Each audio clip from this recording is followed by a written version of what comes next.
Oh, hold on. Hold on. Things be broken.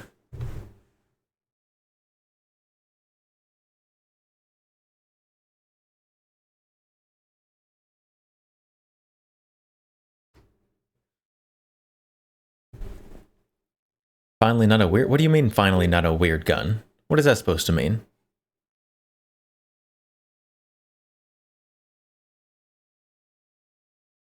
Oh.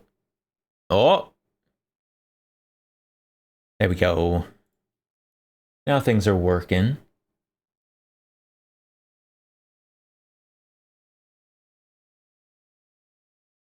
Like the Russian gun? Well, that doesn't narrow it down very much. Do you realize how many weird Russian guns there are?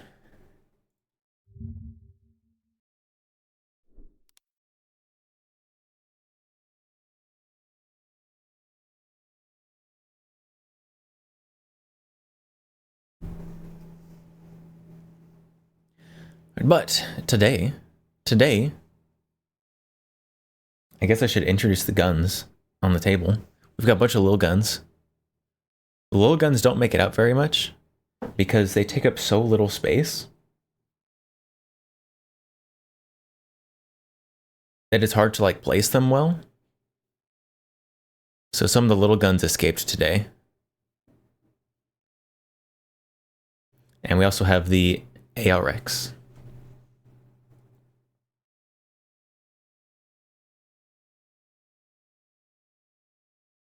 So I guess I said we have little guns. Which little guns are they? Maybe important.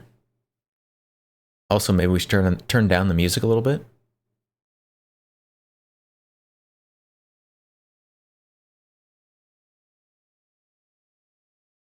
All right. So, little guns, we have the pinnacle of firearms design and quality. The Taurus. This is the Taurus flip-up barrel. The Taurus Beretta copy.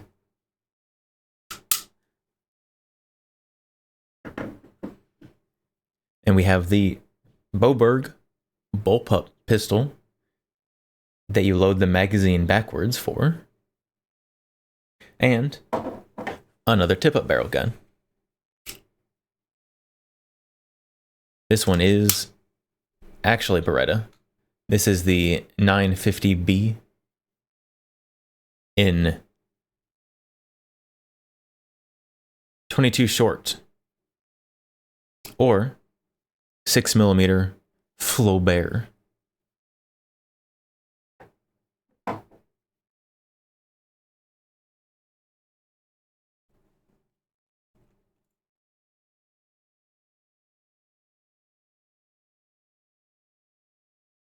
Taurus, I need a PT92 to go with that. I have had this gun for so long.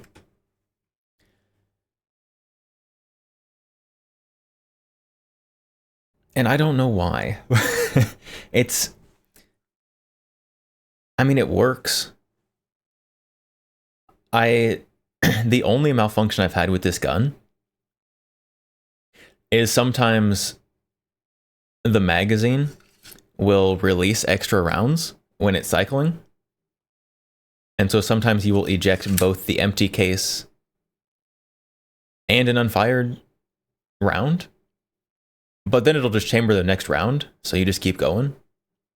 Which is one of the strangest malfunctions I have ever had consistently with anything.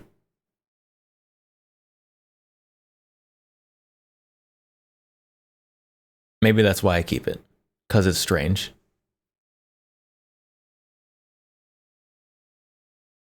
Weird little gun.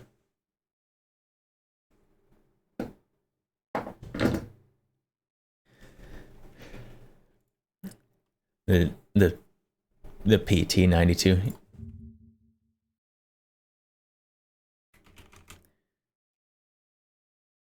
I think the auction for that one ended, didn't it?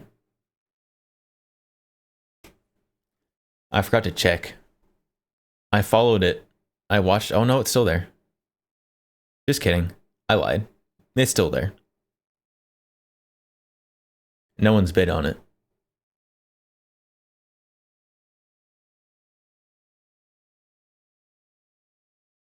I don't know. It's it's kind of tempting, but also, you see, the problem is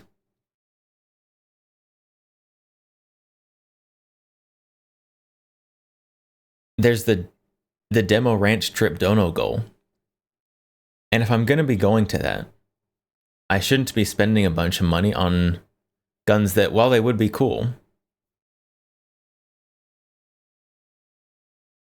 aren't gonna be there.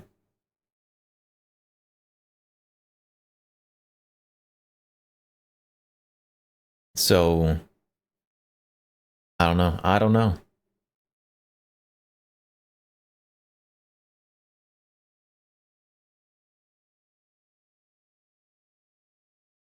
We are $5 into the $60 to go to Demo Ranch. Because for those who weren't here last stream when I talked about it, the Demo Ranch guns yard sale, whatever they're calling it, whatever they're doing, is the 15th, which is a Saturday.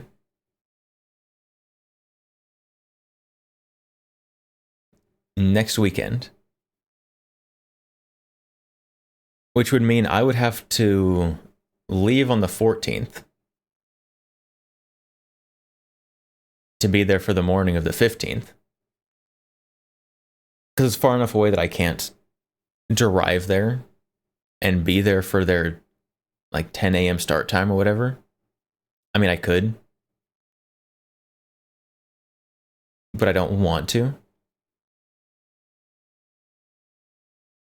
And so originally I couldn't do it because I thought I had to do things.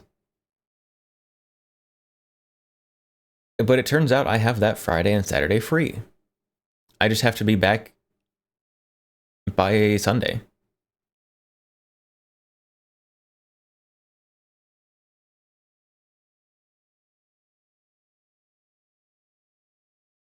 And that is how we have that dono goal.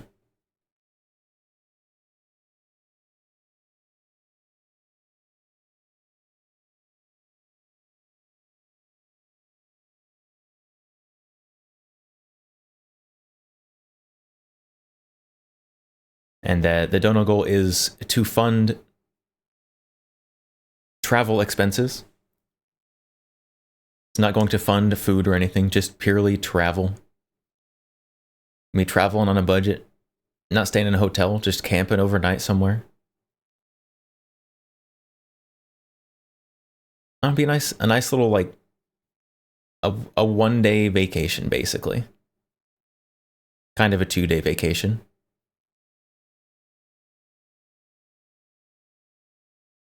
And maybe we get into vlogging. Who knows? All depends on whether or not the goal gets done. I'm gonna have to consume vlog content, learn how to vlog.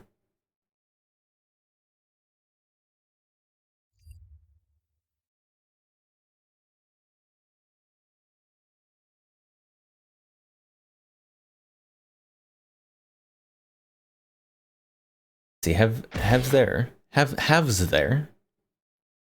been anything from Iwa in the last few days? Because Enforce has ended now, and Iwa has started.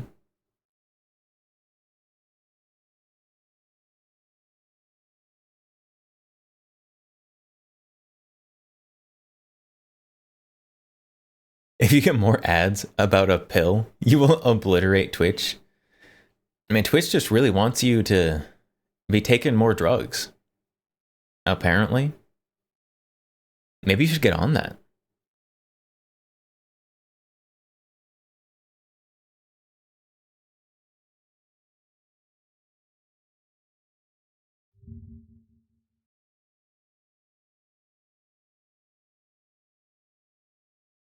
It's a pill men take. Maybe you need to Spice things up a little bit. I don't know. I don't. I don't know. I don't know your personal life. Amazon is way more likely to know your personal life than I am.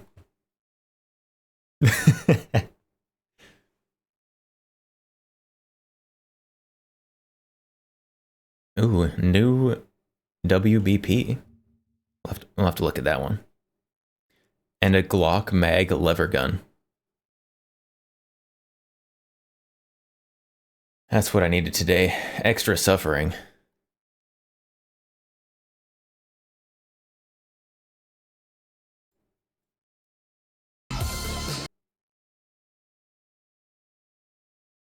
New sus emote. I see that. I love the fish blink emote, where it's the two eyes, like one at a time. Whenever I get new emotes, I'm gonna have to get one of those. They're so good.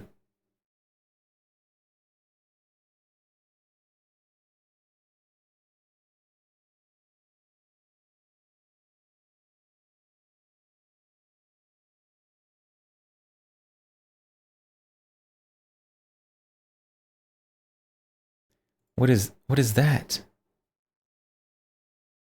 Pantsu Zoom? Pantsu Zoom? How how does Twitch allow that?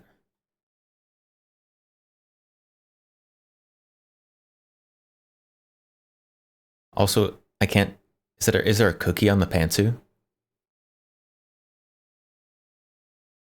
It's exactly what I think it is. That's unfortunate. That's too bad.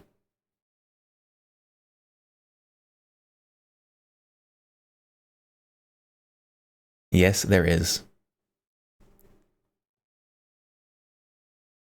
Well, you know, it's a unique emote. I've not seen one quite like it.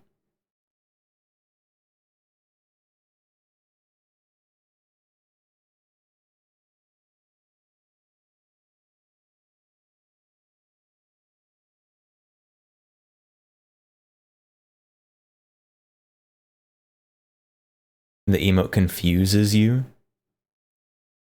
I don't. In what context would you use that?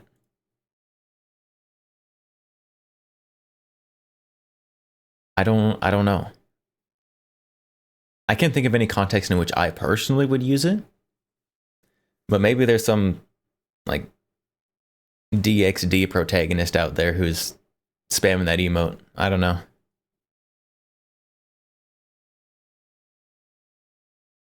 That's what has you confused. Oh, I'm not subscribed? What am I doing? Oh, it's because I'm on the wrong thing. Doxed. I'm not subscribed here either. Oh my goodness. What am I doing? I watch these videos all the time.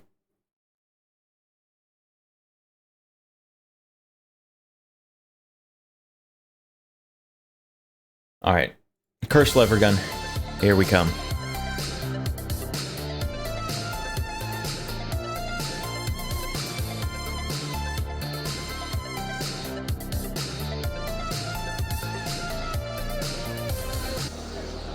If you want to get me excited about a lever action carbine, make it take Glock magazines. That's what we've got. Fill up with. That is exactly how to make me not excited. Make it take Glock magazines. Who decided this guy should be our international gun spokesperson? We need to send someone else.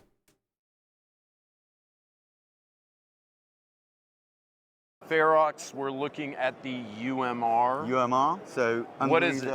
underlever magazine rifle. What? Is this just a cutaway for the demonstration? Or is that just the biggest ejection port I've seen in my life?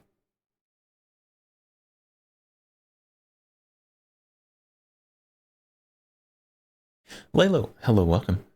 So this is something we've been working on in the UK. It's basically a magazine underlever fed rifle. the UK. Can they even have that in the UK? Rifle. Currently, we're running it with the Gen 1 runs with Glock magazines. What will come in the future will be the Gen 2. The Gen 2 will be 45 caliber, 9mm, 30 M1 carbine, and 223. We went. Okay, a 30 carbine could be interesting. 30 carbine has potential, especially since there's no Glock mags in 30 carbine. Back to the real basics, and we thought, okay, we can graft on a magazine onto an 1880 sort of Marlin rifle. We thought, no, we'll go back to the absolute basics, start looking at new materials, new techniques. One of our primary things is that we have forward pressure on the bolt. Yes, which I thought was neat, and to explain that so you understand out there, viewers, because you didn't get to try it just like I did, there's spring pressure. It will help you shoot faster, which is kind of a neat feature. But that gives you another problem. If you get a malfunction, you don't want to be holding this thing open and sticking your fingers in the action. So you actually have a bolt hold open. Great. Bolt hold and to open, release the bolt hold open, lever gun. Too easy. That's it. So we are probably Interesting about, concept. We reckon we'll be in production by the end of this year. We originally had a polymer upper, polymer lower. We had problems with the polymer upper. Sure. We went to an alley upper. That then changed some of our dynamics on the upper and the lower. We're making a few changes to the bolt, and then we're pretty much done. We'll be Should doing make a few upgrades, changes to the magazine. so the mag will eventually become ambidextrous. The safety is ambidextrous. You can swap it left or right. If you look at the bolt hole open, it can be ambidextrous. It can go either way. How long has this been in development? About 4. So it's been rolling around in my head for 5 years. I started working on it about 4 years ago, and I really started getting my teeth into it about 2 years ago. I can't Okay, I imagine the noticed it looks permitting like it has an process you need AR to go trigger. through It does. in Are the there any UK to design guns. It's probably awful. other compatible part? Glock magazines looks like an AR mag release. Yeah, so right here, basically, AR trigger. Our barrel is a standard 9mm AR barrel. Our barrel nut is a standard 9mm AR barrel nut. Philip, I noticed you've got a thread protector on there. Are these going to have threaded barrels? So the 9mm will be standard half by 28, and when we go to the multi-caliber, we'll be probably sticking with half by 28, other than on the 45, which will be, and I can't remember what the American pitch is for that one. I can't remember either. 5/8, but I think. it'll be the standard US pitch. This actually would make an excellent suppressor host. You got no action noise, right? Our trigger is the standard AR trigger. Currently, part of our mag release is Wait, you've got no action noise, right? And the trigger. standard AR. Our stock is a Remington 870. Oh, wow. And basically, if you don't like the profile of that stock, AR trigger. and you want to It's got go and get AR a mag trigger. pull, you can disengage the lever, take the lever out, put a different lever action shape on. So if you get a mag pull, this wouldn't connect. So you open it up, unscrew that, pull that out. We'll have different inserts for different types of stocks. And yeah, so it's fairly. What a strange people like concept. changing their guns. Yeah, like to sure. play around They with them. want them to be their own. They want to customize it to how they shoot or what they like. You could have stopped, Philip, at we've got a Glock magazine-fed 9mm lever action, but instead But there's nothing original there. The British guy gets it. The British guy there's nothing original by just sticking a Glock mag in something. Oh my. The British guy gets it. Why does the British guy get it better than American companies? What's going on here?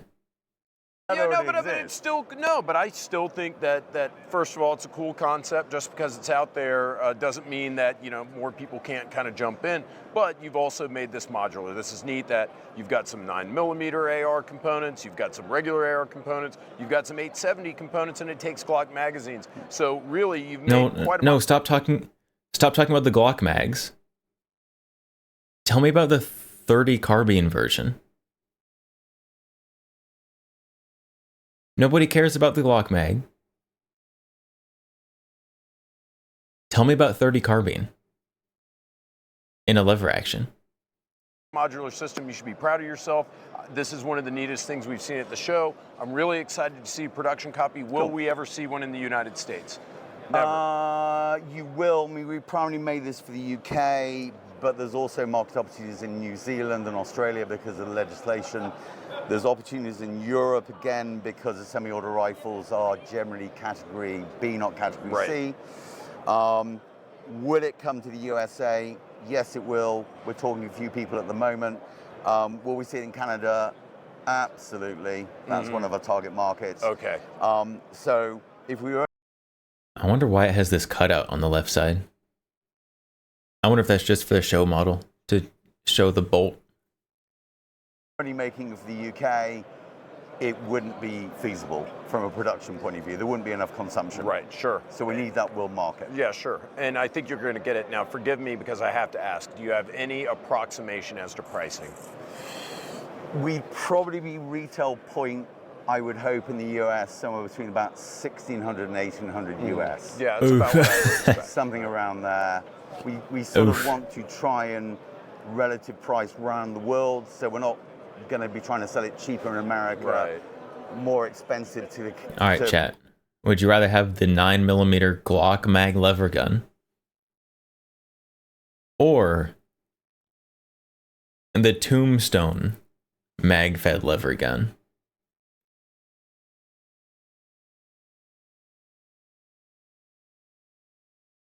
Probably this one because it's cheaper. Canada or more expensive Australia, we sort of want to try and have a fair pricing method. Sure. Everywhere.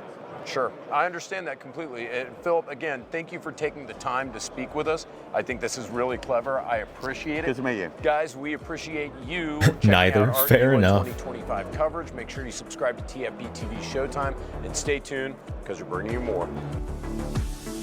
I wish he mentioned 30 carbine like so briefly. Why didn't they talk about that more? That's the only saving grace of that thing is 30 carbine. But we don't know about it.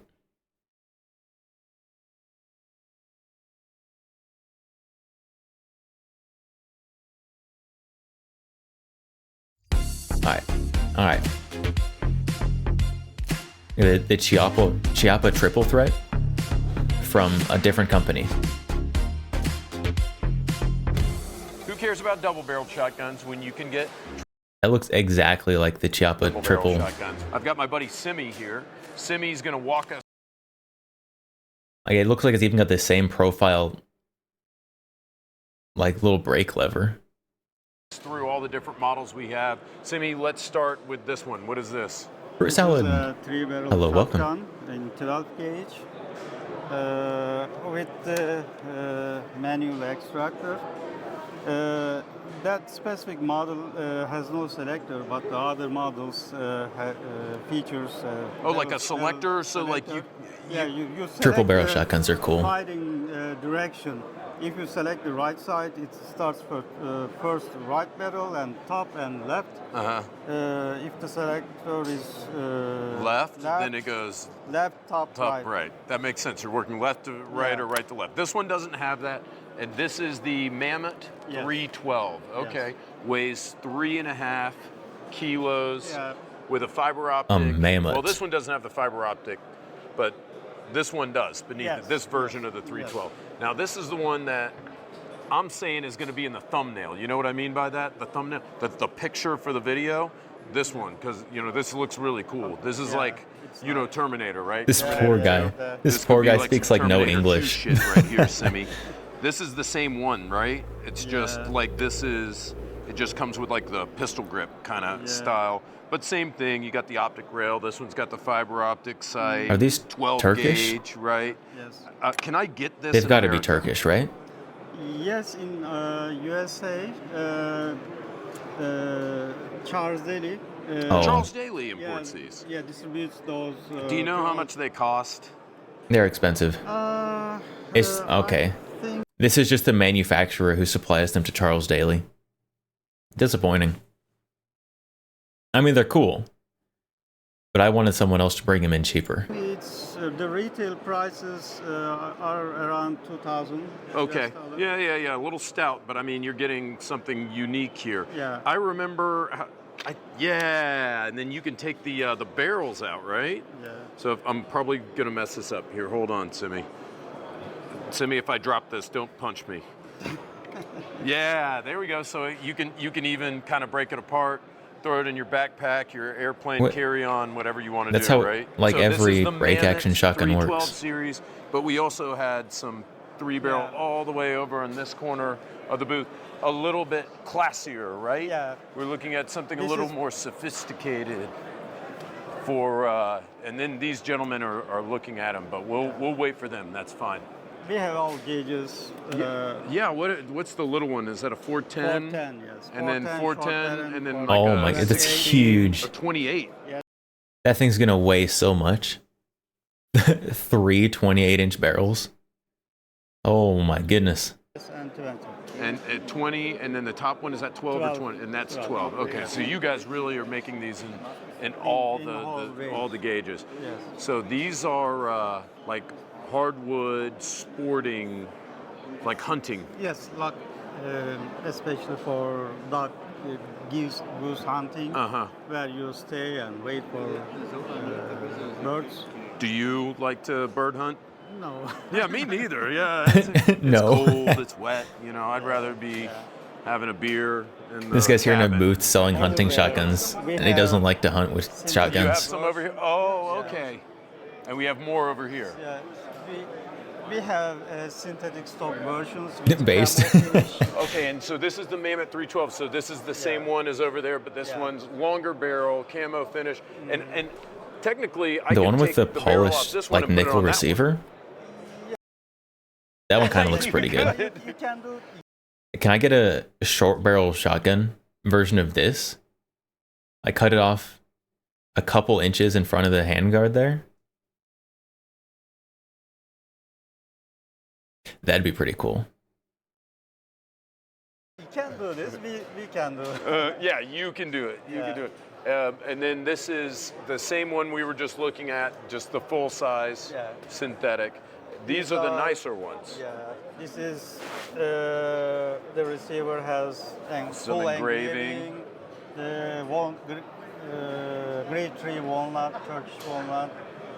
Sure. So these are all from the same family. They're all the Mammoth 312, but you've got like the silver, the engrave, with better, nicer wood, nicer metal finish, engraving, but otherwise the features are the same, right? Yes. Yeah, Exactly. but I mean that's good. It keeps things simple. The You've camo got one is same really throwing me parts, off. The and, camo you 3 can barrels. even swap barrels if you want to. That one's just extra strange to me. All right, so now these are different models. These are not the well, this one's the 312, the Mammoth 312. Yes. Up top. Yes. But then you have the 320, 328, 336. The what now? They had a camo 336. version What are the differences of these here? on the other side. A camo 3-barrel shotgun. The barrel bores, they are in different gauges. So they have to be different models. Yeah. In 20, Am I sure? Am I sure there was a camo version? Yes, I am sure. Where is it? There it is. Look, oh, it's behind the... Wait, come back. Yeah, you can do it. You Come can back. do it. And then this is It's behind the same gold one we bar. were There it just is. You want the short tactical one in 20 gauge? I want a short barrel shotgun with the wood furniture in 12 gauge. Like a triple barrel short barreled shotgun, short barreled coach gun. looking at just the full size synthetic. You don't see anything? These are the nicer. Okay. Banned. And the 336 will also work with the 410 barrels. Now, what about the 20 gauge? Will that interchange with the 12 gauge or no? No, they are different receivers, but we have a different model that 20 and 28 can be. So the Charles Daly / Chiappa triple threat and triple defense are just the imported versions of these. Which is a little sad. I wanted a cheaper version.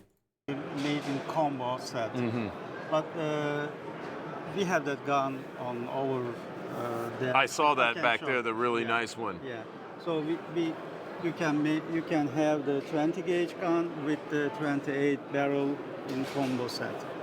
Can you switch these right now? Is that? No, these specific guns cannot be switched, but for that combo set, we have a different design barrel to fit on 20 gauge receiver. I see. So you're going to have, the barrel's going to be like, the internal diameter of the barrel is going to be the same, but the external diameter is going to be bigger. Yes, Yeah. yes. Okay, well, this is all really interesting. I mean, he has no idea what was just told to him. He's just saying yes. Ryan and I were walking by and we saw that you had these triple barrel shotguns, and we think the American audience would appreciate it. Some of them take chokes, I see. All of them take chokes. All of them take chokes, even the ones over there that we were looking at? The tactical? The tactical short barrel. We have one model without choke tubes. This is for just that model. All other models have mobile chokes. What type of choke? Yeah, the Remington type. Remington choke pattern. Well, Simi, Mobile choke. thank you very much. I know that you're busy and we just came and ambushed you, but you did a wonderful job. Guys, make sure you check out, is Charles Daly importing all of these? Yeah, So- Charles, No. they distribute in USA. Yeah, They're not you importing wanna all of find them. They have a from few Charles models. Daly, you can find the Mammoth series of triple barrel shotguns. Really cool stuff. A touch above what I'm used to seeing with Turkish shotguns. These are a little bit classier, a little bit finer, and the wood is. They better be a gorgeous little on these. classier and finer. They Simi, cost you're a like gorgeous $2,000. man. I gotta say, thank you so much. And your gorgeous viewers, stay tuned. We're bringing you more from IWA 2025.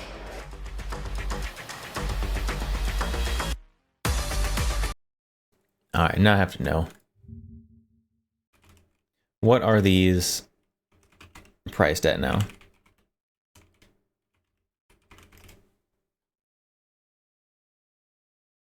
Gunbroker, give me the answers. Well, they're not as expensive as they used to be. Yeah, some of them are.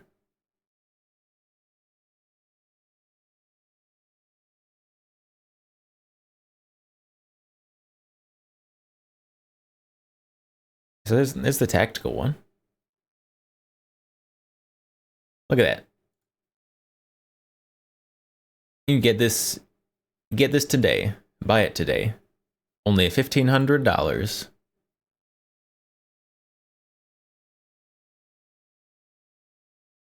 Going off gun joker prices. I mean, it's a big variety, but they're all around the same price. And more.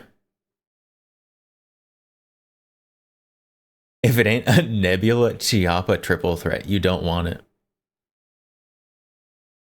You should email Chiappa and ask them about that.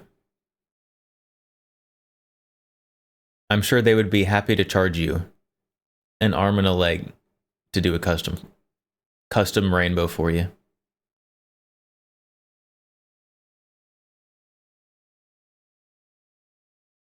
The 1500 ones seem like they are the cheap ones.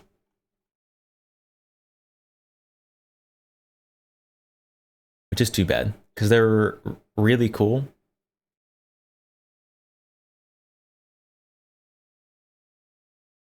But also I don't want to pay that much for one.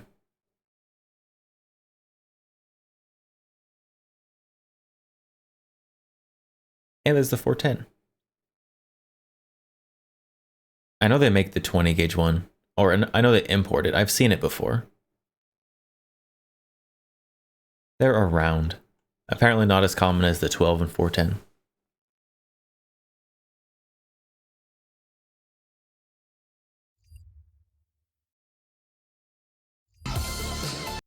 All right. New WBP. New Polish AK.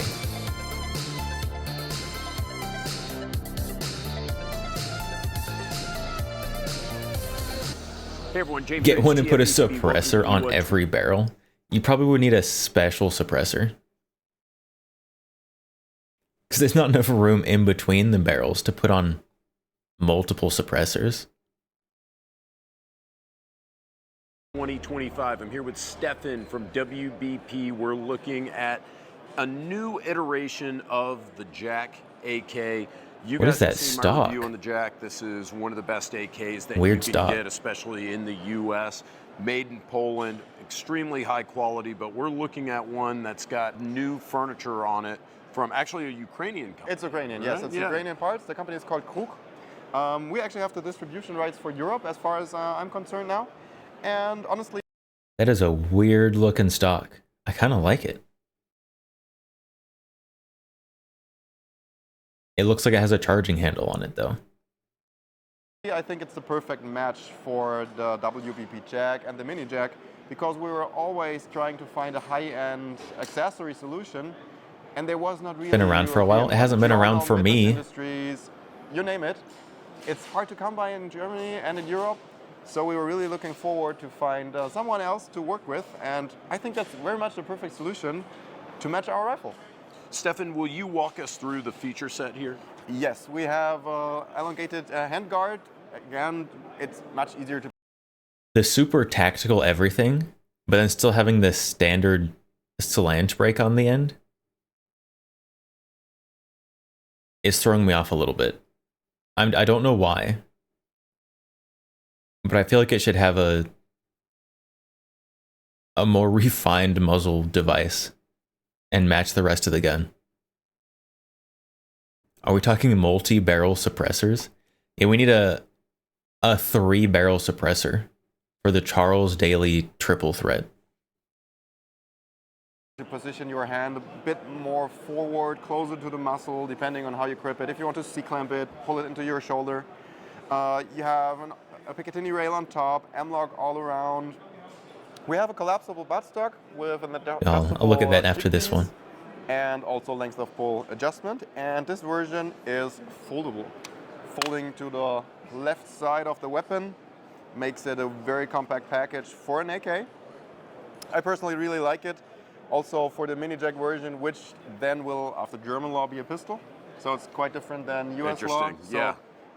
if it's below 60 centimeters, it's a pistol no matter what. So no SBR rule. Germany doesn't have SBRs. They just have straight length is a pistol.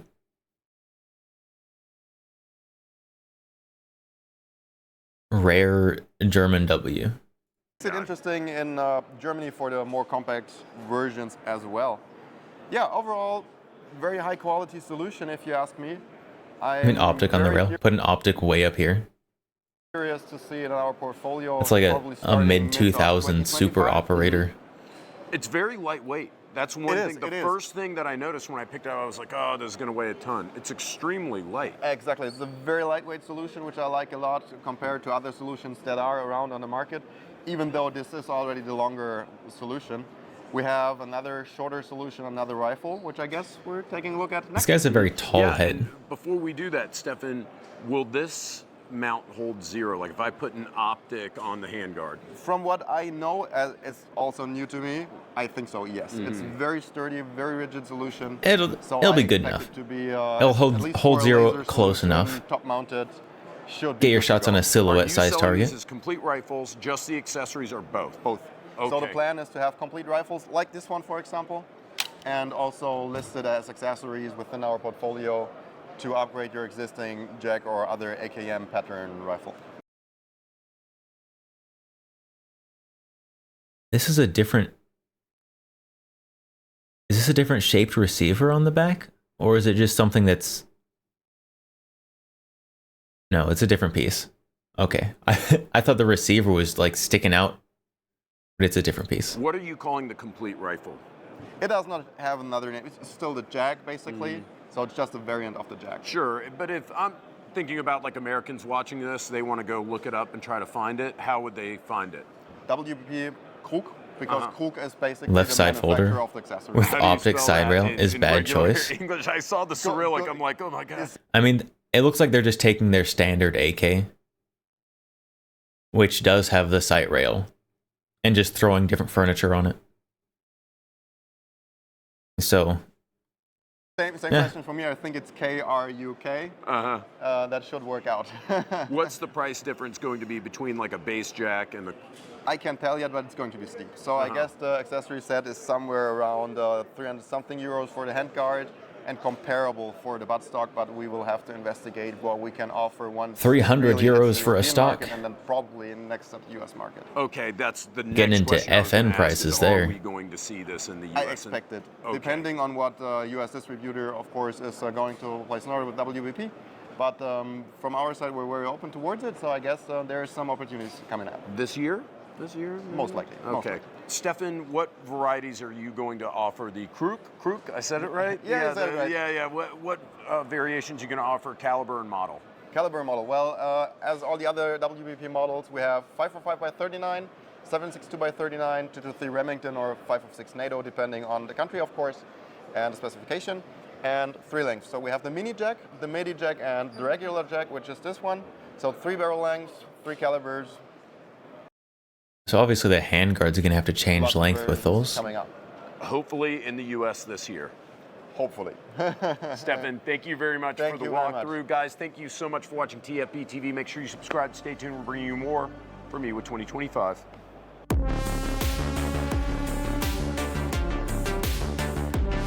Neat. New AK furniture. All right, what is this? A multi-barrel suppressor.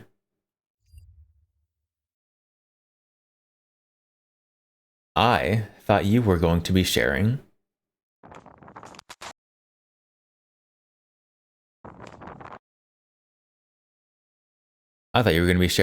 like a shotgun multi-barrel suppressor.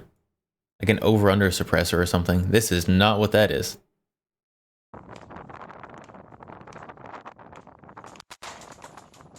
$300 blackout. 300 blackout Gatling gun with a 6-barrel suppressor.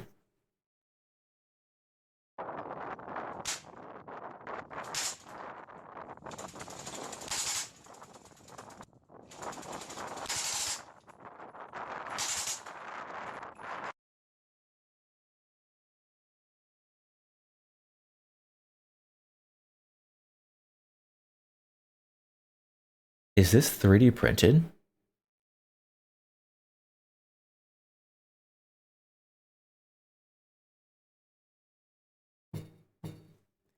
It might be 3D printed.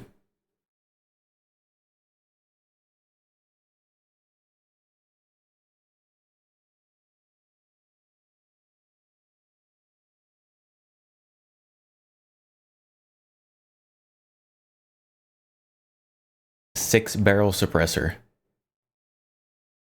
Well, if someone can do a 6-barrel Gatling gun suppressor, it's definitely someone who can do a 3-barrel shotgun suppressor. I have seen a suppressor for the standard manufacturing DP12, and that's double barrel, so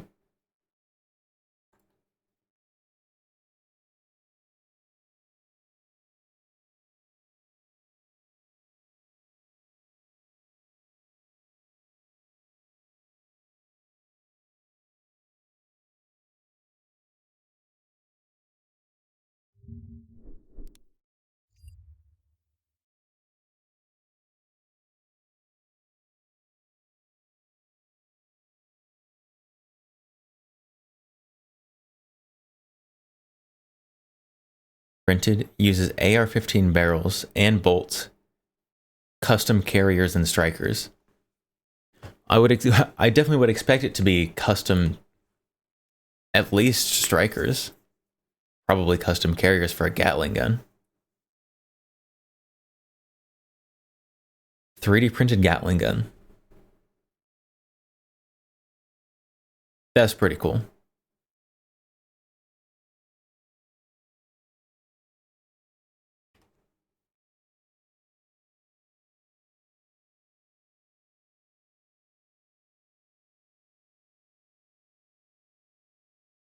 Belt fed.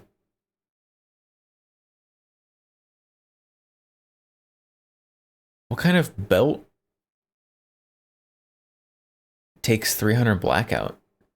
Do they have to make a new belt? I'm not... Or is there some current belt that can be stuffed with 300 blackout? Guns and Knives, hello. Welcome.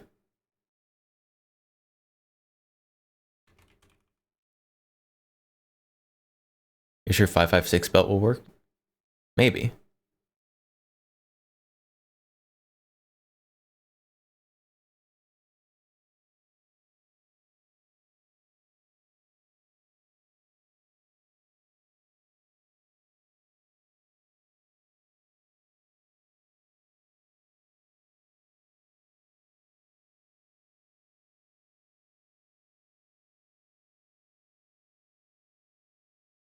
All right, Classic Firearms has made a whole giant compilation video from Enforce. CZ, B&T, Glock. What are the chances Glock is doing anything new? Unity, Zastava, Steyr, Mac. Mac with a K? I'm not sure who Mac with a K is. They didn't send Mark there? I don't think so. I think it's just Kaya.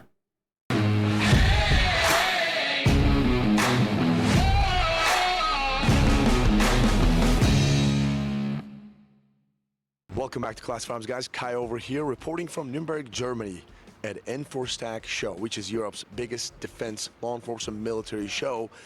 And I really love this place. Now, I love SHOT Show. It's fantastic. But Enforstac, Germany, it's got a different vibe. And also, we see a lot of things that we normally don't see. Some of the stuff comes to the U.S. later on. Some of them don't at all. And that's a privilege for us to come out here and actually check things out and show them to you guys. So I'm going to get in there, check out some brands.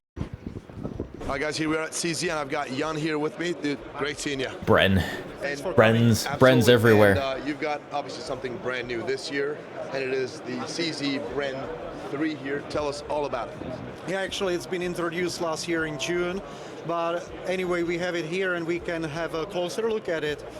And most of all, to compare it with the previous Bren 2. So they've got a whole wall of them. There are some major changes done gotcha. on Bren 3. You'll be able to get a Bren one day, maybe. Rifle. The one Bren 3 someday. Right now is chambered in 5.56, which is the basic caliber, and some changes that we have done are visible from the outside directly. So we can get to it. The first one is the shape and the style of the buttstock. It is still made of highly durable polymer reinforced with carbon fiber. 10 years from now, at the rate CZ works. Shape of the cheek rest, which makes it more comfortable and easier and natural to find the line of aiming. You got a slow company working with a slow ATF. Or retractable, let's say, but it has 4 positions.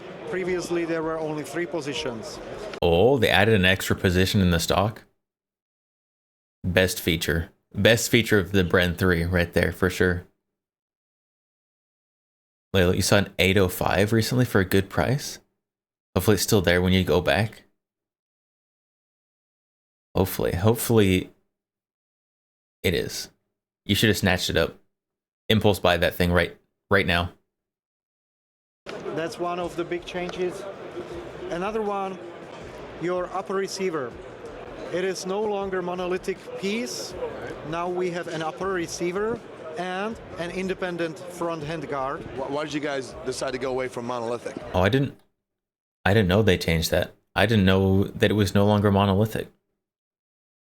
Why? He did just ask that. Good question. Good question, Kaya. Got you on 805, but finding the OG stock and Magwell is impossible.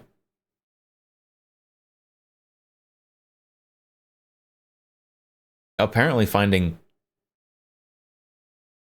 current stocks in magwells for guns is near impossible, let alone stocks for old guns. Well, based on the reviews and feedback from the customers and the clients using the Brand 2, we followed up the idea, and the independent handguard gives you more opportunities to customize the weapon accordingly to your needs and preferences. You got your standard Picatinny rail on 12 o'clock position, but 3, 6, and 9 o'clock Gecko, position, hello. positions are equipped with the M-lock system. Yep. So yeah, it gives you more options. That's world standard. Yeah, exactly. Still, you can attach the Picatinny rail on the bottom and attach, for example, our excellent grenade launcher. I believe we're going to talk about that later on. Yeah. All right. Well, when looking at the weapon Tristan, from the hello as well. outside, you can immediately notice the QD attachment points, which are missing on Brand 2. And we can actually compare and have a look. So now take a closer look. Below there is a Brand 2. Obviously you can see the banana shape of the magazine. So this one, no, this one is chambered at 7.62 by 39. That's the typical shape of the magazine. Like that would look a little weird for a 5.5. Yeah, I got you. Anyway, all I have already mentioned, you can see now in a comparison. So monolithic upper receiver and the front handguard, missing QD attachments. Here you have them. Also notice this perforation, or let's say a track. It's missing here. So the issue with the Brand 2, because we offer... Is there going to be a collapsible stock available that goes in that slot? Our rifles either with the foldable telescopic buttstock or with the PDW style telescopic collapsing stock.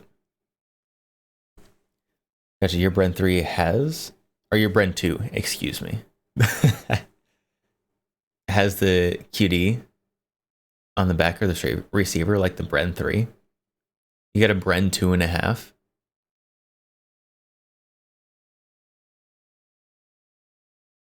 You get the Bren stock pretty easy, actually. Probably not the collapsing one, right? Because they had to change the upper receiver shape for it.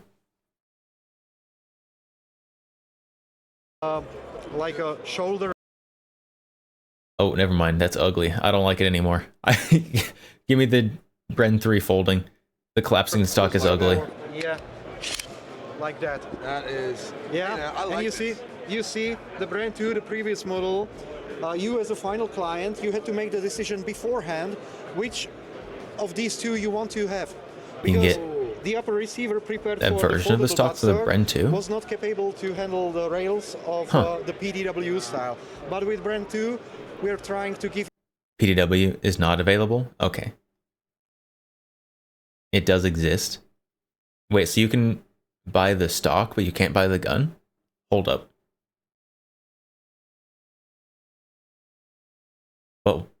But why? Give you options to customize the weapon accordingly to your needs, like I said before. So every upper receiver of Brand 3 is already prepared for both. There is a Brand 2 PDW model. Only sold in Europe.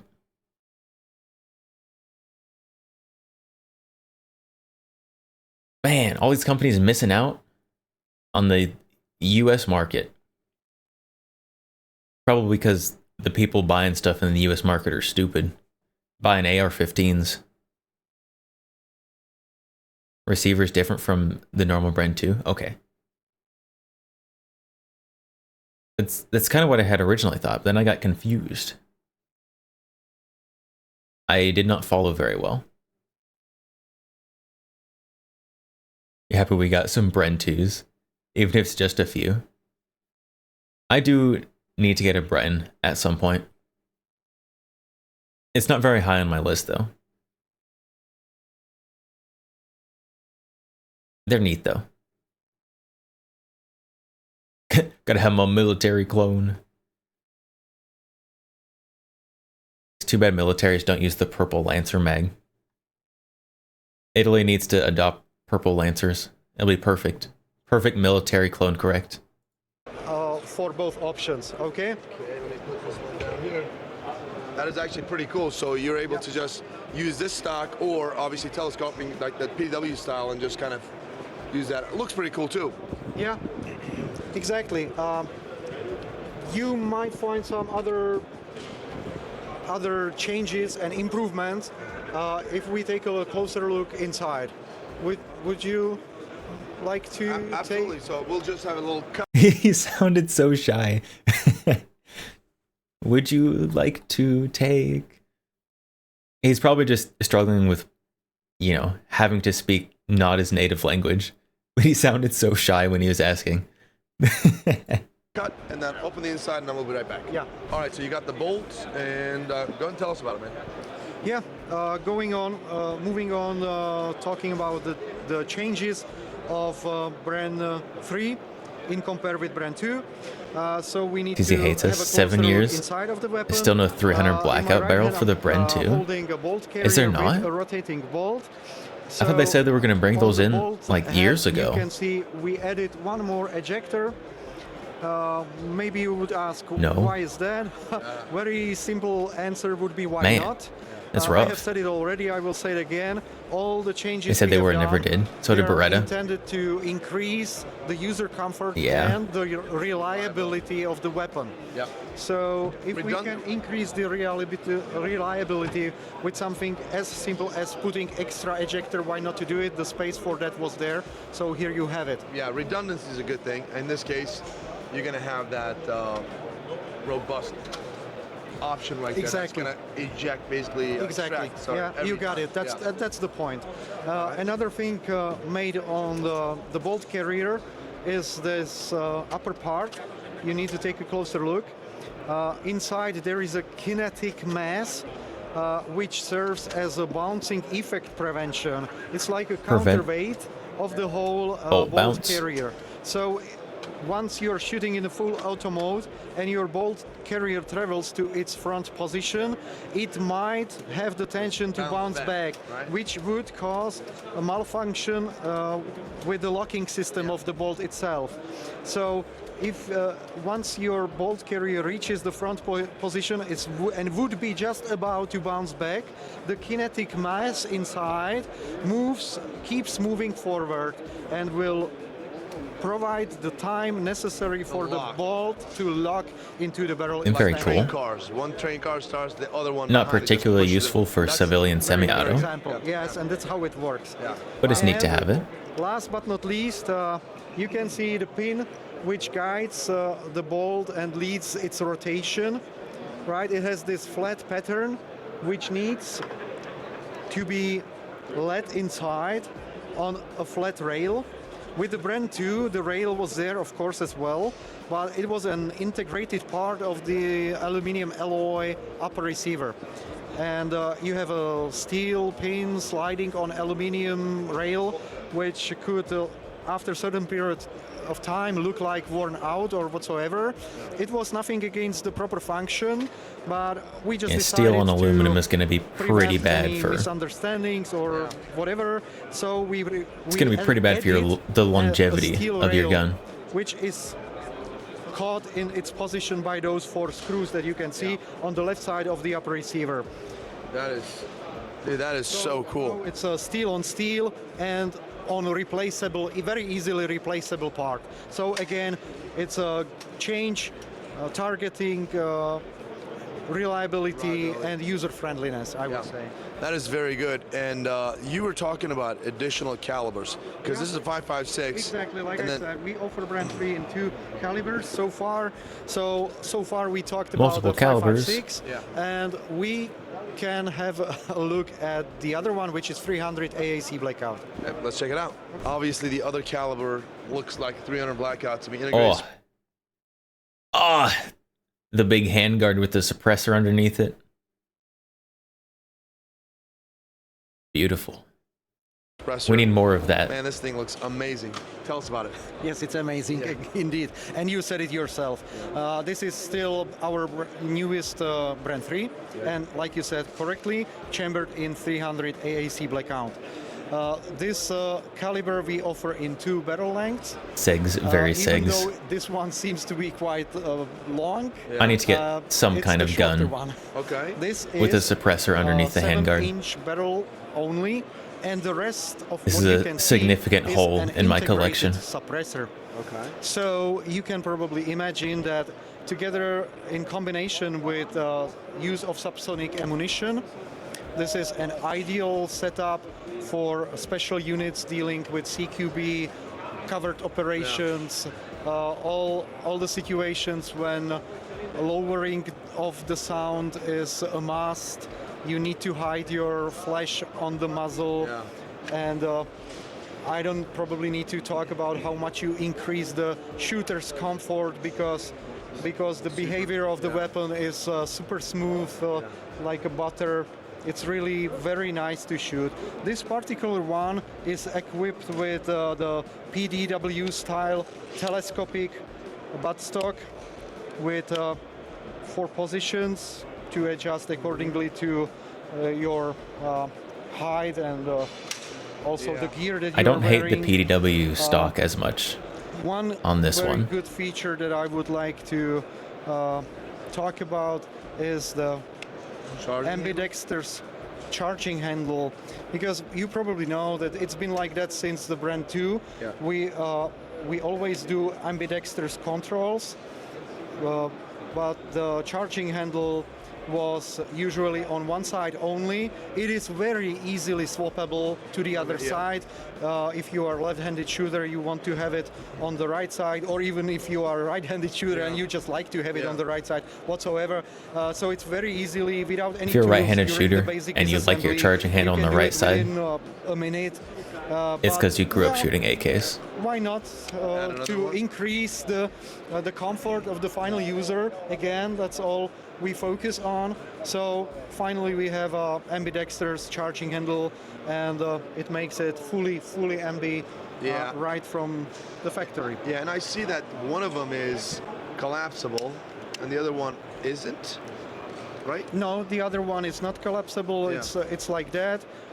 Nevertheless, in either option, in either version, it is swappable. Even like this, it's swappable. Asymmetric and charging it does not handles. reciprocate during shooting. You only charge it once, and then it stays in the front position. Good to go. And guys, this weapon system right here in 5.56 specifically has been in a conflict in the last 3 years and did so well. In fact, nowadays, if you look at modern weapons, it's a mystery which conflict that was. It's been in a conflict in the last 3 years. Let's just say, has been in combat, actual daily active conflict for the last 3 years, and it's done so freaking well. Where the customer asked actually 50,000 more units. And that is incredible. Oh, that's why we're not getting them. Goodness sakes. Pretty, and that's it. Everything also is functional. It's insane. It's insane, and it appears that this specific customer is going to have this weapon system as their primary weapon system. This Sudanese, the Sugandese conflict. And obviously it's easy. Yeah, you said it. Yeah, I've said it myself many times already. We focus on increasing of the Ukraine loves the brand. There's a lot of pictures out of Ukraine of people using the brand. And like you said, when we talk about the field, it's an actual war. So unlike some competitors, let's say, we really can say that our I need Eastern Europe to calm down a little bit. And stop killing each other so I can have cool guns. We know what is necessary to be done to increase the reliability and the comfort for the user. Yeah, and I got last question. I was going to ask this earlier, but we got carried away with something else. You guys went from a monolithic design to a non-monolithic design. So you added obviously a handguard rail over here. So does that affect any zero shift? Quit rubbing up and down the rail. No. Quit massaging the rail. Have you guys tested that? That's oh exactly my goodness! Why it's there, so you can very easily attach D-ball, any other devices accordingly to the needs of your task and whatsoever like that. That is fantastic. I was really curious about that. All right, availability in the United States. I will switch you to That face says it all. They're not trying. the sales department. I mean, I really don't know. Yeah, that's Never. I've already asked that, guys, and I just wanted to ask again over here.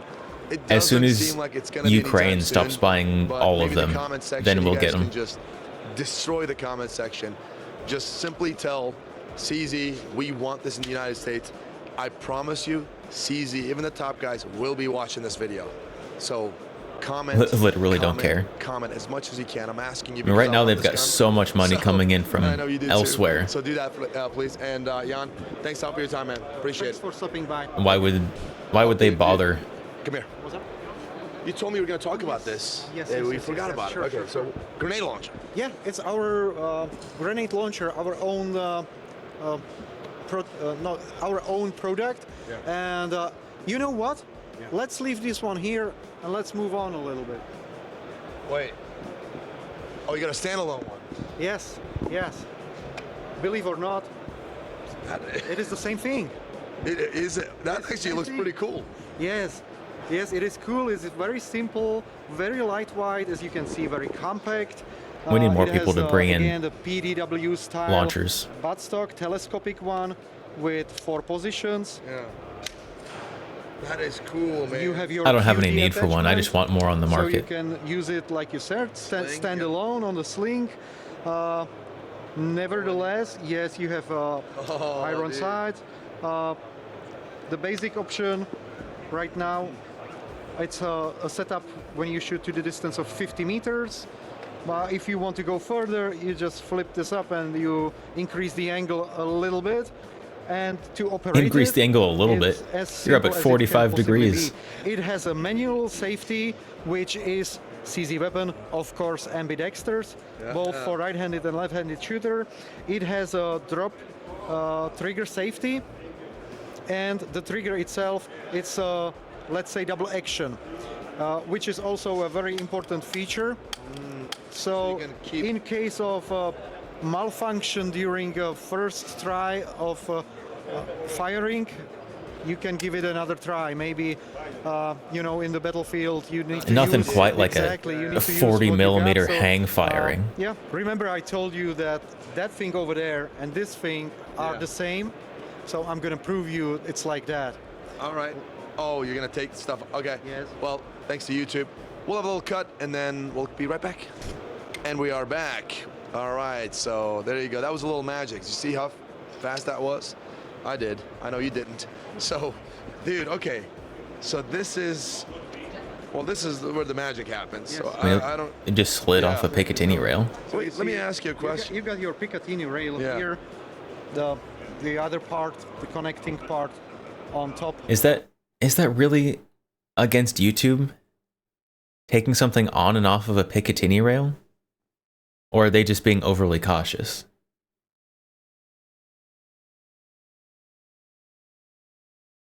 Because it literally is just sliding it off of a Picatinny rail. Of the frame of the grenade launcher itself. Yeah. And that's how it goes. Yeah. Can you close this, right or You no? can close it even. So that means theoretically, okay, if you close it, theoretically you just basically, there you go. Yeah. So yeah, can you hold this? Sure. So I could just like. It would not be very comfortable, but it actually would be possible. Yes. Hey, what do you concealed carry? Well, this is my concealed carry. Just one. Just one. Oh, that's why I only get one? Oh, yeah. Well, I'm just doing it redundancy so it goes off. Yeah. In case it doesn't. He's This got is bad actually rounds. really cool, He's got dude. bad primers. This really is very, very cool. Dude, thanks a lot, man. Appreciate your time. You're welcome. Yep. Yep. All right, here we are with B&T, B&T. obviously. My friend Sebastian over here with us. They've got something new this year, and it is the APC-9. That's not all that new, but there's something new about it. So, Sebastian, thanks for having us, man, and have at it. What do you got? Oh, is this just Thank you, Kai. the APC-9 with spicy 9mm? You might know the APC-9K from the US Army subcombat weapon program, and which fortunately we won a couple of years back. This is APC-9 a Pro. little bit different version. We have a laser ammo training bolt, which allows you to show, there it is, to train with your exact weapon. Just replace the bolt and have a trigger cable to to actuate it. And that works with all different models of Okay, the APC. kinda Doesn't neat, matter if kinda it has neat. a suppressor or not, or which length. And speaking of length, another project we did, since this whole platform is modular, we worked on something in conjunction with the ammo company RWS. So Hey, this one's the extra spicy 9mm. Light and fast 9mm that actually defeats soft body armor.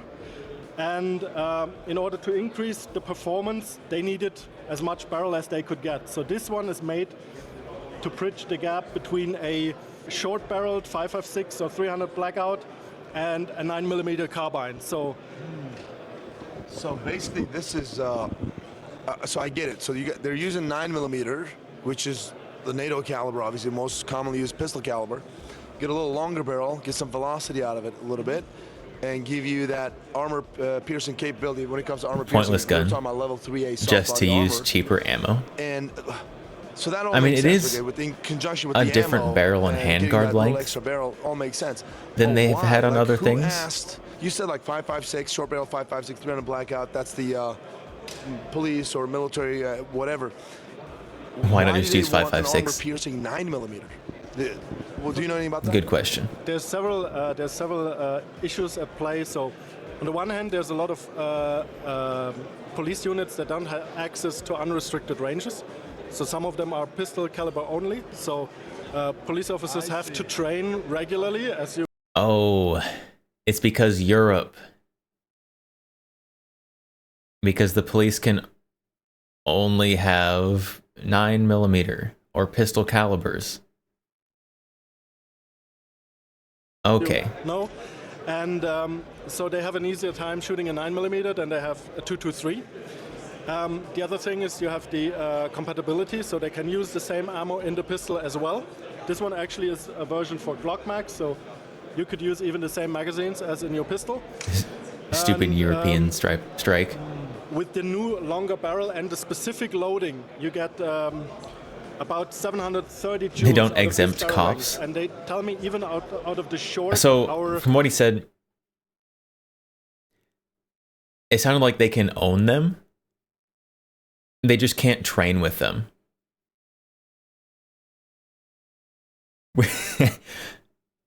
So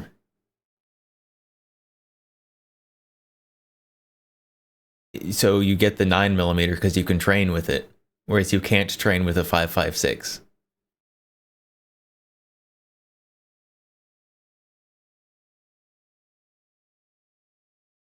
Classic EU moment. If I'm not ideal.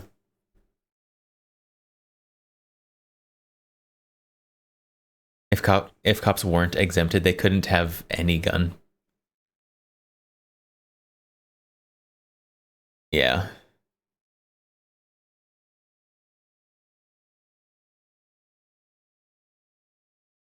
It's so strange. They can have the gun, but they can't train with it. So they just get the pistol caliber carbine. Just over Europe 6 is inch wild. barrel, they already can defeat soft body armor. So with this barrel length, it's But they can, I don't know if they can own them. Sorry, bad communication on at least my part. I don't know if they can own them, but it may have been bad communication on this guy's part. Whether it's for personal use or for departmental use. They can have them, but they can't train with them. And so they just get the pistol caliber. 25 meters, and with the shorter barrel, obviously maybe at 50, a little shorter range there. Okay, so that makes sense. So 9mm is not restricted. Anybody can go, pretty much any ranges will accept the 9mm for you to shoot. So that makes sense for police officers. Fuddest of FUD ranges, no rifle rounds. And, I'm assuming, we were talking about it a little earlier with Sebastian. Those rounds are going to be extremely fast, like lighter weight, like your good old 9mm, 115 grain, 124 grain. They're traveling, I don't know, somewhere around 1,100 feet per second, maybe 12. So ish, let's just say in that neighborhood. And this one specifically, I know you're not the ammo person, but they're the RWS. They're working on the 1,500 feet per Just second, a potato. 100 grain Welcome. projectile that's specifically designed for this, and that'll beat a level 3A. That's very interesting. I actually really want to see that.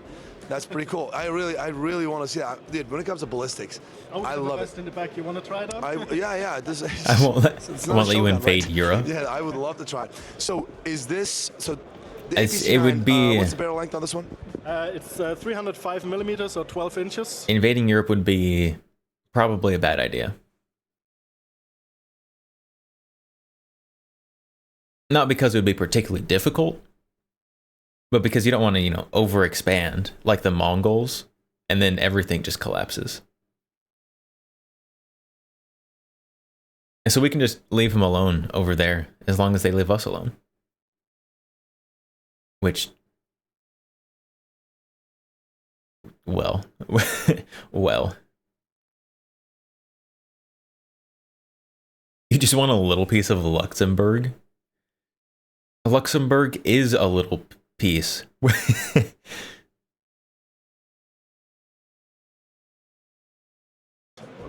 Is that going to be available in the United States?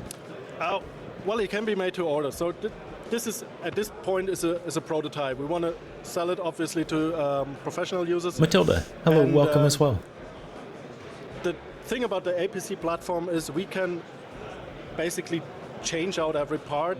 For example, our regular receiver, as you see here, let me show you, for our own magazines or the Glock magazine lower, they can be interchanged. Both guns will work with both receivers. Glock mags. So with the upper, it's just for you guys a different upper. It's a serialized part, so for the US it would be your own gun, but we can basically customize a solution for every mission, for every user. And this is just one of the examples. This is not like a finished product that we're already selling. So it's just a way of communicating what this platform is capable of. So ballistically, as well as like with the modularity. And another point why this platform is specifically great for a higher power cartridge is our hydraulic buffer system. So this one is semi-auto, of course, but even if you had a full auto version, it would be still controllable with this high pressure load. So you get about, what is that? You got to be able to safely fire your high pressure loads, chat. Of a regular 9mm out of the same platform while still having it being controllable. Yeah. So, no, that's really cool. And speaking of that hydraulic buffer system, like we have the APC 308. Yes. And Ryan knows, everybody knows, I love shooting that thing when compared to other platforms because you really do feel that hydraulic buffer system working. Because sometimes companies just put stuff in the car in their guns. You don't get why people have such a hard-on for B&T? Really what? With this gun, you absolutely 100%. It's because they make so much cool stuff. The heavier the bolt, just pure volume of different stuff. Right. Yeah. Actually, incidentally, this one has a little bit heavier belt. I get, not all of it looks great, but like they've got approximately 1,000 different things. Bolt, but it still works with regular ammunition. Yeah, like you don't want that. Like that bolt's coming back real fast. If there's nothing there, you really do feel it right in the shoulder. Right in the shoulder. That felt recoil is significant. With this one, you can just tell it's just very, very soft. Gentle push. Gentle push, exactly. I know, like this is really cool. I look forward to seeing what's going to come out of this one. And I know you guys are doing this for the government, the police. Gotcha. Obviously, You have offended Gotcha's fine senses. But we don't want to jinx it yet. Yes, yeah, I'm sure you guys are great. I'm sure you guys will do something good with it. What else? I know we were talking about something else, another weapon system that something like SPR 300. Yeah. And B&T guns all look great. Okay, I don't know about all look great.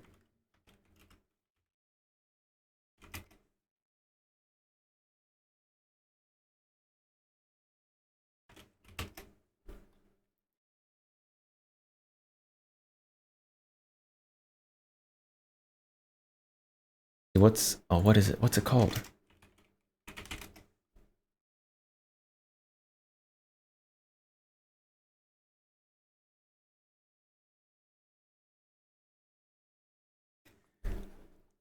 This one,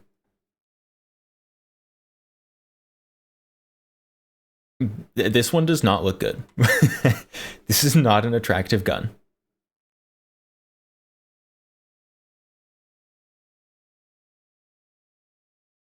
So I don't think they all look great.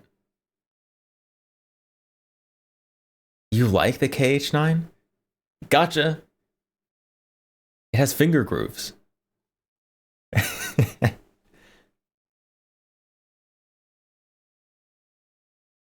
Get rid of the nasty folding grip and it's good. But if the grip doesn't fold, you're losing the spark of the gun, that it folds. It does fold. Your picture of it folded. There it is.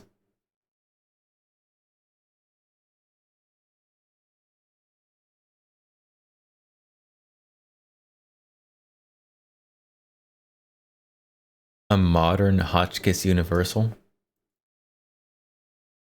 It's a modern Hotchkiss Universal, except without any of the retro style points of a Hotchkiss Universal.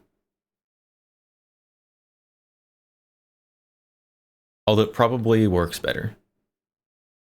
I've never used one though.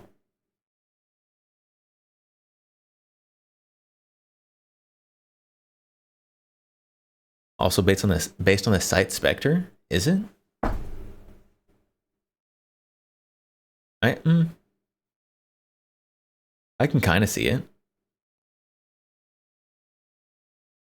I also just noticed how ugly this trigger is. That trigger is so far away.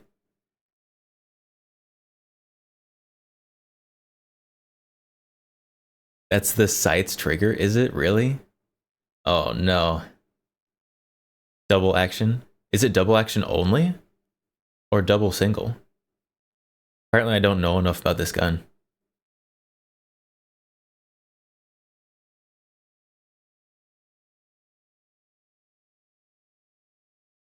DASA with decocker.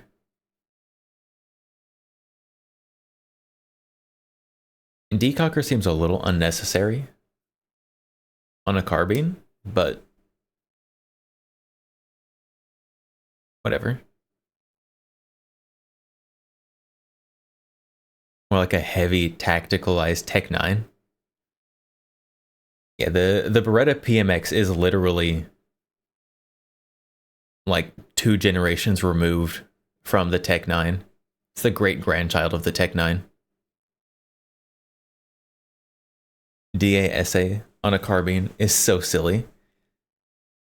I mean, if you've got hard primers, you know, hitting light strikes, it'd be handy. I don't think it gets past just being silly, though.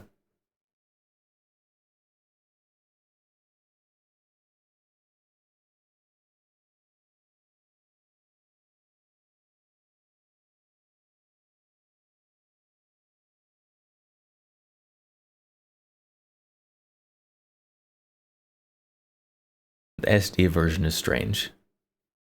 The proportions are weird on the SD version.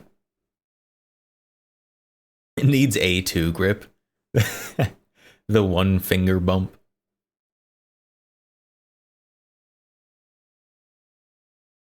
It was for a submachine gun.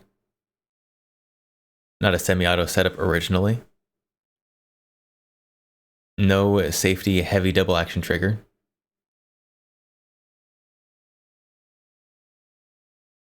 I guess that makes sense.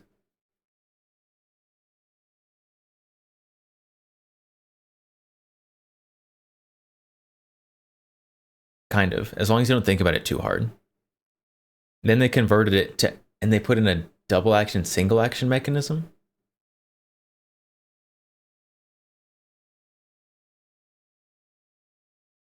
Just a weird gun. Weird gun. Very strange. It was in the 80s. Things were more interesting. Things were more interesting in the 80s. Now everything is an AR or a Glock or a combination of the two. Bring back cool, weird, ugly guns. What do we got, man? All right, so this is the new SPR 300 Mini. It's basically a chopped-down version of our regular SPR 300. And with this, we also went from the original aluminum suppressor to a titanium 3D printed suppressor. We increased the diameter to have a lot of volume, so this gun is really quiet. We're talking well below 120 decibels, and that means basically airgun quiet. So Wow. this Airgun is quiet. barely more than a Suppress 22. I got a question. Have you shot it yet? Yes, I did. And I love it. Well, this sample not so much because it's a show sample, but actually the earlier prototype I did. Everyone except Keltec stopped so using quiet. cocaine after the 80s. Man, I love it. So it's obviously a bolt gun, right? We got this. Now there's some other bolt gun companies that are doing with weird this stuff. Giant suppressor from you guys. I can't. And 300 blackout. Except Keltec is good I mean, weird. that's- The other companies, You know, you guys got the integrated suppressor. Debatable. 300 blackout gun over there. Yes. standard That is manufacturing. the quietest freaking 300. It has to be the quietest. They still 300 might be blackout, on the but nose I powder. don't think this is going to be much louder. Should be right around that neighborhood. Shouldn't be- Calico? shouldn't be, especially with subsonic ammo, which is Definitely very still good on the for nose short powder. barrels. Let me tell you a fun story about like Standard 3D printed manufacturing is suppressors. not weird good. I work with suppressors a lot. I did It is not. testing for other companies, well-known companies. So I had a The certain set DP12 is kind of a vibe, though. numbers. I knew. You I never get have other to than admit. X. I kind of like it. And one day, As a guilty colleague pleasure. came down from the testing range. He said, "See, I have this AR, short barrel AR, 10.5 inch, with a printed suppressor, and it's like over 30 decibels. Like, that can't be right. Check your measuring equipment." And he said, "No, I'm sure." And next day, I As long as you do get the it myself, factory mall ninja and sure edition, enough, he's right. the one that And comes with the similar thing with $60 this. Amazon site What that we makes are them able to do upcharge with the print X gun is like basically $200. use, our That star one? baffles, which we have used for a long time, a little bit optimized for printing as well as performance, and have them basically in one integral piece, meaning I can build it lighter and optimize it. Don't forget It's the just the another spikes, level of performance. the DNA And splicer. Not just the geometry, but also with the You definitely got to put the DNA splicer on the DP12. DP12 is Turkish gun? It's not actually. It at least didn't used to be. It may be now.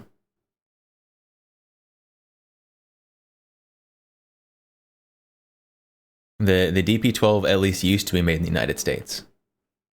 I think it still is. materials with Inconel and titanium.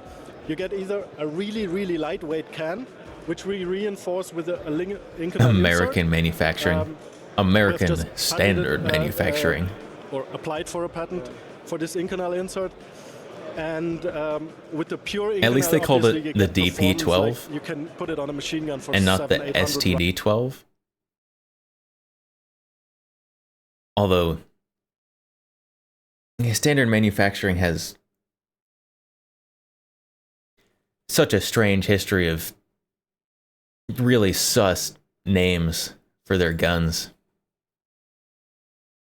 They've got the STD-15, the DP-12.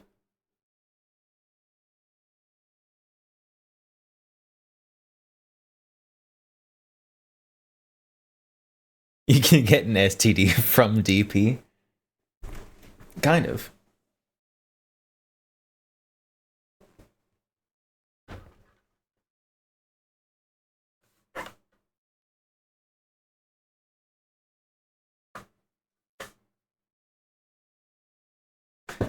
Here, hold on. So the UTS-15. I had to go get it real quick.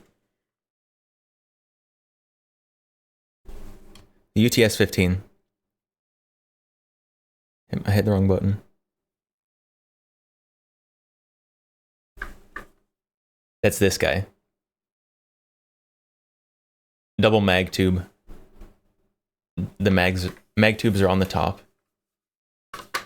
Kind of like somewhere between a KSG and a Neosted. But not all of these were made in Turkey. This one, I'm going to dox my serial number because that's the only way I can show this. This one, you will notice, made in USA.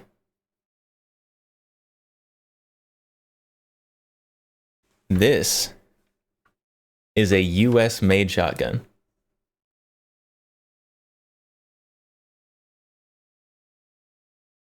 Somehow.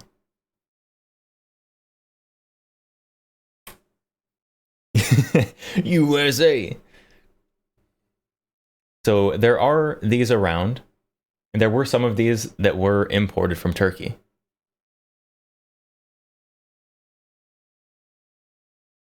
This one was not. There's a city called USA in Turkey. Okay, this one wasn't made in Turkey. This was made in the United States.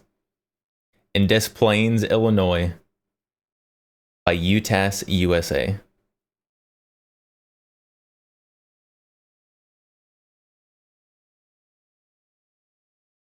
Made in USA with global components? Probably. But at least this plastic receiver. Come on.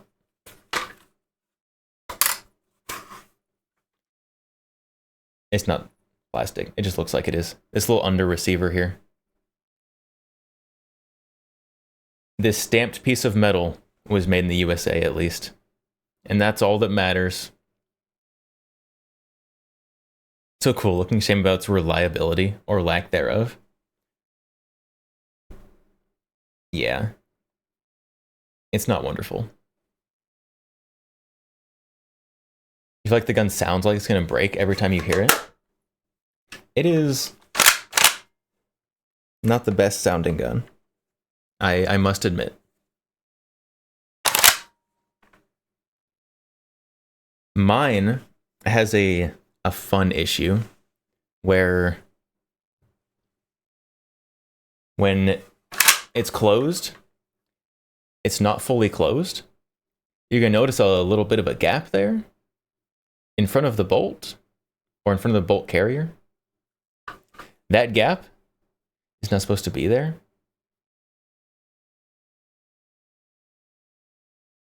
So what you have to do, American quality, it's very American quality. What you have to do to get this to actually work is you have to just muscle your little forearm here forward super hard to just like absolutely smash it into battery the rest of the way. And then it'll work sometimes. It's very nice, very good design.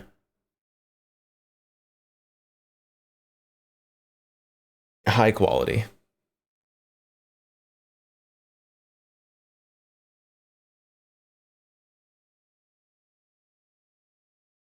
I should sell it to some unsuspecting person and buy one that might work.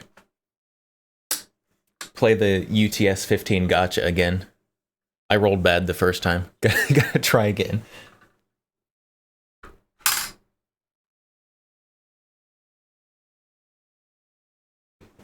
Or buy a good shotgun? That's boring.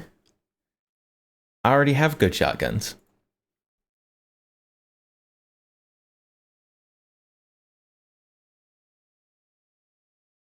Is that an Italian tuna on the table? This is the Italian tuna. The ARX 100.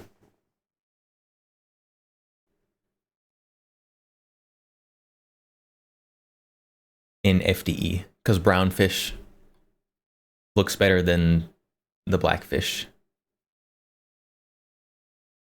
Buy Mossberg 590A1? Why? I already have a Mossberg 500. Why do I need the 590 as well? The bolt does this. You can use extra long magnum shells. But you see, when the bolt is not all the way forward, it has on out of battery safety that I must say works very effectively. And so it literally doesn't fire, even out of battery. Is the Beretta gotchas? This one? The little itty bitty Beretta? This thing is so small.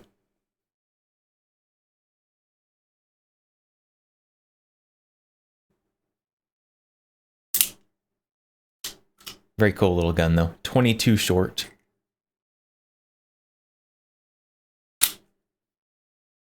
No, the big Beretta.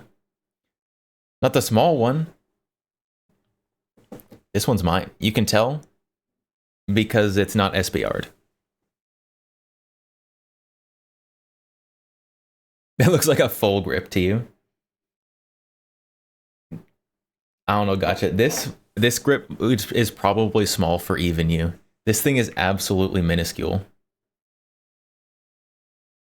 And this is the large version of this gun.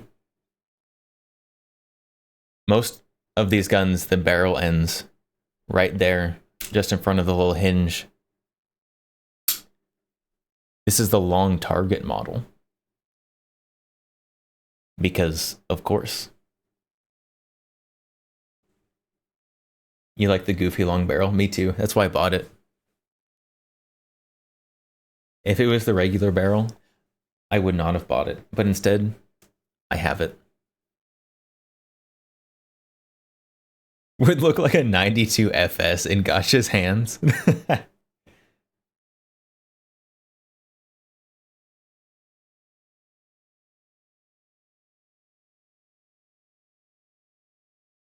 It looks like a tiny P38. It is very small.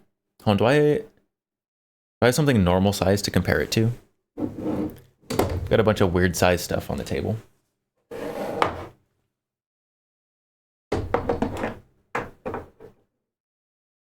There it is.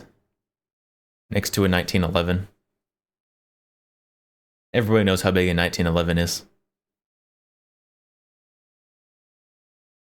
It's very small. The 1911 grip is longer than or taller than the gun. It's a very little guy.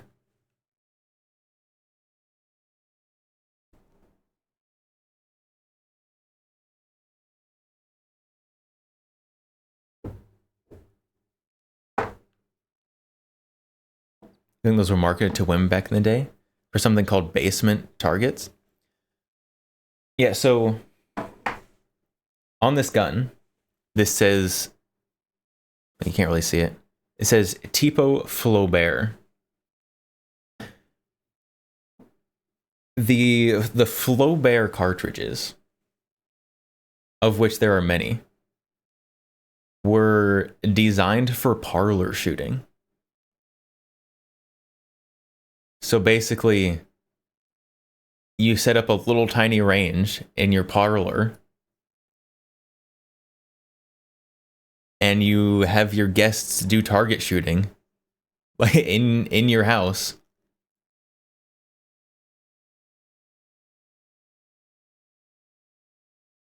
So you can go get like a 6mm Flaubert. I think there's also 5mm Flaubert. Which are these just little itty bitty tiny cartridges.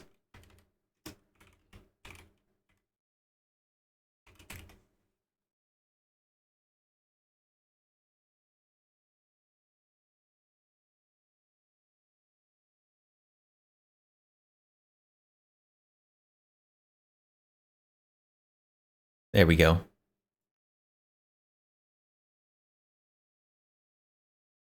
So here in the middle, 22 LR, 22 short, 6mm Flaubert.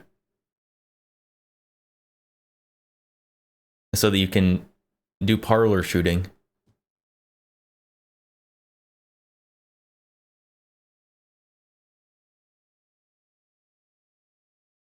And they're absolutely tiny. There we go. A German parlor pistol.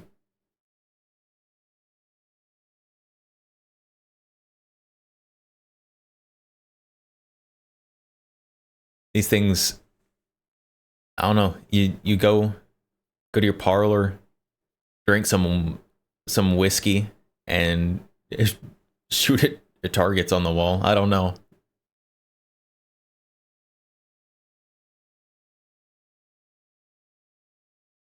Weird history. We should bring that back. Bring back parlor shooting.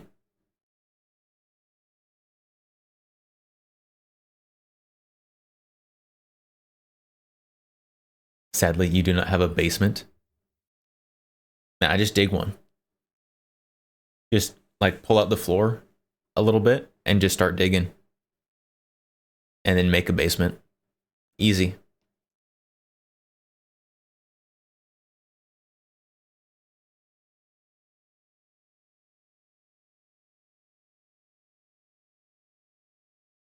Have I seen the 22 rounds that are an extra long bullet seated in a 22 short case? No. That sounds like you're trying to like fast track a squib. A Gila 60 grain? What?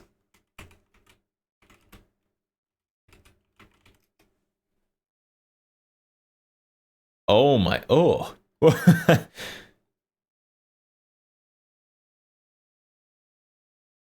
Oh no. I don't like that at all. 22 sniper subsonic.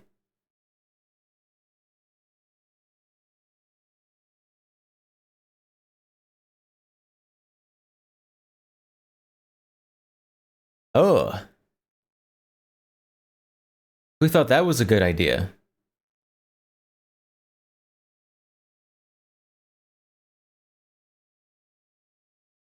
It was a sub thing? Well, it sure ain't a dom thing. Goodness sakes.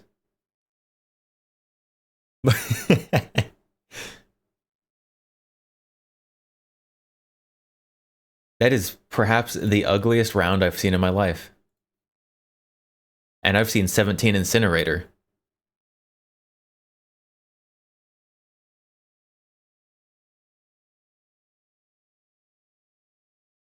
Supposedly they were great for faster twist barrels.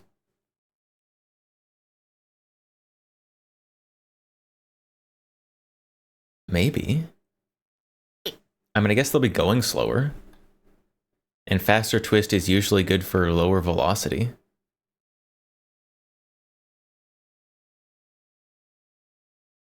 What am I looking at?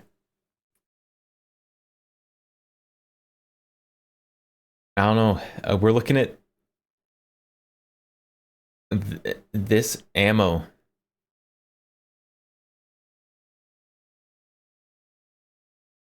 That looks highly phallic.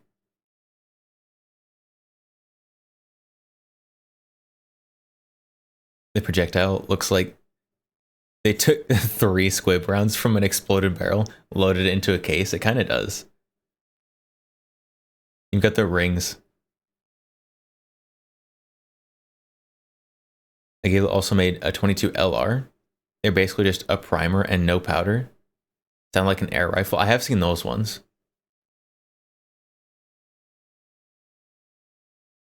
Is that subsonic? It is. It's sniper subsonic. 22 SSS. Sniper subsonic.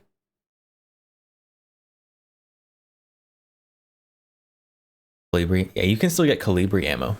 It's kind of expensive though. Especially since it's absolutely minuscule.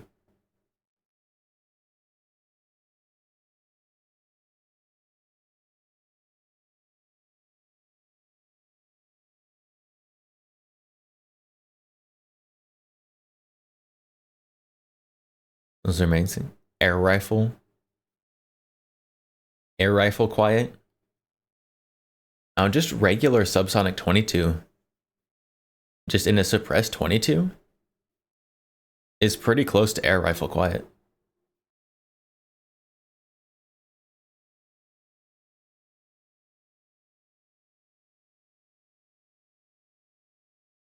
Designed for shooting silhouette steel? I have no idea. Well, that's not the same thing.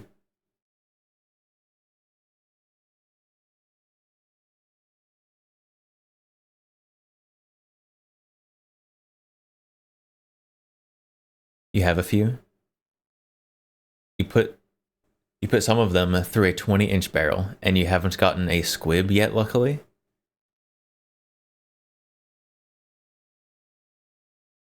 I mean, if you get a squib, just load a high velocity, clear it out, you'll be fine. No, nothing could go wrong.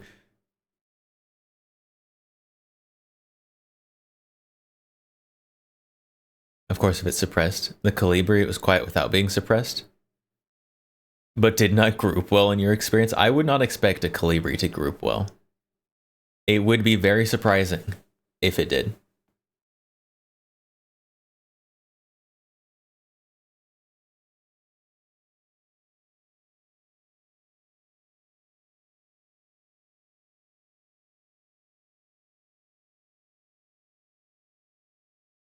Revolver or a bolt action, no shell casing? What? What?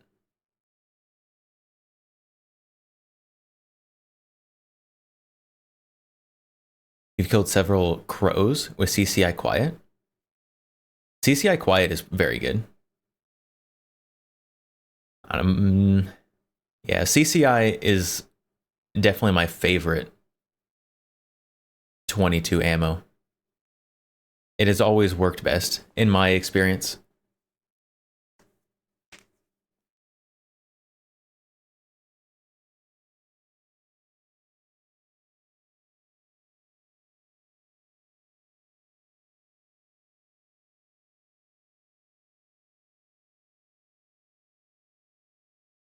Oh, that ammo's so ugly.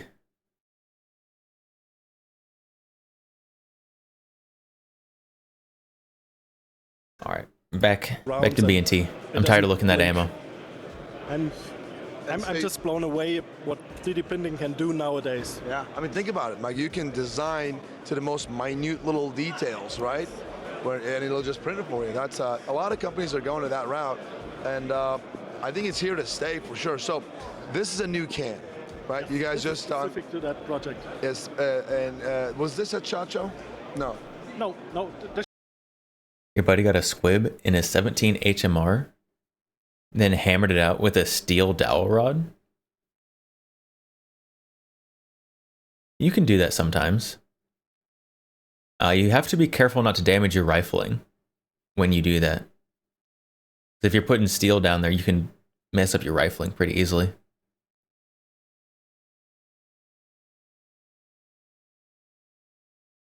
Pre-COVID, the CCI standard did almost as well and shot the same point of aim as Wolf Match. Post-COVID didn't seem the same. Maybe it is again now. I don't know, I've always had the best luck with CCI ammo. And I have some 22s that are known for being finicky, but they work pretty well when I get the right ammo. And it's always CCI.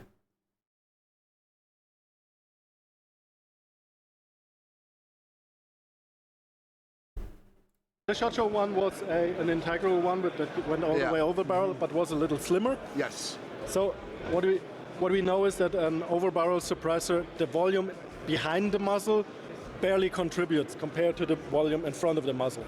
So you want to have most of your volume in front of the muzzle to maximize suppression. Excuse me. And this is why we opted for this option, and we also use our standard Mars QD system. Yeah. Which is a QD. Sorry, this one is tightened a lot for the show. Yeah. That QD was almost not QD. Underneath. Thread and cone. And this is your mounting system is obviously your standard QD. This is a B&T. Yeah, this is a B&T. One of many, actually, if you look at it. We have several different mounting systems, so if you order it, this is a hub-compatible suppressor. Yeah. You could use any other coupling if you'd like. Perfect. No, that's really cool. So, is this going to be available in the United States as it is? the current available version is the one with the integral. I don't know about this specific suppressor, but in theory they can print the very same stuff we print. So Over there. our guys in Tampa use the same machines, the same powder, obviously the same drawings. So they should be able to do it. Yeah. Well, that's really cool. Wow, I love this thing. I actually really want to try this one, and which I know we'll get our hands on over when we get back home, but really want to try that one. This sounds incredible. That's it, man. Sebastian, thanks a lot for your time, bro. Appreciate Thank it. you. Yep. All right, guys, here we are at N4SAC 2025, and we're Glock. at Glock's. Is Glock actually doing anything new? Not the BAFTA. You got a squib in the first case of centerfire ammo you shot. Like the first ever. Like you're new to shooting, out shooting. Like, oh, squib time. That's rough. I have never gotten a squib. I don't know. I don't know if I'm just lucky or if I'm just it's just better. I'm usually not buying nice ammo. I'm usually buying whatever's on sale or cheap. Like Winchester white box. You know, it's not always that bad.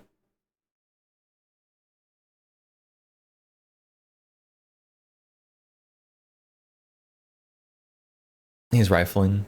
Looks fine still. It's a little savage with a Boyd stock. Oh, a savage, it'll be fine. And if it's not fine, you could buy another one for like 160 bucks.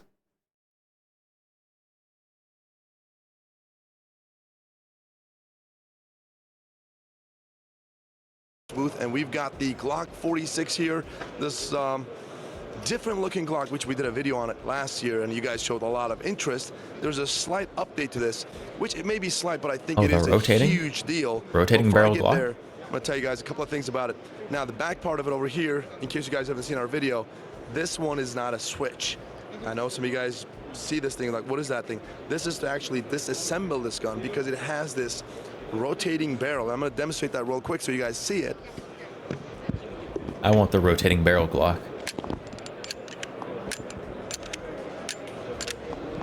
Exact, that's a rotating barrel. And last year our complaint with this gun was it had a super heavy trigger. It was really bad. But you know, the German police actually requested that. They had real... Layla, you don't know why, but Winchester white box always seems to shoot dirtier. A Winchester white box is super dirty. It's like one of the most disgusting ammos you can get. Which, if I'm going to be cleaning guns on stream, is not all terrible. I also clean my guns like a schizophrenic or something. I clean all of my guns I shoot after every range session.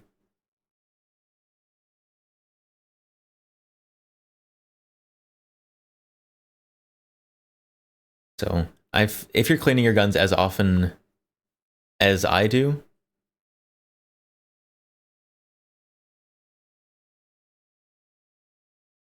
the cleanliness of the ammo doesn't matter a ton.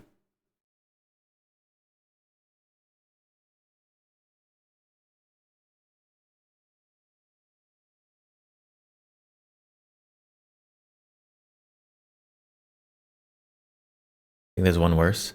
I've seen the Russian 22. It looks like you're shooting black powder. Okay, well, if we're comparing Russian ammo, then yes. Yes, it gets worse. White box is always your test ammo. As long as the gun will run with it, you knew anything decent would work. And you never had legit issues with white box.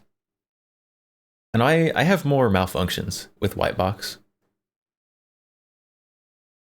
But they're not like extreme malfunctions. Like, oh, well, that one didn't seem like it had enough powder in it. Or, ooh,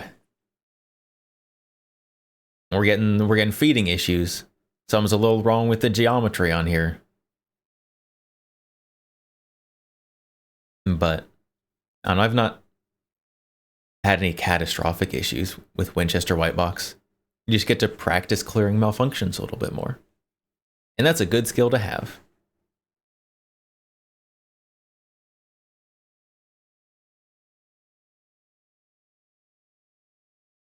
You've never seen Russian 22? Russian 9mm is pretty dirty and throws sparks. Have you seen Chinese ammo, though?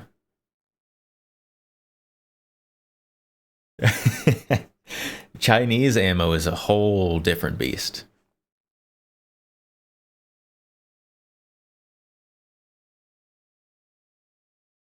See, I have one box. I have one box of Chinese ammo. Where is it? Where is it? I'm gonna get it. See if I can find it.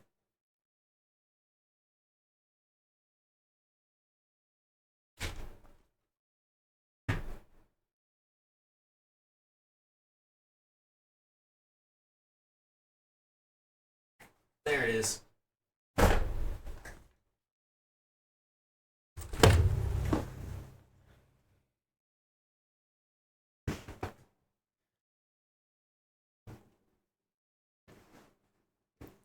We've gotten rid of all your 22 and only shot CCI, Federal Auto Match, and Wolf Match. And there's nothing, at least to me, inherently wrong with cheap 22. You just got to know what you're getting into.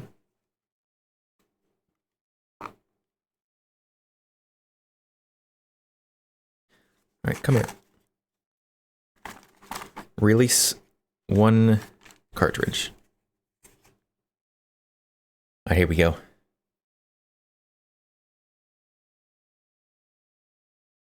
Here is Chinese 7.62 by 25. Do I have a not Chinese one to compare it to? Yes. Cellular and Bellet. So here's our Cellular and Bellet compared to our Chinese. So besides the just color difference, you will notice that this one, very nicely crimped all the way around. You don't have any kind of metal discoloring anywhere. Very nice, very uniform looking. Then if we look at the Chinese one, first of all, you have discoloring. The metal is just straight up different colors as you go up and down. And also, you will notice, we get a pointer. On here, there are little dimples. One on each side. And that is your crimping. These are held in by those two little dimples. Two little dimples. I don't know if you can see. I don't know if you can see in the video. But this bullet wiggles a little bit on those two dimples.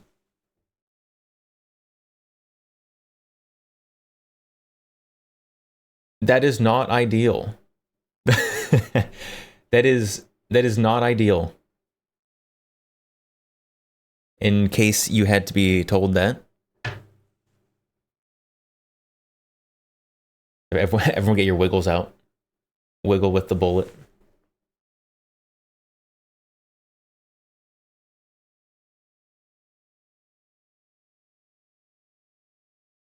Is it mild steel core, steel jacket?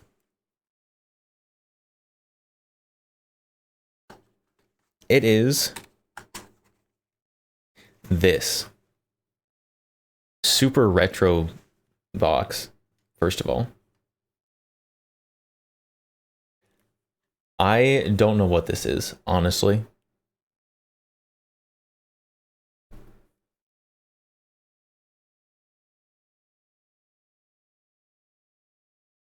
But I have one box of it.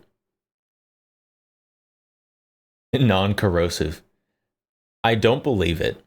It says non-corrosive, but I don't believe it.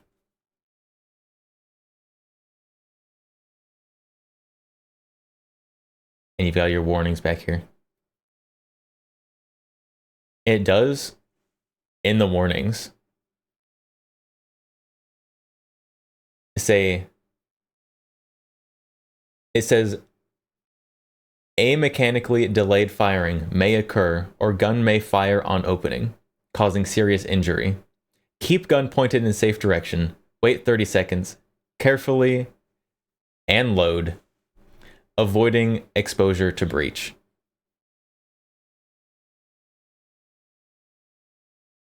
It's a really sparks confidence. Really sparks confidence in that one.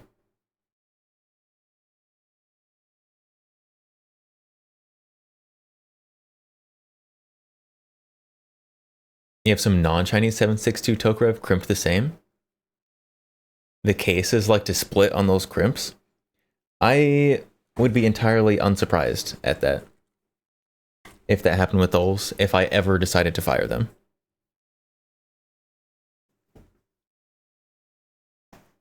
You like my nails? You need to get back into doing your nails? You should. Oh, put that away. I don't have anything out that I can put that in, but I usually don't get ammo out on stream, even just for show and tell. You looked it up? Steel case with copper wash. Well, that's probably better than just regular steel case. Marginally.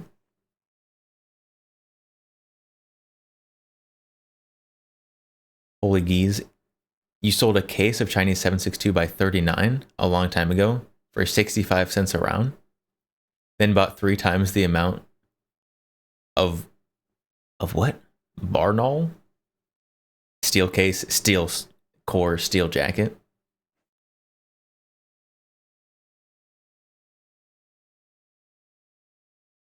Think people think that Chinese stuff is penetrator. I mean, 7.62 by 25, you're gonna get more penetration than a comparable 9mm. I don't know if most 9mm is going to be comparable with that Chinese stuff.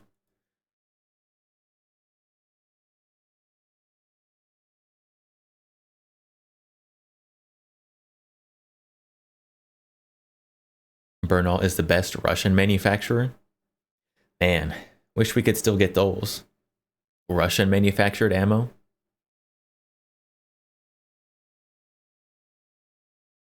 Oh well.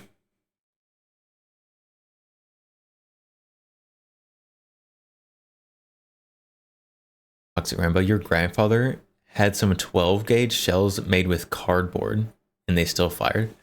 Like the paper 12 gauge from forever ago.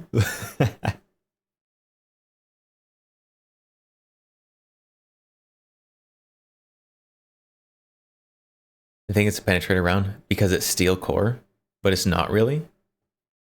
I mean, it's not made to be a penetrator round. It's made to just be cheap. The fact that it may penetrate a little more is just accidental.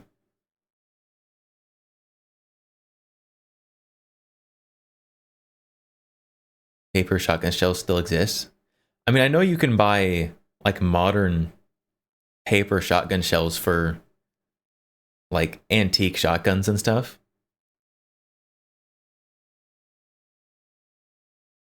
But shooting one that's actually from the era, I don't know about that one. 2 boxes, one from 1944 and one 1955. Oh my god, that's too old. That's too old. That is display piece ammo at that point.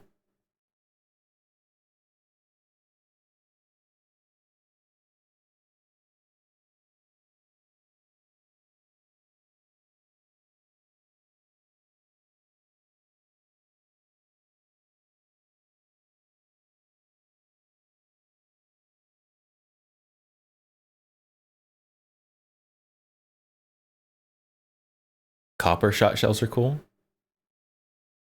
Copper shot shells are neat. Definitely not disposable. Don't leave those on the ground at the range.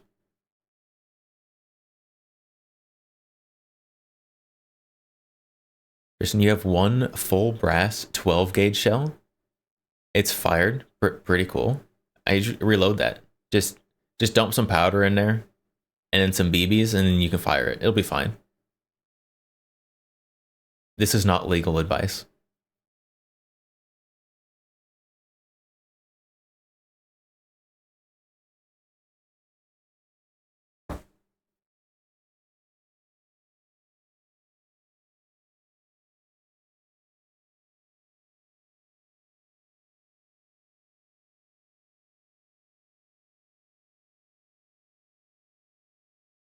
You shocked they still fired pump action only? They wouldn't work in an automatic? I would be very surprised if they worked in automatic. Something like a pump. As long as the primer and some of the powder was still good, it'd at least get the stuff down the barrel.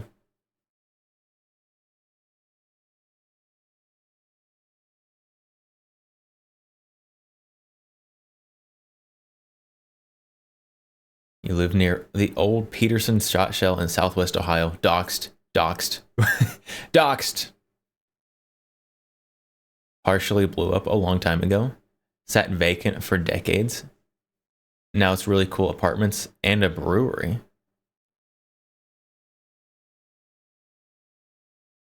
Nice. They should have started making ammo there again. We need more ammo to drive prices down.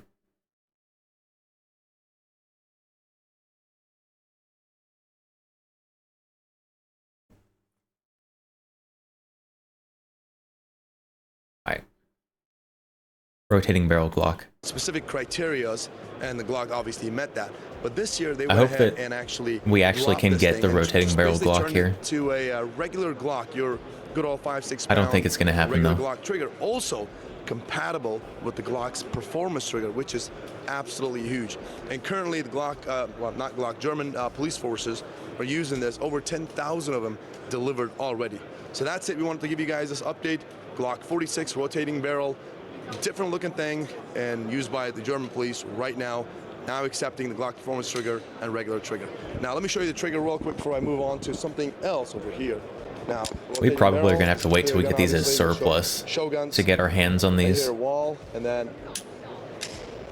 good old regular Glock trigger. That looks and then have it squishy. Cool, like very short, I mean decent. Reset.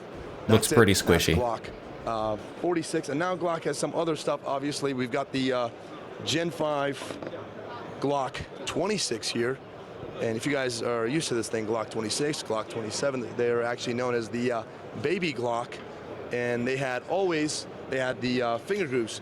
In this case, not at all. Right here, good old Gen 5. Pretty sure the 42 is the baby Glock. No finger grooves, so this is that's the little itty bitty cool. baby tiny one. And obviously MOS. So there is that. And the other one is obviously this all new Glock's Hunter Edition. You guys see this? Why do the German police need a rotating barrel? And is it better for suppressor use? Why do they need it? Because they said so. And is it better for suppressor use? No. It is very hard to put a suppressor on a rotating barrel. So I don't have a suppressor near me.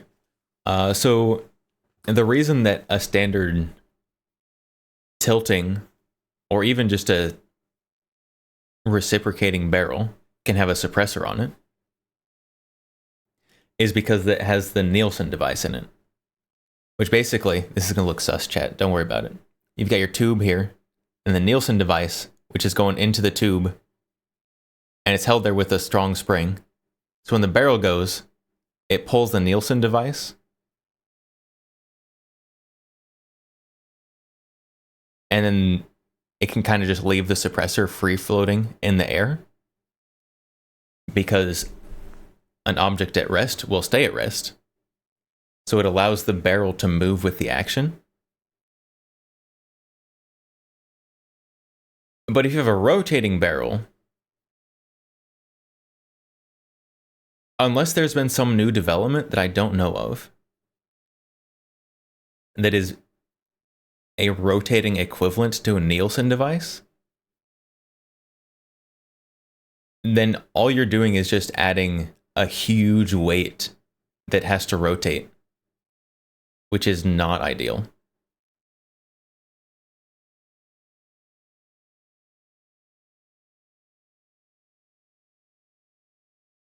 So, rotating barrel, very bad for suppressor.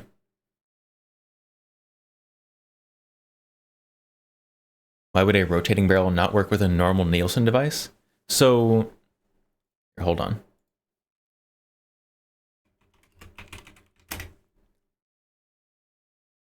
Try to find a picture of one. So your Nielsen device here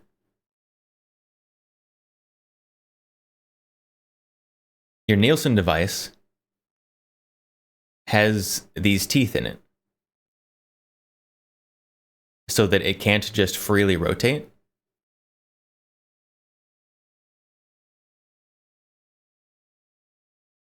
And so if you try to rotate it, it's just going to hit the teeth.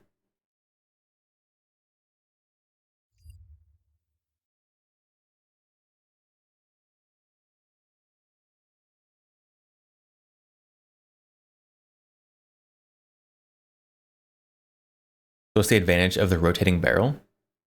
A negligible recoil reduction. So the recoil reduction, I think, is not negligible. So if you take a rotating barrel pistol out and compare it to a tilting barrel of a very comparable pistol, like same bore height and everything,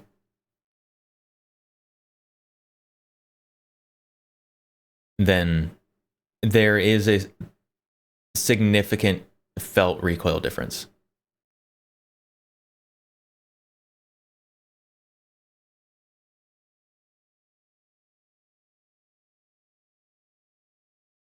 Use maximum suppressor that doesn't attach to the barrel itself.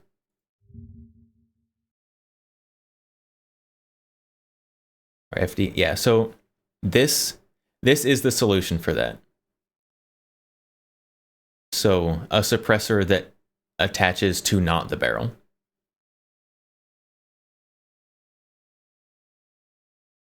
So you basically attach a suppressor to the frame or something, and it just holds this right at the barrel, but it doesn't actually attach to the barrel. That's how you suppress a rotating barrel.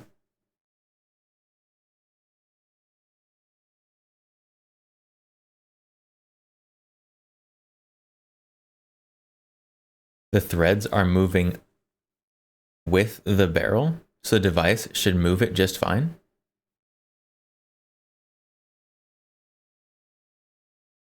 Hmm?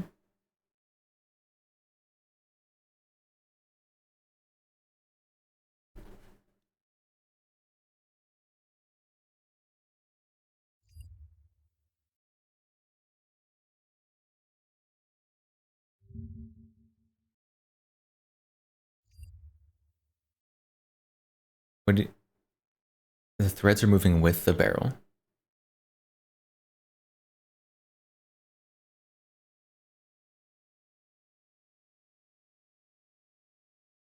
Yeah, so a Nielsen device doesn't rotate at all. It only moves laterally, forwards and backwards. It doesn't rotate.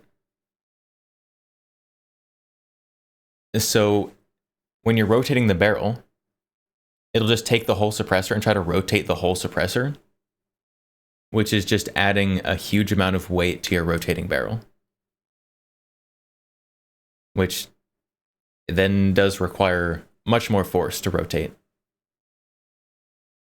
And it's also probably not good for the threads on your suppressor or pistol.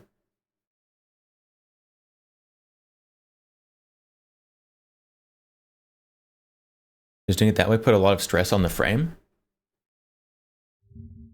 No, not really. I mean, so this it's just going to be obviously it's going to be a weight on the frame, but the bullet's not touching anything in there. The bullet's going through, and it's going to catch gases and stuff, but it's not going to be putting a bunch of torque on the frame or anything.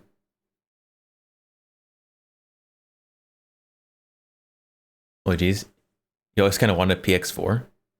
Would have one if they just took 92 megs. The PX4s are pretty cool. I have shot them. Very pleasant to shoot, even though they've just got a wildly high bore axis. If the PX4 could drop its bore axis and also keep the rotating barrel, it would be beautiful. It'd be wonderful.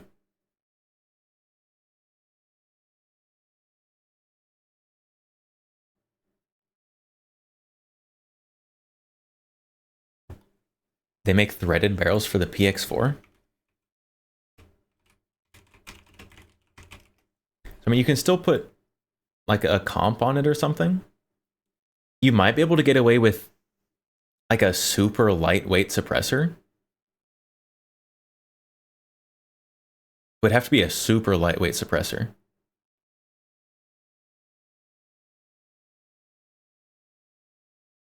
Like, is it Silencer Co?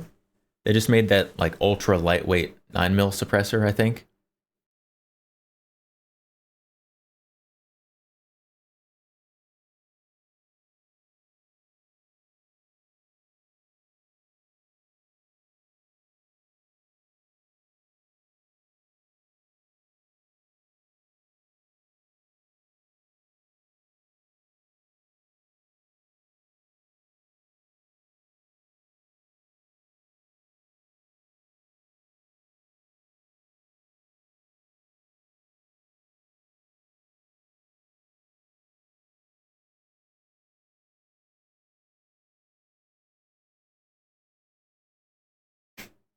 Yeah, so there are let's find a picture. Find a picture. So here's a PX4 threaded barrel. This one's for 45 in yen. Oh, this is Tokyo Marui. Excuse me. That's not gonna work.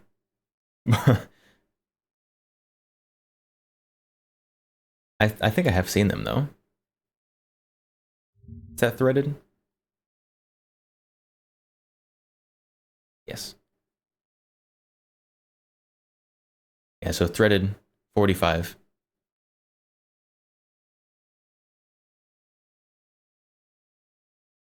So barrel thread. Yes. What thread pitch? Who knows?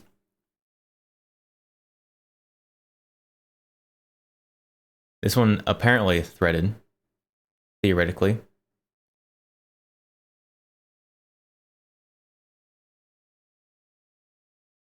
Oh, theoretically, there are threaded barrels out there.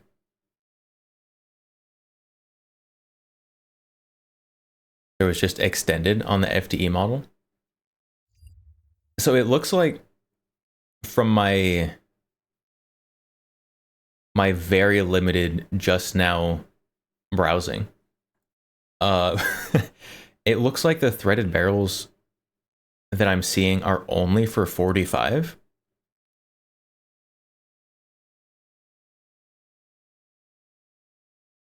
Which makes a little bit of sense, because 45 is going to have quite a bit more force rotating the barrel. So if you put a bit of weight on the end, you're going to have a better chance of being okay.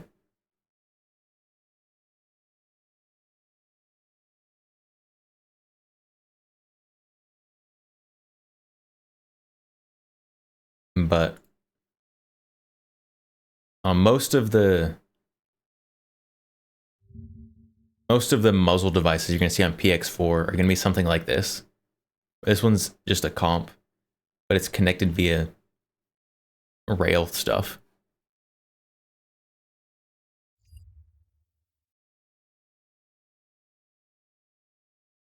Holy G's. Kind of want to try a small comp on your 19 Gen 5, where you're too skeptical that they are gimmicks. So the micro comps, they help a micro amount.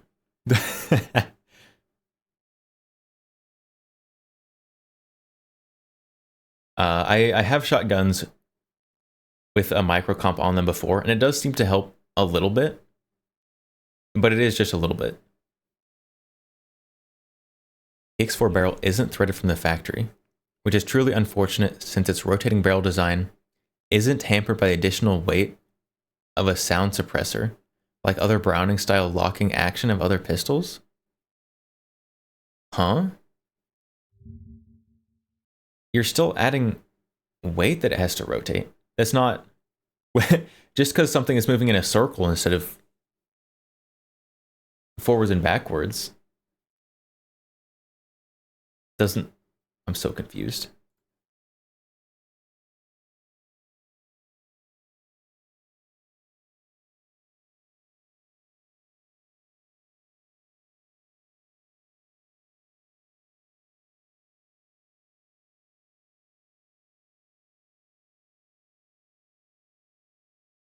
So I guess, oh, is it done by someone else? Who does the threading? And why is my page blurry now?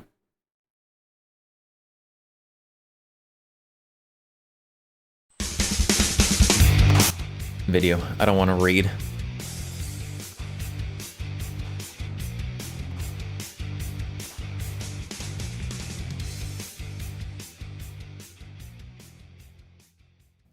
If you've seen my M9 review, you'll know that I'm no doubt over the 45 ACP. All set Oh no. Oh no, I also don't want to listen.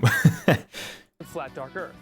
This program ended up spawning a myriad of quality combat handguns, and the PX4 Storm SD is no different. Oh wait, we missed it. To resist corrosion for up to 10 days, the PX4 Storm SD Type F adheres to all the requirements set forth by SOCOM in that program. Oh, it was a SOCOM request? For up to 10 days of sea salt, be completely snag-free, have a smaller grip diameter than the current M9, and feature a non-reflective matte finish, ideally in flat dark earth. Wait. Hold on, say that again. That was the same requirements as the... Did this compete against the Mark 23? Born from the 2005 U.S. military Joint Combat Pistol Program, the PX4 Storm SD Type F adheres to... It did. This thing competed against the Mark 23. to all the requirements set forth by SOCOM in that program.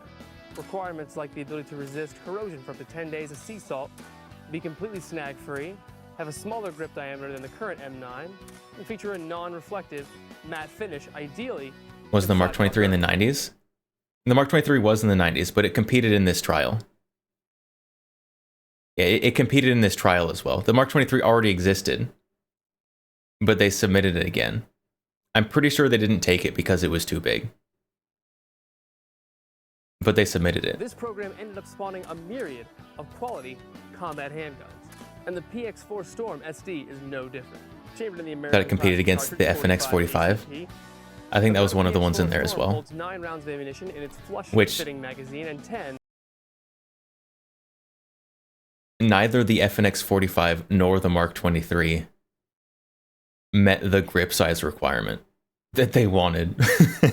With the extended butt plate installed, it features an extended slide release, and several aspects of the gun are ambidextrous, such as the safety that doubles as a decocker, reciprocates on both sides of the slide. The magazine release can be alternated from left could to be right mistaken. side, and there's actually 3 of them.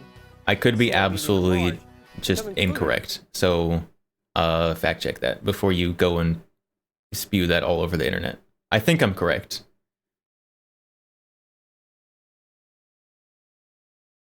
But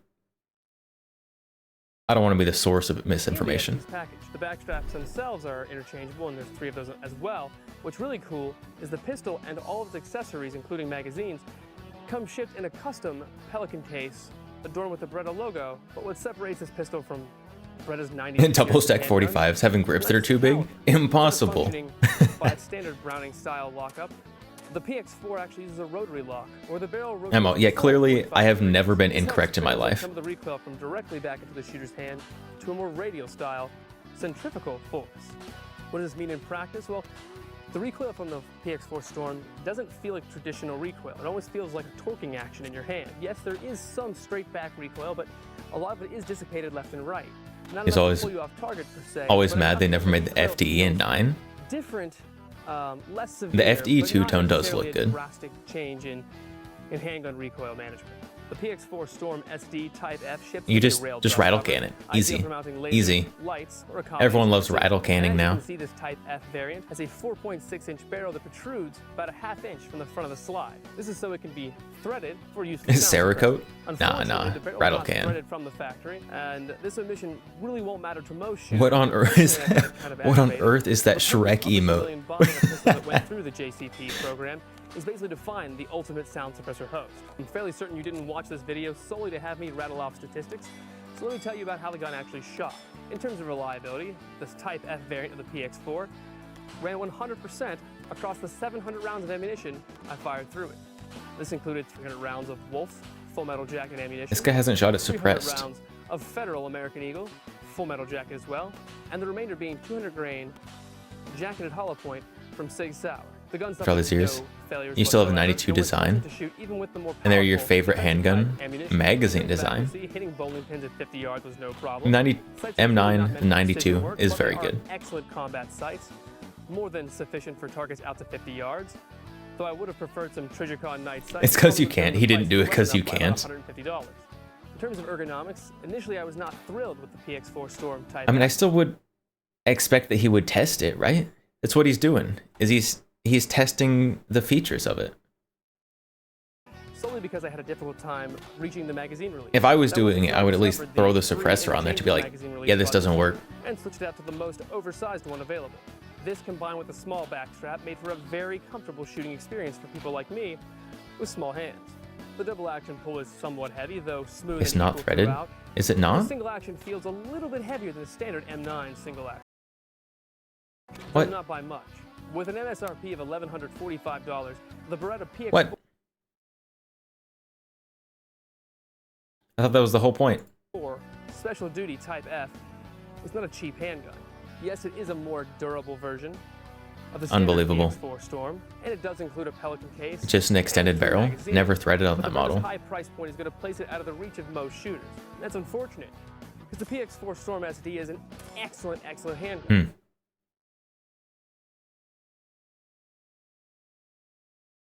I was mistaken.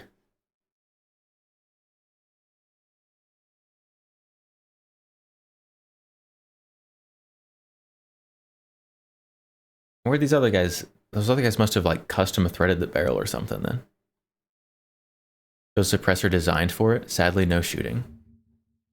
Right, and this one over here.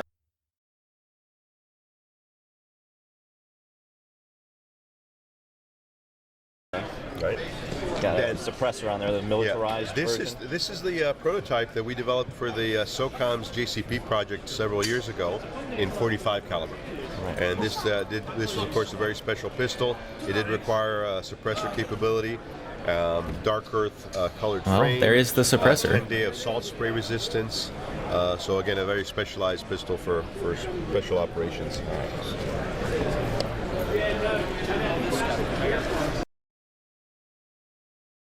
So I guess this is actually like one of the examples that went to the trials, I suppose. Special pistol. Never made it available. I wonder if they have some like proprietary like rotary Nielsen device.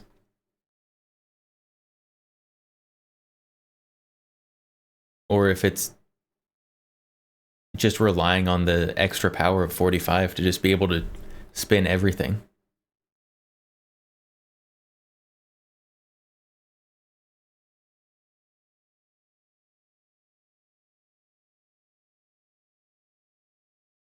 Questions that I can't get answered, probably.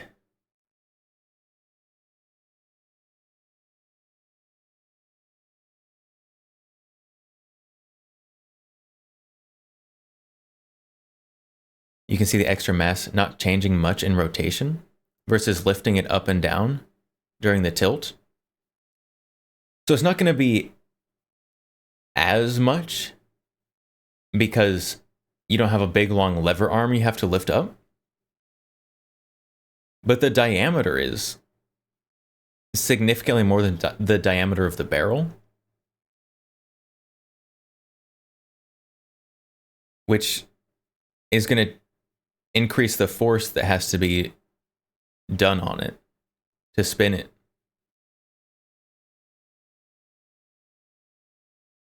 And so while it's not the big long lever arm, you still effectively have a smaller circular lever arm. I think they threaded it in the opposite direction of the barrel rotation, so it never walks loose. I think if I was designing it, I would design a kind of clamp-on suppressor, not a thread-on suppressor.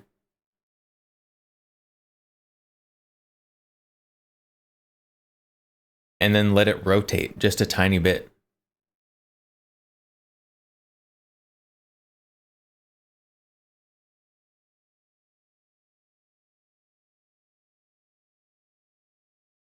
So that you didn't have to deal with the threads either walking off or tightening to the point where you would need a wrench to get it off.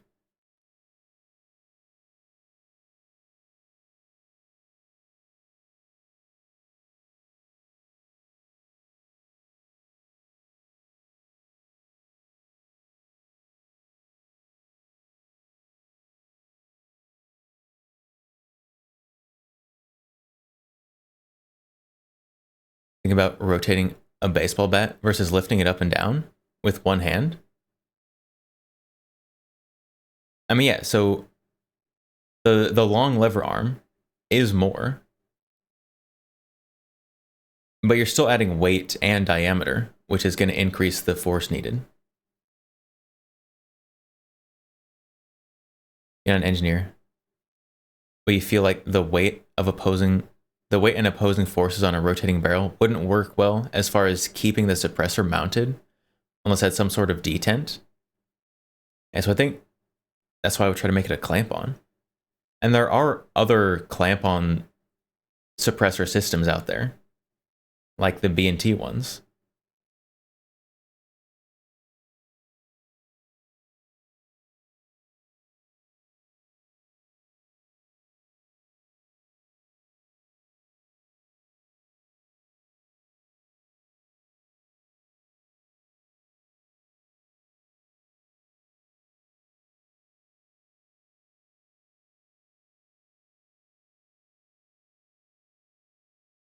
And a rotating barrel rotate both directions? It does. Yeah, it'll rotate. It'll rotate forward and back. I don't remember which direction it rotates, but it rotates some direction and then back. VZ61 system would probably work.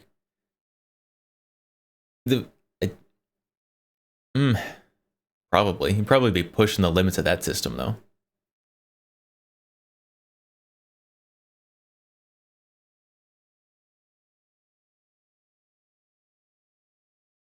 The good news for Beretta is that the gun didn't sell well, so no need to worry about accessories. Also, apparently, they didn't even sell civilians the threaded one, or the clamp-on one, or however they attached that suppressor.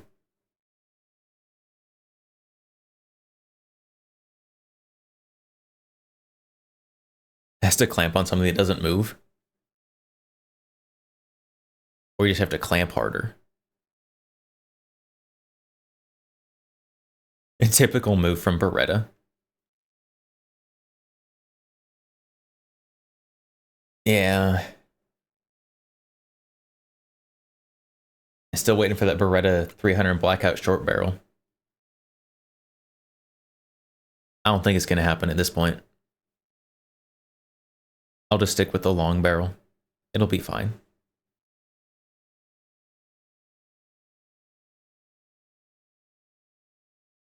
PX4, $500. Threaded barrel, $500. Double the cost of your gun.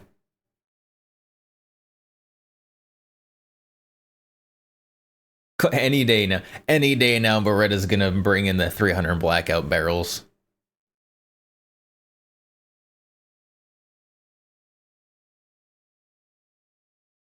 I don't think so.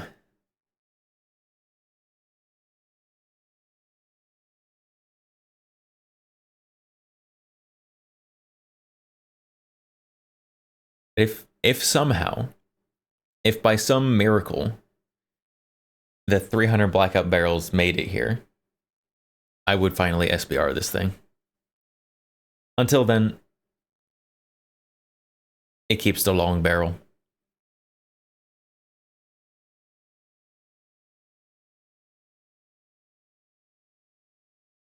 A guy on ARFCOM claims he's threaded the barrel of some PX4s and they work fine with normal Nielsen device cans.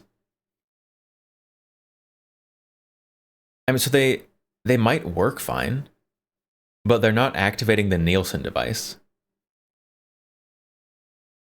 Because a Nielsen device doesn't spin. If it worked, it would just be spinning the whole suppressor.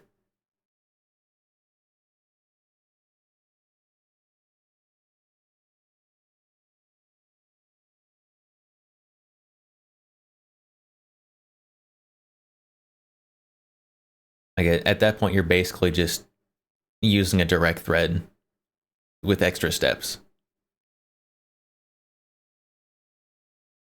Maybe the Nielsen spring works in rotation. It doesn't. it doesn't. The Nielsen device doesn't rotate. Oh, you guys are gonna make me go get us. Hold on. I'll be right back.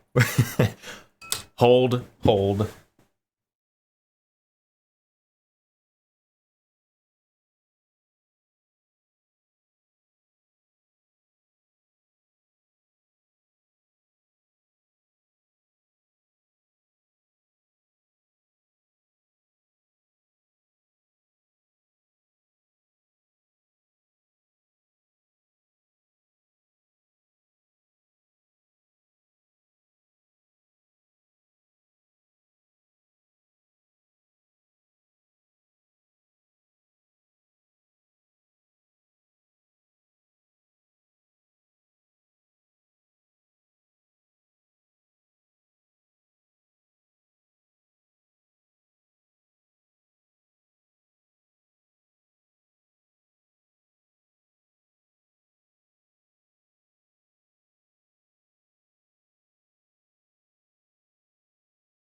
All right.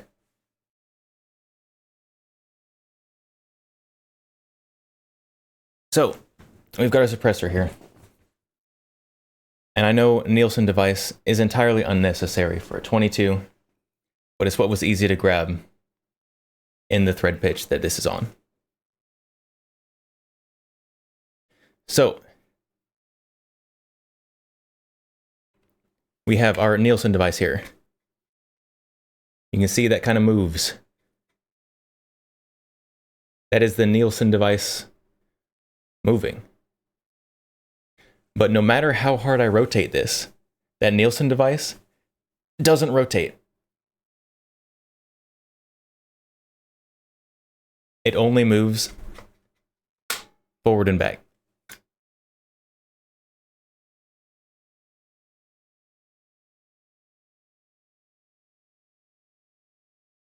After booting up World of Guns, PX4 barrel still reciprocates as it rotates. The Nielsen device is still needed. Maybe it loosens the thread when recoiling, then it re-tightens upon battery return. That sounds like a horrible idea.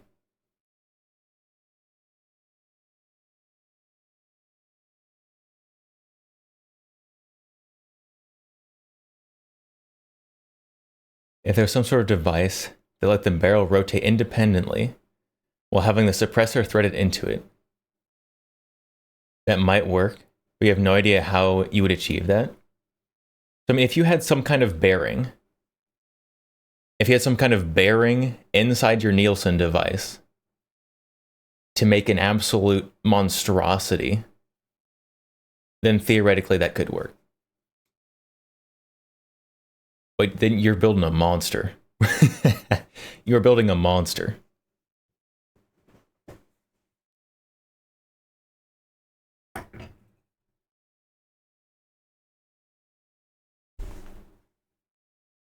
A roller delayed suppressor.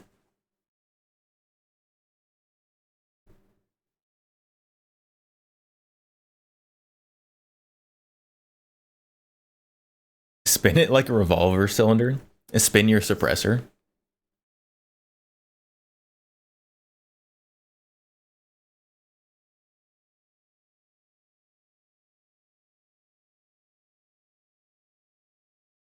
A fidget suppressor. If I had a spinning suppressor, it would be spinning all the time.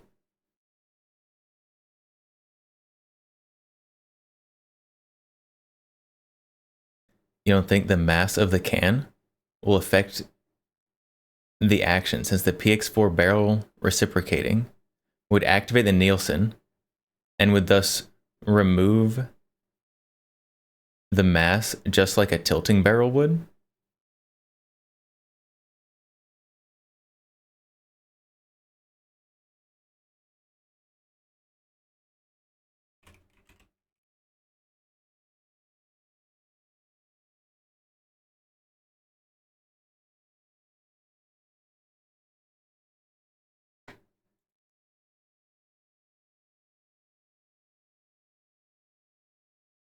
Is there...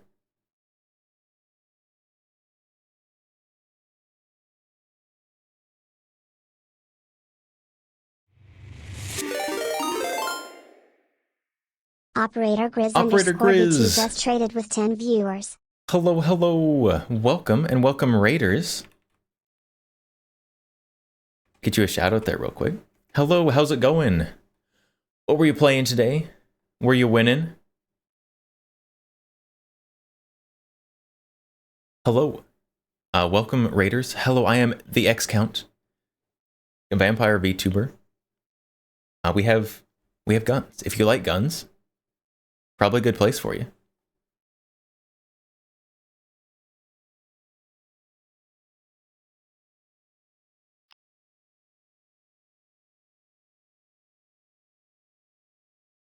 Playing Tarkov. Oh, I'm so sorry.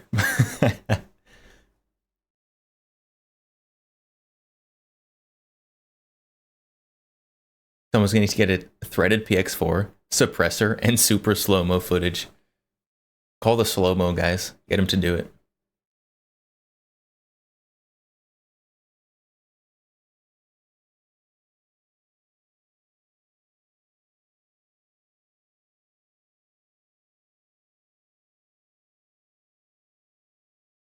But how was Tarkov? How was the Tarkov raid?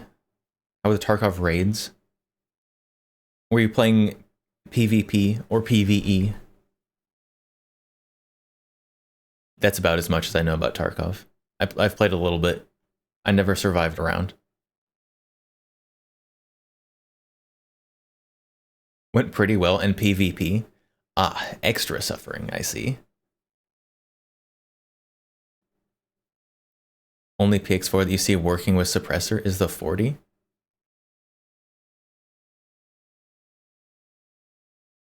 Well, I don't know, maybe there are working rotating barrel suppressors. But that's that seems like it's asking for reliability issues.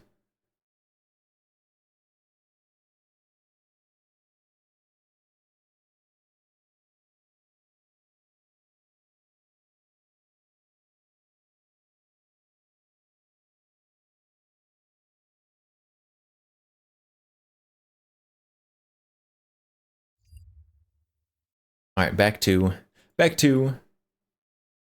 Enforce. and the Glock that we can never have. Terracotta to green, threaded barrel, suppressor attached Or the green to it, Glock. obviously. And some cool sights. Because Aim your EP must rest. Have a good night. All right. Have a good night. Sleep well. Thank you for the raid. point Koa on top. The only problem would be the can unthreading itself. And that can be solved with a locking mount. I mean, the problem could be either unthreading or overthreading.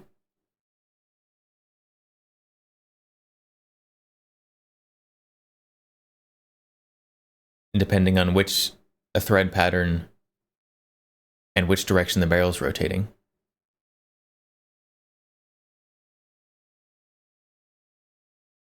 Look, rotating. This is not. This is not the rotating. This is just a Glock 19 or something. And there's some other changes to this. This is the standard tilting barrel Glock. When compared to a regular Glock, and which we're going to get to. Actually, we have released a video, specific standalone video on this gun and this light over here from Glock. You guys check that video out. That's already out. But so you'll have obviously more details there. But we've got this Hunter's Edition. It looks like the Glock 19X a little bit, but it is not. It's got the 10mm availability as well from Glock 20. Also, this Glock's a 10mm Glock 19. Now, I haven't seen a Glock light, but this is actually pretty cool. It's got this push on, push off option. Also, like if you press it, they went through the work to get a suppressor that's the same color, but they couldn't get a light that was the same color. This on the side, on and off. Man. Also, there's another attachment here that comes with this light. You can Green. actually push from the rear towards the front and I don't activate know. and deactivate. This green doesn't look very green. I'm gonna be honest. This is not a very green OD green. This is a pretty OD brown. It's got 600 lumens and some pretty decent amount of candela. Again, the details will be on the standalone video. Definitely check that out. There it is, guys. Glock's new Hunter Edition. Oh, it looks a little more green in that light there. Green. With the lighting. Or maybe it's brown. It looks more green in this lighting here. I think it was just the lighting right there. Green. Pistol, and clearly it's got the performance trigger, which I absolutely.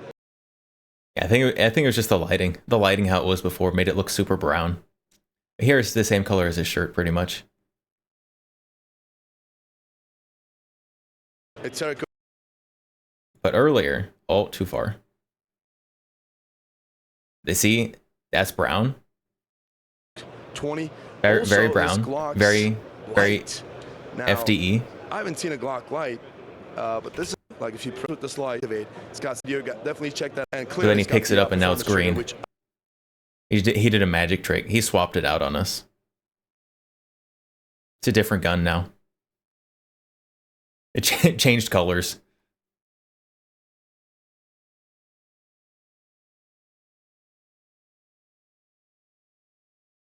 The attempt to match the serrations in the light is a fail. It's like they gave him the measurements and then they just ignored them.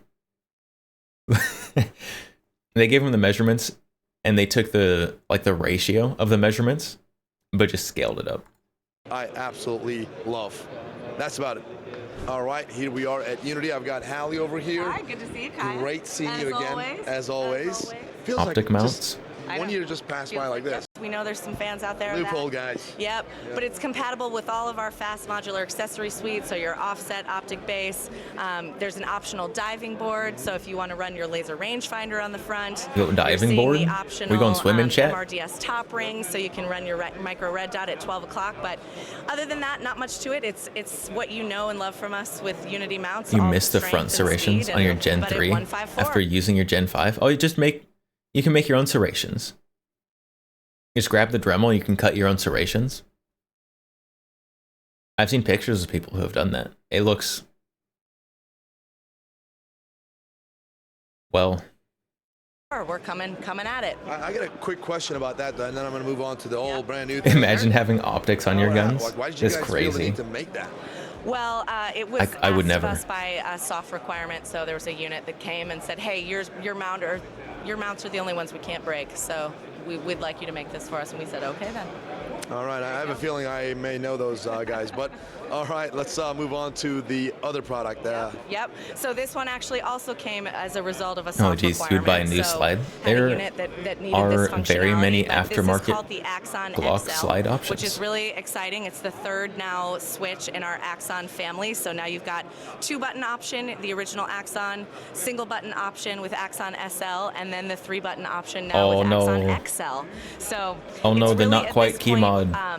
More variations will come, but at this point, it is only compatible with the NGOL. Okay. And it gives you a 3rd button for visible override functionality. So it's the first time that this has been around. So rear button is always vis override. So no matter what the laser is set to functionally or physically on the unit, it will fire the visible laser. The center flat button is mode select. So whatever the laser is programmed to physically, it will. This is too complicated for my very small brain. Just give me iron sights and a red dot. I'll be fine. And then a pressure pad with a flashlight. That's all I need. I don't need like 800 different buttons to do different things on my light.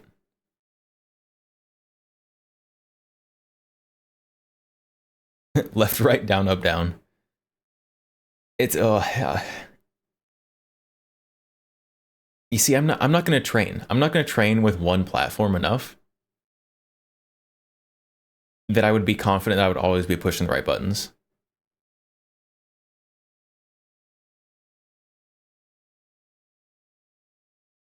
I'm gonna be a jack of all trades, master of none. Don't give me any of this nonsense. Will fire in that mode. And then Who the needs angle sights or button, optics? You've got 3 Exactly. different options, and however you'd like to purchase it. Just So shoot it at can either noises be in the light dark. only, It'll be momentary, okay. and constant.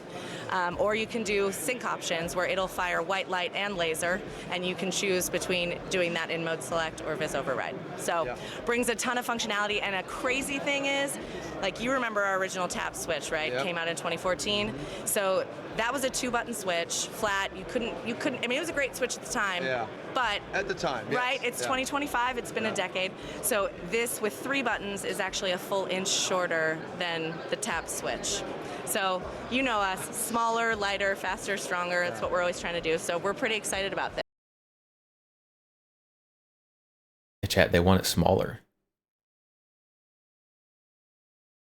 this. Yeah, I'm A really, whole inch I'm smaller. really excited about this, and I know a specific person. He has no at the idea office what who's gonna be very she's excited about talking this about. too, and Me his name too. Maybe starts with J.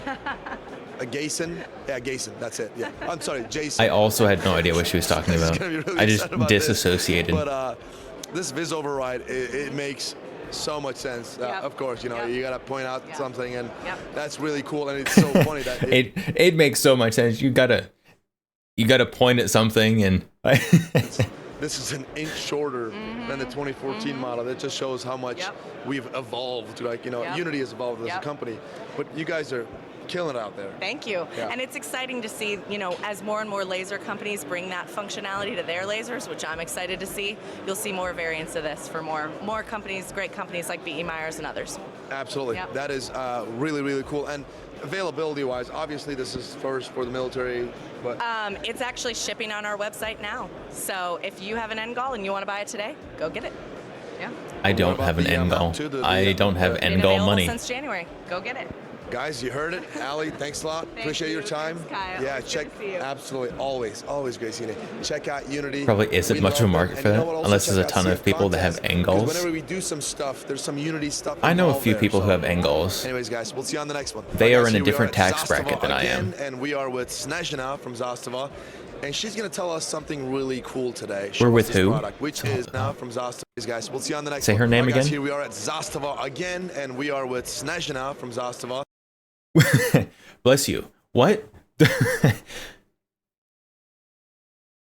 What is this lady's name? Guys, we'll see you on the next one. All right, guys, here we are at Zastava again, and we are with Snezhna from Zastava. Snezhnana. Is it Snezhnana? And she's going to tell us something really cool today, show us this product, which is the Serbian Special Forces Give M21 rifle, which is really cool. So, Snezhna, thanks for having us here. And tell us about this gun.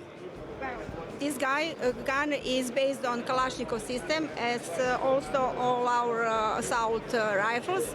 What is the characteristic? The characteristic is that in the same caliber, modular system is involved, so by changing the barrel you can get assault rifle and the short barrel submachine gun in Serbian terminology. Caliber is 5.56 NATO caliber, and we use NATO Stanag magazine. We should bring up the M19. Yes. We got requests for the M19 and the All M21. the characteristics are same as our previous model M19. Cocking handle is ambidextrous, non-reciprocating type. Kalashnikov system is the base of the rifle. We have a folding stock on the right side and the full-length Picatinny rail. Got you. Yes. So this is really cool, and I see that you guys got key mod attachment system here, which I know a lot of people will talk about, hey, why is it not M-lock? And I actually just talked to these guys off camera, and all of their guns, basically, if they have a rail attachment system, it's key mod. It looks like the Serbian military works with key mod at this point. So there's that, but you got this Picatinny mounting option here for you to attach, I guess, grenade launchers, or you want bipods, whatever, up here. Key mod. Really Key cool. mod. There's also just, you guys have a shorter barrel, like you said, machine gun, which is their like fully automatic style for more like CQB stuff, which is right there. And this is a 16-inch, so that the other one's like 8-inch. Kind of thought key mod died. Key mod is still very popular in like AR-15 the rest of the world. But yet, AK-47 system. Yes, it is a AK-47 system. Yes, but it ergonomic. This poor lady, she's trying so hard. Very, very good as all our weapons here. Exactly. No, this is. I really like it. Like to go over it, Snezhna, and you told me some stuff off camera. If we look at this, guys, so we've got this folding stock that's also adjustable, right? And the Serbian Special Forces specifically asked for that. Again, the AK system, so you don't need a buffer tube. You kind of attach your little 19. What are you going to use these key mod for?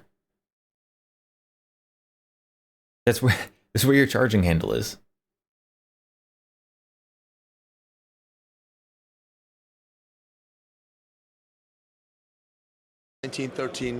Style stocks back there. We've got this ambidextrous safety 3-position. Obviously, it's a military gun right there. Holding So mechanism is robust, polymer. pretty thick Looks like it. on either side.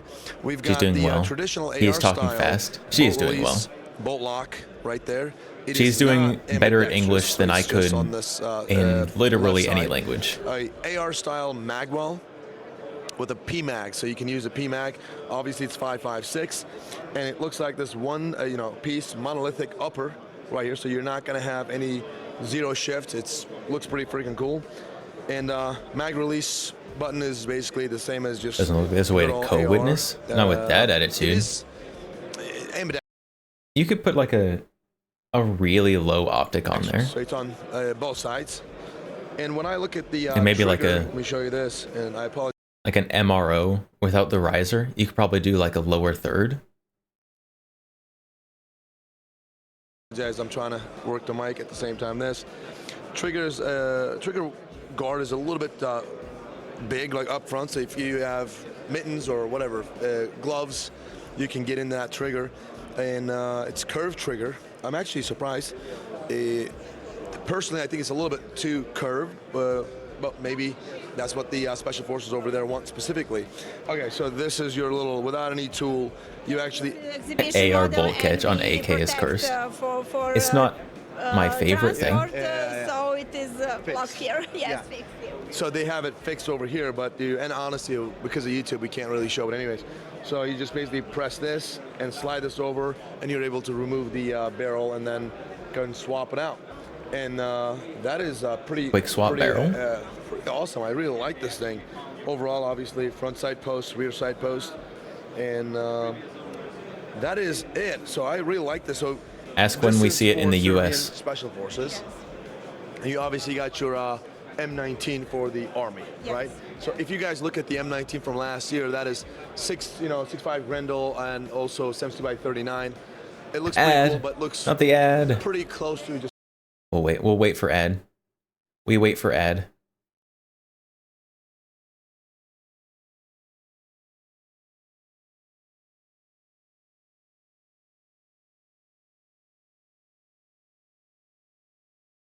Oh no, we're almost to the end of this section. And he hasn't asked when we're gonna see it in the United States. I know the answer is probably like almost never. But I want him to at least ask.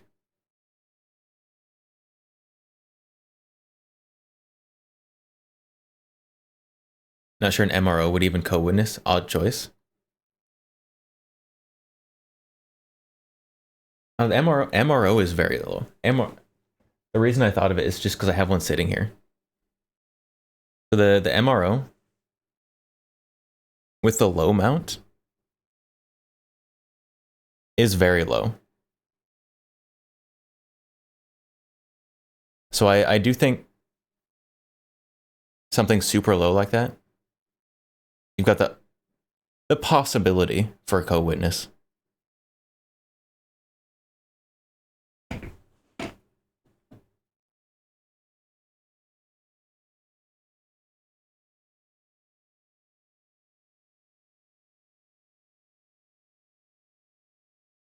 Low sights also reduce the dual zero of 5.56.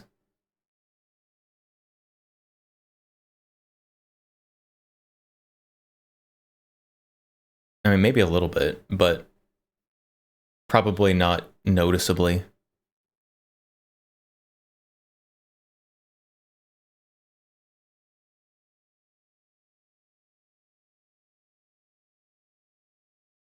I guess they're still well above the bore. Yeah, so your bore is down here. Keep in mind. So significant height over bore.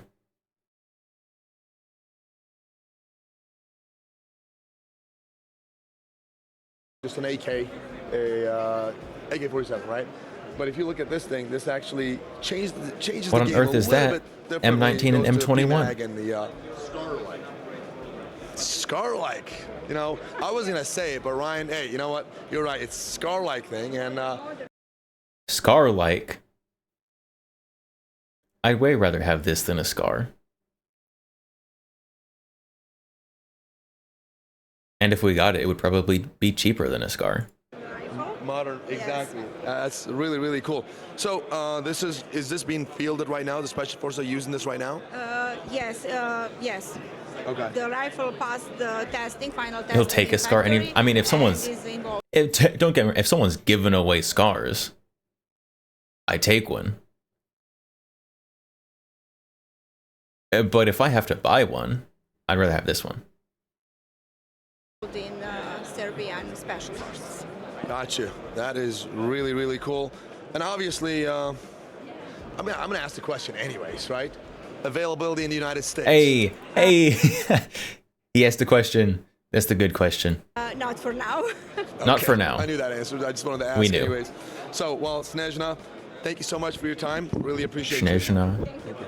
All right, here we are at Steyr, and I've got Nicholas with us. Dude, thanks for having us, man. Thank you for stopping by. Absolutely. And you've got some cool stuff, something that is not available in the United States. You have the AK Mag version? You want the rock and lock? This bad boy right here. Tell us all about it, man. Thank you very much. So it is not yet available in the US. This is our DMR, which is now a staple product. We have reference customers with Special Force Police units using the rifle already. So what we have here is a 16-inch We have the 16-inch variant here. We have Just a threw both adjustable of them gas off. system. We have a non-reciprocating charging handle, which is located in the front of the gun, which is fantastic. You do not have to break your aim. You can aim down sight, stay on target, track the target, and do your mag changes and all that. It doesn't get in the way too. It kind of looks like you can just get a good grip on this thing. You can. Yeah. You can. And you do not have to use it once you hit your initial loading, right? You can use all the interfaces. They're ambi, so you have all the controls here for mag release and bolt release. And there you go. Sorry. Oh, you're good. You have it here as well. You have the AR safety, which for you AG nerds out there, we can flip out for crossbolt safety. Okay. Crossbolt safety. Proprietary pistol grip on there, but you could mount any. It's an AR interface. We have. Wait.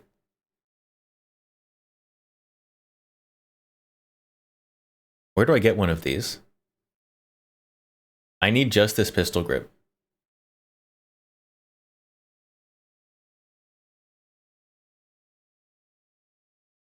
This looks like it'd be a very nicely angled pistol grip to put on that Matador bullpup whenever it comes out.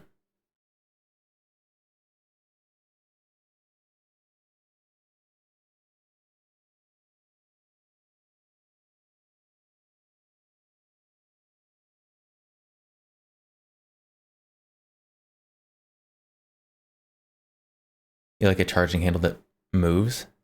Help you keep ammo count? And you know when you're out? You would rather have a reciprocating charging handle? Helps you keep ammo count. Huh? Most people just keep track of that by how many bangs happen. They don't try to watch the charging handle. Mount any. It's an AR interface. We have an AR trigger in there, an AR-10, so adjustable. It's like you can use other triggers, AR type triggers, or no? Absolutely, absolutely. Okay, very good. And a special thing about this rifle is you can put it on safe when it's decocked. So this is, I think, a very, very unique feature, which was a big thing for the police forces, because they need that. And then in Europe here, it's standard that you can put your rifle on safe when it's decocked. Yeah, I've always kind of disliked that, you know what, once you press trigger, you want to go back on safe, and you can't. Because I'm one of those people, like, if I'm not on target, if the gun is going down, whatever, let it hang, whatever, I want that gun unsafe, psychologically, also muscle memory, training-wise. And when I can't, it kind of makes me feel weird. LMT and HK have had that for a while. You guys did that. You know, so that's good. Well, that is, and it's good to see more people have we it. achieved that. It was a bit of a challenge, but we love challenges, right? Yeah, exactly. Something else that we have, a folding stock. So it folds to the right side. So you have the one folding clean buffer side, tube. which you can back carry it then. It's They a could have put a system, so cool you stock can on there, definitely but instead operate they the used a rifle buffer tube. with the stock folded, and it does not lock into place. So you have a bit of a margin there to play the stock to wiggle, which is intended. So you can reach all the controls, which is fantastic. So you can go in there even with gloves. Intentional or you can stock mount wiggle. a slightly wider stock. You have all the options, and if you need the stock, you just Sounds like a marketing pop it back gimmick. out, and there you go. Dude, very cool. I love it. And I love how stylish it is, too. Besides the efficiency, I really like the M-LOK rail up here. It just looks so freaking cool. And you guys got the BNT can up there, which I... When did the vertical grip become a pistol grip? A pistol grip stock versus straight grip is a very old sporting rifle term.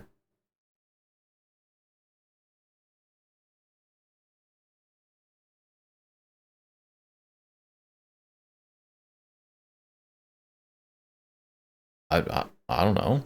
What? When did a vertical grip become a pistol grip? The pistol grip is specifically like the grip that your trigger finger hand is going on. Like this one up here is a vertical grip, not a pistol grip. This one back here is the pistol grip.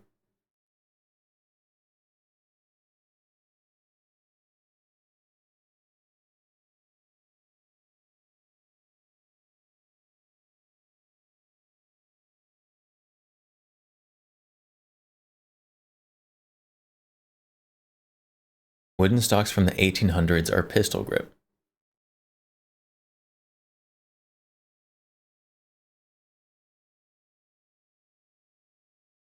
I don't know. You lost me. You lost me. I'm gone.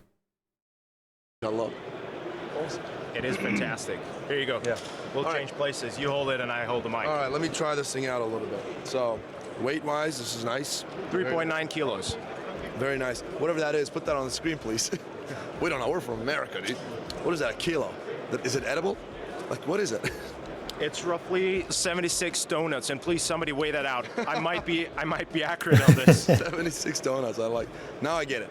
Okay, that means a lot of donuts. It's probably 10. Probably depends on where you get your donuts.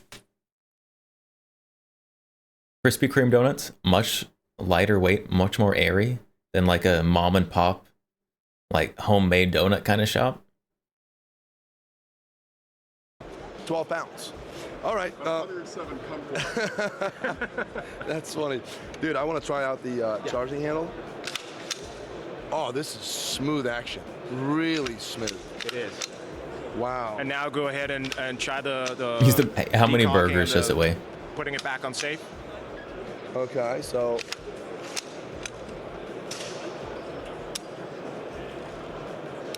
love it. That is actually pretty cool, and I like the ambi look. Just it's Perfect super there for your finger. You can reach it. Wow, I love it. This is cool, and this is not available in the United States. This is not yet, unfortunately. German military or police have a contract with this. So currently we have 2 police forces in Central Europe. Okay. And we hope more to come. We have it. We also have it with a longer barrel length with a different twist rate. Only available on the Milio market right now, but we're looking into bringing this onto the civilian market as well. Perfect. Caliber-wise, this is 72 by 51. Yeah.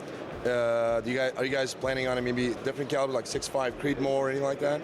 So this is in the plans and actually in testing, and we're looking at the performance and the getting the gases right on this, because you want, first of all, it needs to be sustainable and repeatable, and this is those challenges that we will work around, because on this we have sub-mower performance, and we want to keep this with the 6.5 as well, and really deliver a good package. Very cool, and I love the adjustable gas over here, gas system. Just you got your suppress and unsuppress, just like the AUG you're talking about, which we're about to check out something new over there. But overall, I really like it. I have one last question for you. Well, I got 2 questions. First one, MSRP, pricing, So in the European market, it sits roughly at 4.8, depending on where you live. We have varying VAT. Why not tariffs, 300 Win Mag? In Austria, it would be somewhere 4.8. 4.8, so 4,800. I see, okay. Yeah. You want a 300 Win Mag You AR? want to switch jobs because you're handling that mic a lot better than I do. Cut. All right, Nicholas, so now we got the 72 by 39 AUG, which I've never seen before. Let us know in the comment section if you guys have ever seen this. It's pretty cool. If you want a 300 Win Mag AR, there's a few options out there. So this is our welcoming gift to our Eastern friends. Sword and the International lovers of makes one. 72 by 39. There's the Nemo this Arms obviously is the Omen. full auto variant for There's a few others military as and well. law enforcement. But we're looking into bringing this into a semi-auto platform and making it available on the civilian market. It's got the nice banana waffle. Yep. There you go. Banana waffle. That is cool. Where have you seen this one? Never. Ever. And then just pop it back in. Look at that, guys. You're not. I'm gonna make rocking that waffles for thing. breakfast Just tomorrow. goes right in, which is how it should be Chat. at all times. It is Chat, hold me accountable. I'm gonna make waffles for breakfast tomorrow. I'll post pictures. They're gonna be banana waffles. Then I can pretend I have an AUG. Except it'll be tastier, probably. I don't know. I've never tasted an AUG. I could be wrong. An AK caliber. Okay. With the precision of an AUG, with the reliability of an AUG, and the ruggedness of an AK. That is. I like that explanation. The ruggedness of AK and the reliability of style. I don't hate pancakes. The gas adjust is the gas adjustable? What is Pancakes and waffles are good for different things. AUG features really adjustable gas port, 20-inch barrel. We theoretically could downsize it, but why? Yeah, it's fun. You have all the barrel length. You can really get the good groupings out of it. Waffle supremacy. It smokes hella when you shoot it because that cartridge is just so crazy as compared to other cartridges. I don't know. I'm gonna be honest. Like 5.56 around with Black Adam. I'm gonna be honest. Waffles and pancakes, they're about the same. I like them both the same amount. They're both better for different things.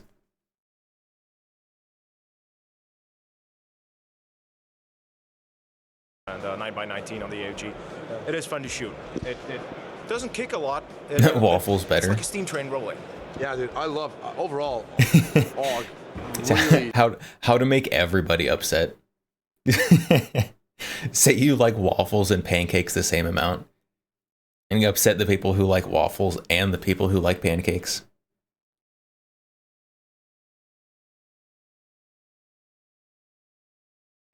Very well balanced bullpup, which I love. Most recently, we did a video, top 5 bullpups. If you guys haven't seen it, definitely check it out. You're gonna see AUG in there, and you're gonna see why exactly we put AUG in that video. I'm not gonna tell you here, so check out that video. And with that being said, check out our standalone video with Niklas, the AUG itself, the 72x39. We go deep into this platform, why they did it, all of that stuff. What about a waffle pancake? Niklas, thanks a lot for your time, man. A waffle pancake? Yep.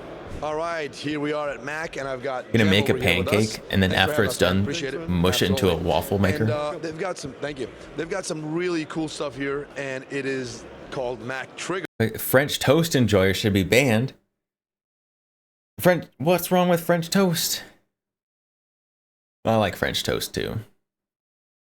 Has to be like a good French toast though, with like a good like cream filled French toast with like some fruit on top. I'm a French toast snob.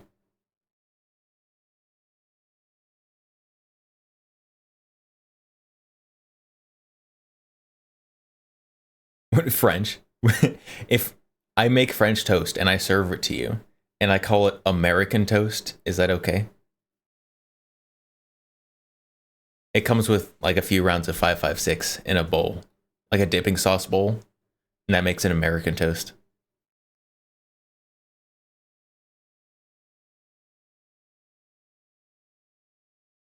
Toxic Rambo, you love the Steyr AUG. You're trying to find a white one, but it's hard to find. I also want the white AUG. I need a white AUG H-bar. I think that would be the pinnacle of AUG.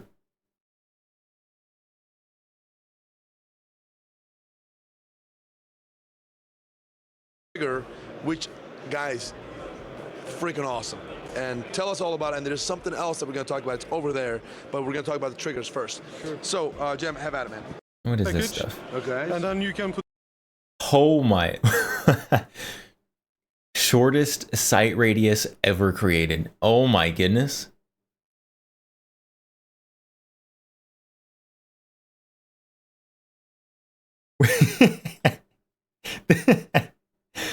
That's ridiculous. I was just gonna skip these guys, but now we have to go back a little bit. Super magnets here, so they will also stick to the slide. And we have this locking mechanism here. You just put it on. And they're held on by magnets. One full rotation is enough. And you have a red dot on your Glock. And you have also backup sights. That's what I was just going to get. So we've got rear sights right here. And you can see just like that how that is. And you've got is a little Reuben drinking again. I think this is in front of it, which somewhere in Europe. Is this Germany? Turn this around and show it to you guys. Just like that. That is actually pretty cool. So all in one unit. Yep. If you don't have a red dot, you can just simply get this from Mac, and then this works. But what about the I don't like footprint? Footprint. We have this CSM version, as the M stands for multi. Okay. So we have different adapter plates which come in the box.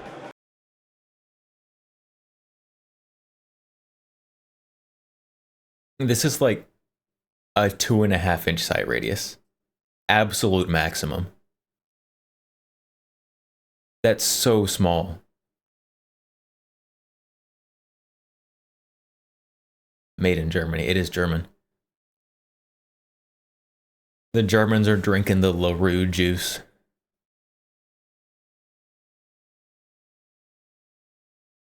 if you don't have a red dot. Or you could use your included irons. Now you have to take off the rear iron sight to put on your magnetic iron sight red dot combo.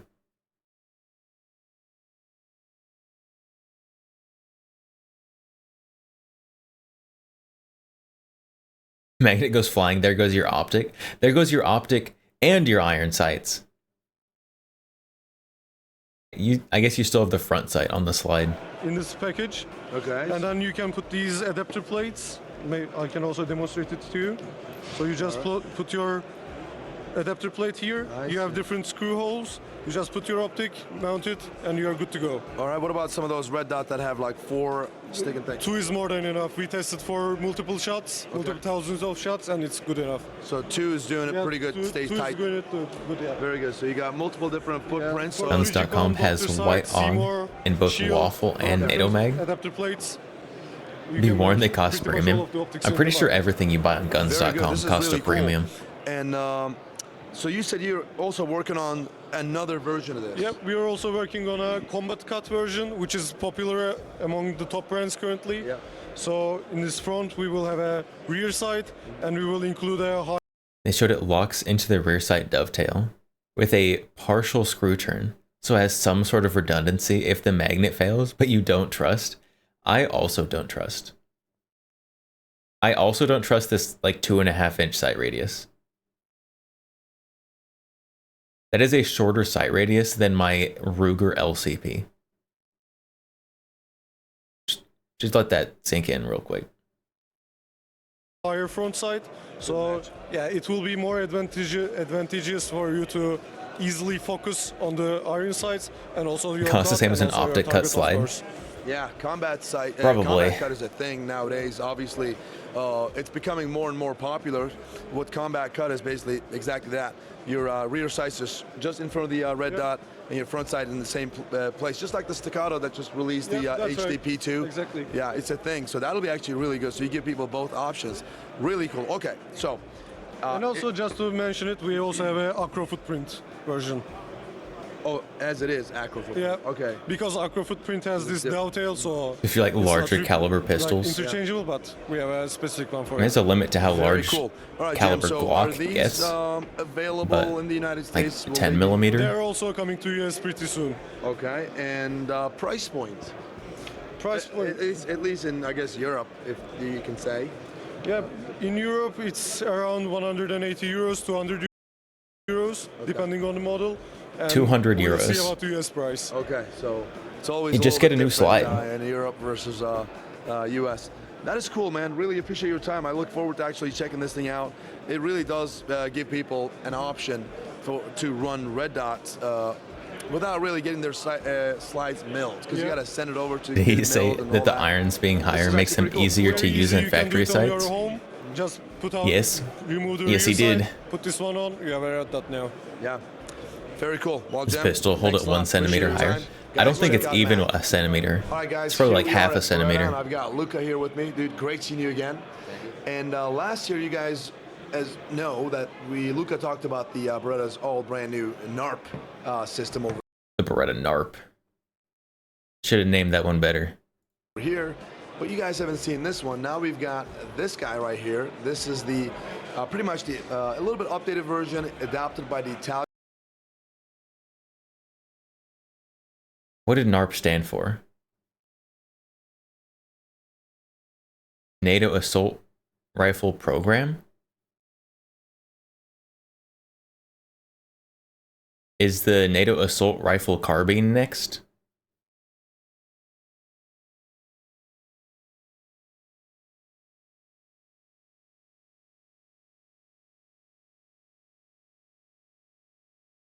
Don't go back. Old NARP had no buffer tube. Oh, ew. Ew. Next generation assault rifle platform. So, next generation assault rifle carbine, please. And GARP. Next gen assault rifle carbine. Italian military. So Luca, Perfect. tell us all about it, man. So they had started to adapt this version with this length of the barrel 14.5, but the stock is different.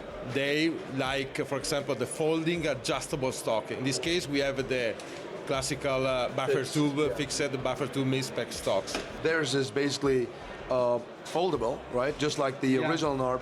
Yeah. And when you deploy it, you can actually adjust the length of it. Okay. Because maybe you have a male and female, you can adjust the length for the stocks. Depends the different sides of the guys. Very good. Okay, what else you got on here that's different? This guy has the most stereotypical Italian accent ever.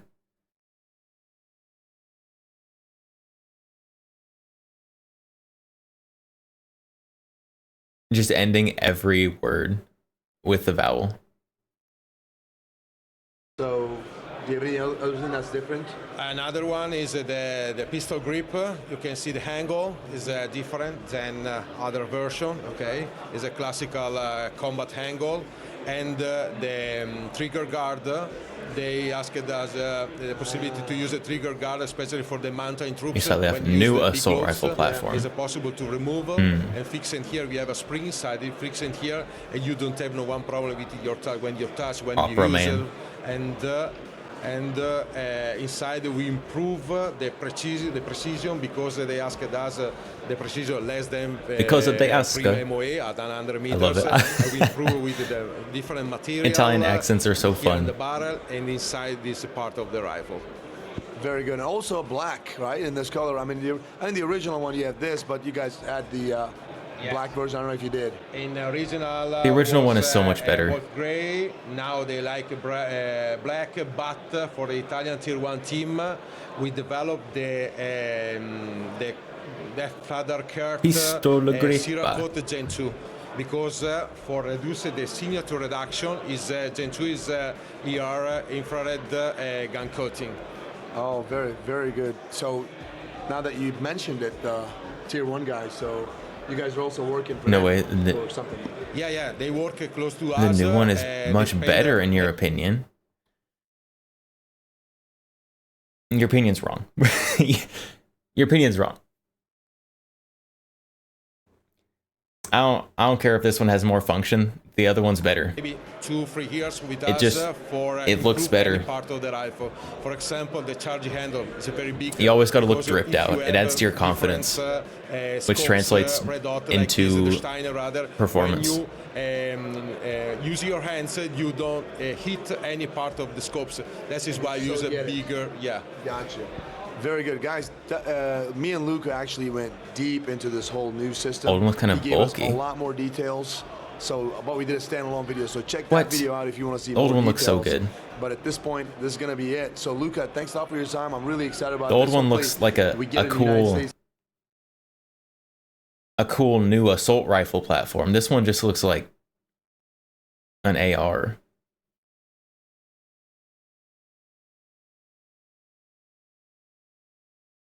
Sometime soon. Everything just looks like an MCX. 2028. Everything is either an AR we'll see, but, or an MCX. So there's no pricing available, obviously, because of that. There's some weight to it, but maybe we'll go to Beretta factory and actually do a factory tour. Let us know in the comment section if you guys would like us to do that. So, Luca, thanks a lot for your time, man. Appreciate it. Thank you. All right, here we are at Swiss Eye Tactical N4 Stack 2025, and I've got Mehmet glasses here with me. Mehmet, thanks for having us. And you've got some, well, first of I'm all, sure the glasses are wonderful. Tactical.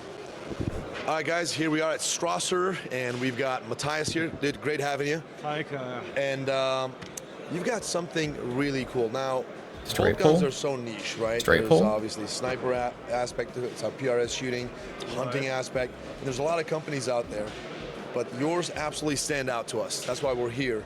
Just tell us all about it. Okay, we are a company from Austria, Salzburg. Well, for that new and folding adjustable stock you mentioned isn't buffer tube profile. It probably is.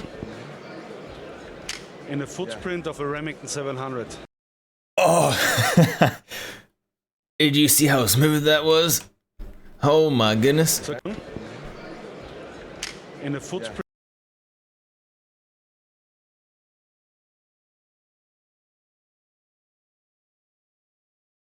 Oh my goodness. That was beautiful. Do it again. Build our smooth straight pull action in a footprint of a Remington. Chat. And bolt actions.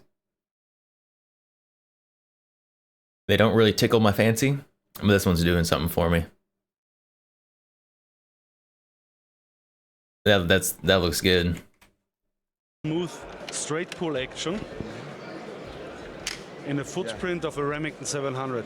It's so smooth. That's actually means 9,000 euros probably. Remington chassis. That's probably going to be about Is it. now compatible with our barreled action or our action. Every trigger, every two-piece scope mount, we use a ramage system here, so that means you have the thread of a Remington. Why hasn't Accuracy International made a straight pull? We use AICS compatible magazines, 3 rounds, 5 Probably rounds, 10 because rounds. And on no this military platform has right requested now, it of them. Because it's a short action, we have the possibility for 308 Winchester, 6.5 Creedmoor, 6.5 PRC, also 6.5 47 Can it be shook forward with Lapua. inertia? We It looks can like it build your could be. rifles in 300 WSM, for example. And you have the safety on the side. Okay. Safe, unsafe, pull the trigger, just open, close. And it goes by itself. Yeah, that's what I noticed, the very first thing, how smooth this thing It's is. so smooth. What is also possible on this platform is, now we have a bolt for right-hand shooters, right? Okay. You can swap it and change from right hand to left hand, just insert the left hand bolt. That's and it. what is also possible, this bolt face or bolt head is now for standard group. Okay. It's marked with STA, standard. Open here, change the bolt head, use a mini or magnum bolt head, change the barrel, ready to go. And you're ready to go. So your caliber That's very changes similar that to the Beretta. Wow, this is really cool. And what The I like Beretta about straight this, pull. guys, it's straight pull, right? And we've seen straight pull bolt action guns. Some of them are good, not so good. This one's a little bit different because, first of all, it's very smooth, but it has this little spring-loaded thing, and then it just like unlocks, just like that. So unlocks, and then it just glides, right? And then when you push it forward, I mean, just like that. It's you don't have to really force it in any way. It just like goes right It's there. beautiful. I love it. So trigger, what is it like? What is it compatible with? We have here a Timney trigger. Okay. The Hunter Elite trigger, so you can adjust it also a little bit. And it's a very, very good trigger. I don't need the gun. Just cut this part out. So I can just like play with that. I want only the action. Ooh, single action. How does it print? Just. I don't know. It's gonna make me print if they keep doing that. Come on, Timmy is really good. All right, so you said you can actually just as Remington 700 action. You can build people their own rifles. You can change the barrel, whatever. Exactly. So we not only selling complete rifles, like we offer 3 different models. A hunting version, it's called the Legend, you know. Okay. Then we have the Avatar in green and in black, and we offer the MDT XRS chassis. Lewd? We have No, 3 no. different rifle Maybe. profiles. Okay. So we have a standard profile, we have a semi-weight, and we have a, like this one, a long-range barrel. And the nice thing is, we also sell just the barreled actions, or to gunsmiths or other people, just the action itself. So you can actually build your own modular, customized rifle. That is really cool. I'm sure a lot of people are going to be interested in this. And you've got this MDT chassis system that's pretty much proven one of the best out there. And moving on to that bipod, because I love messing around with bipods, and that is your own bipod. This is our own bipod. You wish those actions had the rail welded or integrated? Out of the market and made our I mean, as long own as they're tightened down ideas, properly, what is good, what is not so good. it should be okay. And we created one, which is very nice to take it on and off. It's made out of aluminium and carbon fiber, and on the 90-degree position. You should go online and buy the action. So that means if I want it so You have much. the Opticon. I don't think I can afford it. And you can go and aim without moving the feet on the ground. You know what I mean? Oh yeah. So when you go forward in the position, then it's stable. When you're in the mountains, you take it back into your shoulder and it's stable. It's a few thousand. If you don't want or don't need this possibility, It's quite a bit. You just Quite a bit pull of it money. Forward, go on 45 degree, and now it's like any other. And of course, you can adjust the length of the feet. Dude, I love that. Ryan, I know you're drooling over there. He loves PRS stuff, and I know we were right before this event at the studio. We were talking about bipods. We were kind of debating, oh, which one is nice and whatever, and he was schooling us about some bipods. This is good. I'm pretty sure he's going to have this on his rifle. The latest. If that barrels that long, we're out of favor. Market now is the Arca Swiss Rail adapter. For the precision stuff, there's still quite a bit of long barrel. And then that's it. Wow, this is amazing. So, do you guys have any availability in the United States? Yes, we have. We have a base in Alabama, Strasse, USA. Okay. So everybody is very welcome to contact Jordan Hunter there. Okay. And give us and send us an email or ring us. That is perfect. And guys, this is all new for N4 Stack 2025. This is not going to be showcased at the IWA event, which is right after this. It was not showcased at SHOT Show. This is the first time that you guys are seeing this here at a show. And when is it going to be available in the United States? We have some barreled actions already in the United States. Okay. It's already here. We ship them. So just give the boys a call. Okay. Well, last question, and I know a lot of people care about this. Pricing. Pricing. Yeah. So you have to remember it's produced in Austria. Every little part what you see comes from our machines. The starting price point is for a complete rifle 3,500 approximately. Starting price of 3,500. Chassis versions and also of the barrel contours. But I think so $3,500, and then you can just kind of go up from there, just like anything else, right? And weight-wise, I look at this thing, guys. This is actually very light, sort of nice and light system compared to some really heavy bolt guns out there. And if you're out there hunting, you don't want something heavy on your back carrying for quite some time. I really like it. I really like the this left-hand ejection port, right? You just switch that up and you just, that is pretty awesome. Yeah, definitely, guys, check out Strasser, obviously Strasser USA. This thing is available in the United States. If you're interested, give them a call. It is very cool. Thijs, thanks. I don't want to own one. I just want to fiddle with it for a little we bit. are at Varusteleka. That's a Finnish company. My friend Yari over here. Right, Yari, great seeing you, man. Good to see you. Absolutely, and you've got some really cool It's not stuff. terrible for Obviously, I've known you guys a complete years. I know rifle. what you have. It's Finally, I not. get the pleasure to actually interview you officially and check out your products. So tell It us is what actually you want to tell us. very reasonable for what it is, I think. Varusteleka, for all the I don't know how it viewers, if you performs, don't know, is a Finnish military and but outdoor scare company.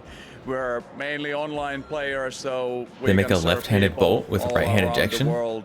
Last It looks year like they we did. sold, It looks like you should just be stock able to like for 98 countries, which with is the probably different half of the side ejecting civilized world, so to actual speak. bolt And on the end we of do, the military bolt gear, carrier outdoors gear, thing they had going on. serve our customers, both military and law enforcement, and consumers, civilians, with good quality gear, which is done with the kind of Nordic flavor. So all the cold weather stuff is what we take pride on. Yeah, I got a couple of T-shirts from you and a couple of hats.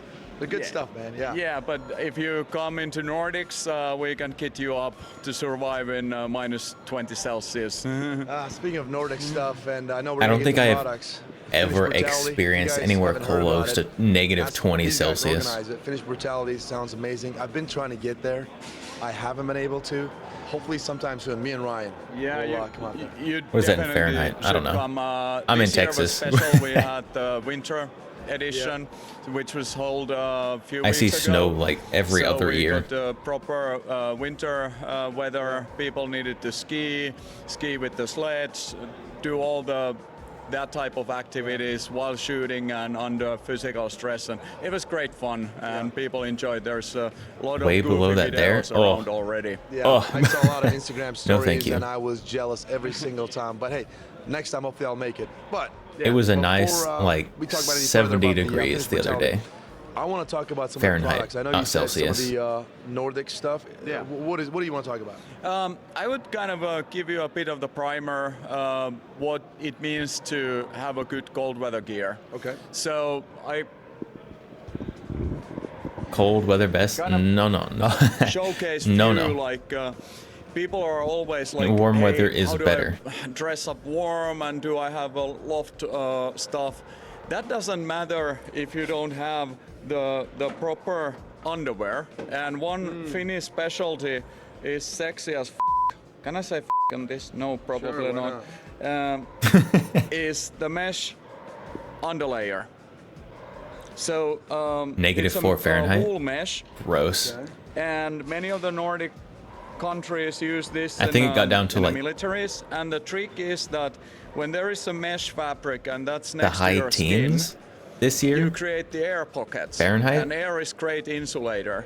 And when you layer up And that was too on cold. this, Not a you fan. have the insulation, and also if you sweat, the moisture will wick faster Fishnet. from your skin, and you Hey, are you got not the dying. Nordic So fishnets here. This is something which Nordic people know, but I think a wider audience in Europe or US, this looks a bit crazy when you put it on, but it works. And all the cold weather layering, the base layer is the most important, and that's why we use high quality merino wool to layer it up with either 1, 2, 3 layers of the underwear before going to the combat layer and the loft You don't mind the layer. cold? So the With kind the of wind? the base layer is the key of the But when cold weather. but when cold Gotcha. So happens I and the honestly air did not dries up, know this whole mesh thing, the air and then it pocket. like it For me, bothers my eyes. I if feel I'm all gonna like be dried out warm, and I'm gross. just gonna keep layering up thick stuff. Yeah. This, like, I was like, in fact, when you first Cold popped is this thing out, I was bad. like, wait, this is a cold gear. This has got Yeah. holes in it. Yeah. Wow. Okay, so Yeah. science behind it. Yeah. Sexy And tactical gear. experience, long Why not? experience. So that I wanted to bring up, that it's not about the loft, but if you are in an extreme cold, you need, of course, the insulation. And one of the items what we take great pride is the patrol coverall. So this is the garment what we have had in Finnish military Hot quite is some gross time. and sweaty. Cold is It's better. usually issued for long-range reconnaissance But like, patrols. but in and the special cold, forces. you bundle If up in they your need to be static in sniper your warm Overwatch gear. or and like OP. parts of you were like And the sweating, and trick other is parts of you that were freezing. you jump It may be in that I don't know how and to it dress will for cold kind of, weather. Protect you from the elements. Yeah. And what is neat in our version, because things has gone forward, is that oops, that went there. Cold equals bundle up equals So, equals cozy. Hot that equals we just have take a stuff dual off, zipper and system in the then front. equals so comfortable. when you have the plate carrier on, you have your radios on, all the stuff going on, and you need to get the extra warmth. You don't have to take that stuff off. You open the front flap, you can kind of put that to warm your body and From what you've seen, groin, most people don't dress and appropriately now for you cold still weather have the that don't like access it. to your radios and everything. I'm gonna have to So, deal with for cold example, weather in for like situation a that week, you go to the line of cumulative every year. departure, you need to wait So like some hours. I'm not gonna buy a bunch of before nice cold weather move stuff. In the cold, you take this from your patrol pack, go inside, you still have your comms, then comes the, okay, now we go. It's super easy to take off because it has the full zippers, and that way you maintain your body heat, then you can go do the mission. No problem. So this is something what we developed quite a long time, and it's been quite popular with the units. You can only take off so much with that attitude. So military, law enforcement people wear this? Yeah. And cold is And more also solvable than the hot. Hunters, Both have limits. reservists. For example, now in a Finnish brutality, many of the people got My the hot extra limit is very warmth high. from from this. So I actually saw. So Finnish Brutality was in complete whiteout. Can always right? add more All layers. snow. You guys are on that Only so frozen many layer, layers. and They some can people are legally or walking around with physically be this stripped on, down. and you legit could not see them. Like you know, they blend in very well. You And the just first thing that get like came a to my mind when I fan, saw AC. this, in the United States, the whole northern part of the United States, there's a lot of people who go out there and they hunt in like the snow. Complain about being cold. This Don't would be have perfect. enough layers. In fact, even law enforcement. Yeah. There's some recce missions that some of the SWAT guys that I know do. And I have Sniper Overwatch, some warm this is clothing. really great, and Not a lot, that's though. Something what we are really proud of, that we nailed I've got a nice, like, overcoat. modernizing this the traditional gear what we And I have just put that in, over Finnish whatever military. else. Wow. So people in the United States, how could they get one of these? It's quite easy. You just go to our website, Varustelleka, and we deliver all over the world, and especially in the US, we have a fairly good delivery rate. Everyone throws fits when you feel your skin off on the really hot days. Oh, it sounds like a them problem. Civilization, you get it in 3 days or like 3-4 days. So wow, 3-4 days from Finland. Straight. Yes. Very good. And I see that there's some other colors here too, which is pretty good if you're not in a snowy environment. Yeah, this is one other Finnish pattern. This is our M05 Frozen. So it's made for that period of year when it's already You always really forget cold, to carry but you your don't AC have, unit snow, and portable trees generator with don't you have when you're leaves. outside. So that's why it Oh no, has they the have like grays, more grays. you're gonna and laugh at lighter this. greens I don't have one, than our but they do M05, make like woodland. Wow. it's Guys, essentially check out like a jacket Varustelleka. I mean, if there's anything they know, that has they know cold like a weather little mini better than AC unit in anybody it else. So that definitely blows check cool them out. air over you. Yeah, Yari, thanks a lot for your time. My man. Appreciate pleasure. it. All right, here we are at Ekron, and we've got Renato with us. And Thanks. it really looks like one of those like poofy winter jackets, but it's full of cool air.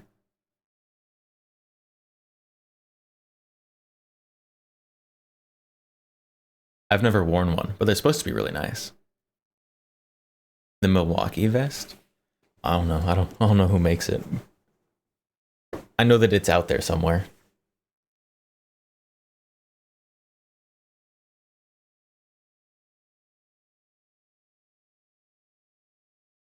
I don't know, my hot weather tolerance is very high. I've worked for it. I do also literally start getting like heat rash. That's when I know it's too hot. I start getting heat rash. It'll be like 110 degrees outside doing yard work, and I start getting heat rash. I'm like, oh, time to calm down for a little bit. Because before that, my body doesn't tell me, yeah, it's too hot out here. It's a superpower, except it's nerfed. Thanks for having us. Yeah, sure. Welcome. Absolutely. And you got some really cool stuff. Brand new release for N4Stack 2025. Tell us about it, man. Yeah, we do have a flow-through suppressor now. We previously didn't make one, but now we have one too. It's called the LTX. I have one here in the cabinet. It's LTX for low toxicity, because we want to emphasize the toxicity aspect of the things, because the operator of a firearm doesn't really care about the longevity of the gun or all the other aspects, so we don't really focus on that. It is the toxicity that's important for the user. So yeah, that's why we came up with the name LTX. Okay. So that's what it looks like. It looks very similar to our conventional suppressors, the ACS we call it. That's just a baffle style suppressor, like what we see here. But we have the vents here, and there's internal geometry that allows for higher mass flow rate. Gotcha. So Yep. there's, what's the back pressure like, you think? It is pretty low. It's always difficult to give a real number that is solid and not. Someone needs to make some kind of standard measurement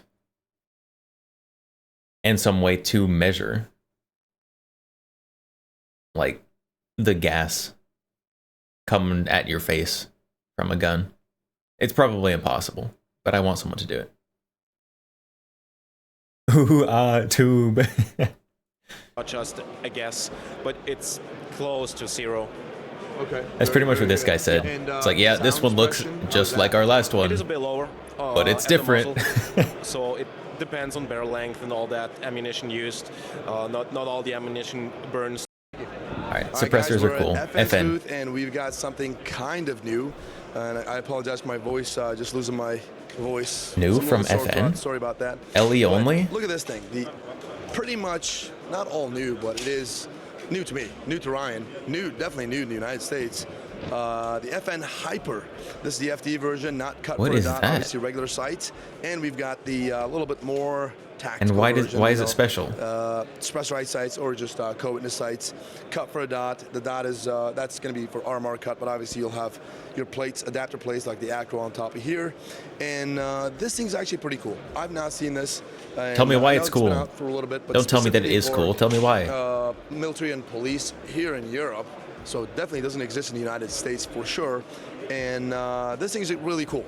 So it has, how do I say? Like as I talked about the sights, but it has some quality. Oh, that's how it's spelled? Hyper.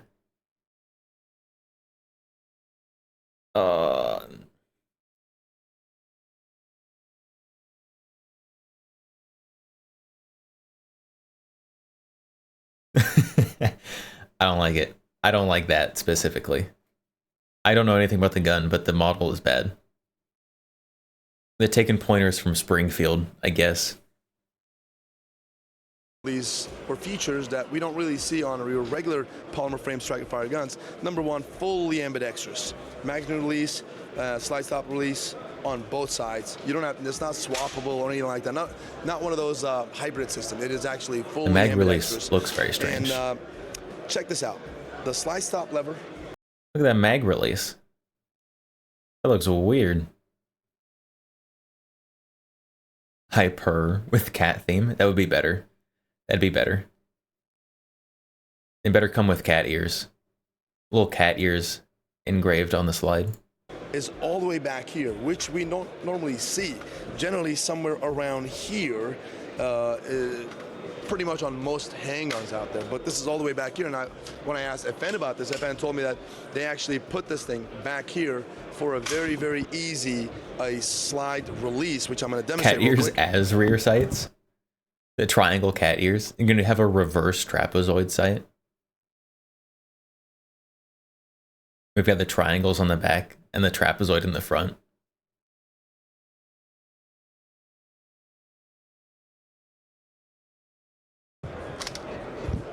It is basically just this. Like, you can left-handed or right-handed, it doesn't matter. It is basically just, you're holding it, you don't change your grip at all. You just, it is super. That is odd. That is an odd place for a slide release. It could be very good. It's just different from everything. Easy. It just feels right, okay? That's it, and fully ambidextrous, right? Both sides. And back here, we've got this little extra plate for you to kind of extra grip, I guess, for you to rack the slide. Again, the full details, guys, we released a standalone video on this thing. I'm just going into full details about this. Definitely check that video out to learn more about this. But overall, pretty cool, you know, this little extra piece right there. Mag release button, if you look at it, it is not your little press button, guys. It is, you just... Oh, it's, why? Why? Why?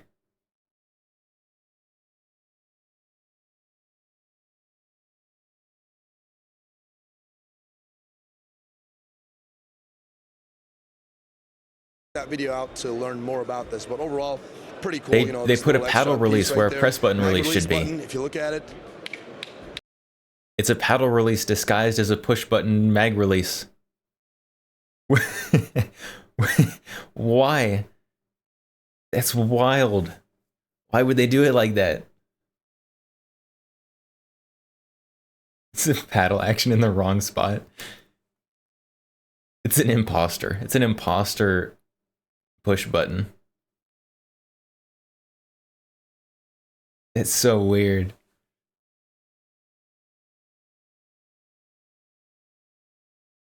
Euros love non-button mag release. They do. And I like a paddle when it's in the right spot for a paddle, like up here. That's weird. That's weird right there.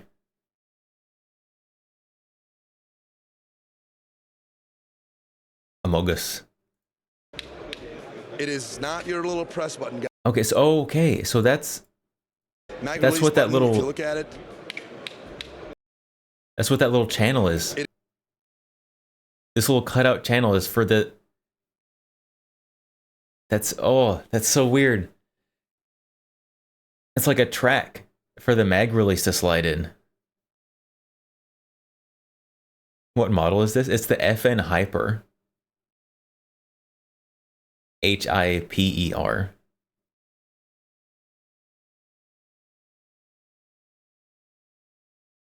It looks like a button, but it slides in this channel. That's, I don't know about that one, FN. I was willing to give some grace on the weird slide release, you know? I don't, I don't know about that one. That's a little too much. You're forced to break your grip. It's ambidextrous. So it's on each side. But it does seem like it'd be strange to actuate. It must be a European fear of accidentally releasing your mags. I have no idea. So it's, this is bothering me so much. So it's kind of in line with the bottom of the trigger guard, or just above. And you pull it down and back? What? So this is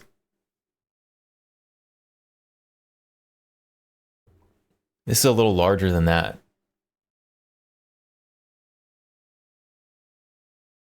So the mag release would be like right here, and you bring it like down and back. If I'm doing that with the end of my finger, there's like no chance. I mean, maybe. Wait, I figured it out. I figured it out, chat. So it's like right here, right? It's so you can do it with your middle finger. Easy. Easy. You should do it with your middle finger. Don't bring your thumb way back here. Just do it with your middle finger. Got it. I figured it out. Figured it out. Mystery solved. You don't release it with your thumb. Release it with your middle finger that is reached all the way around the grip. Sorry, people with short fingers, you're out of luck. It's over. Grab it, and I'm going to show it right here so it doesn't drop. That's it. That is super cool. And a trigger safety, even though this doesn't look like it has a trigger safety, if you press the top part, it doesn't drop. That's it. That is super cool. Show it right here so it doesn't drop. He's almost got like a broken grip.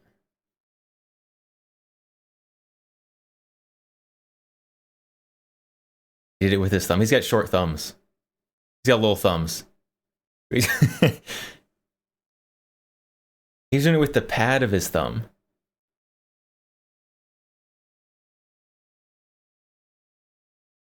If you had a nickel for every time a well-regarded European gun company inexplicitly released a Taurus-esque pistol, you'd have 2 nickels, which isn't a lot, but it's odd that it happened twice.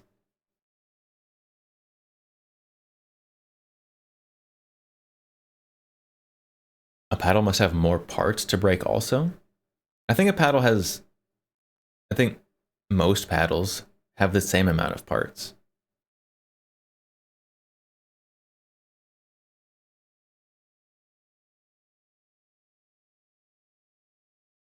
He's not actually holding it at full grip. He's not.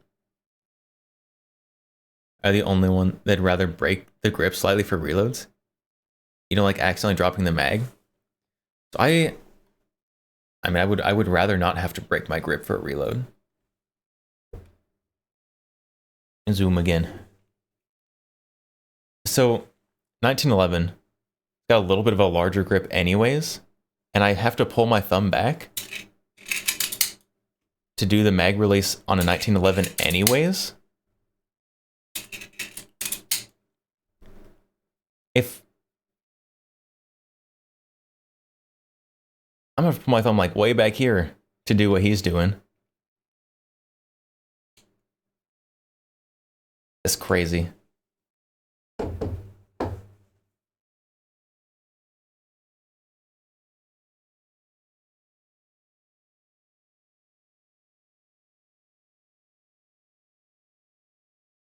You shoot stages occasionally? I mean, there's a lot of personal preference in exactly how you run your gun, but don't want to break my grip for a reload. Literally you on every gun without a paddle. I don't think I have any. Do I have any paddle release guns? I don't think I do.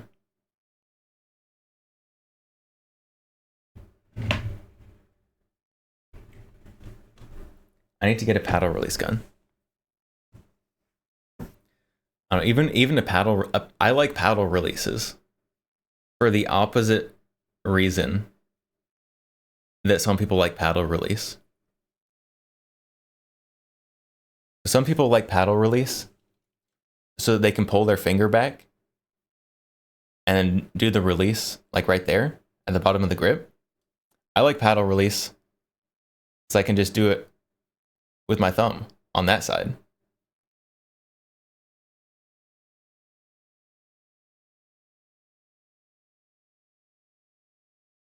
It's a paddle release is like perfect for my strangely long thumbs.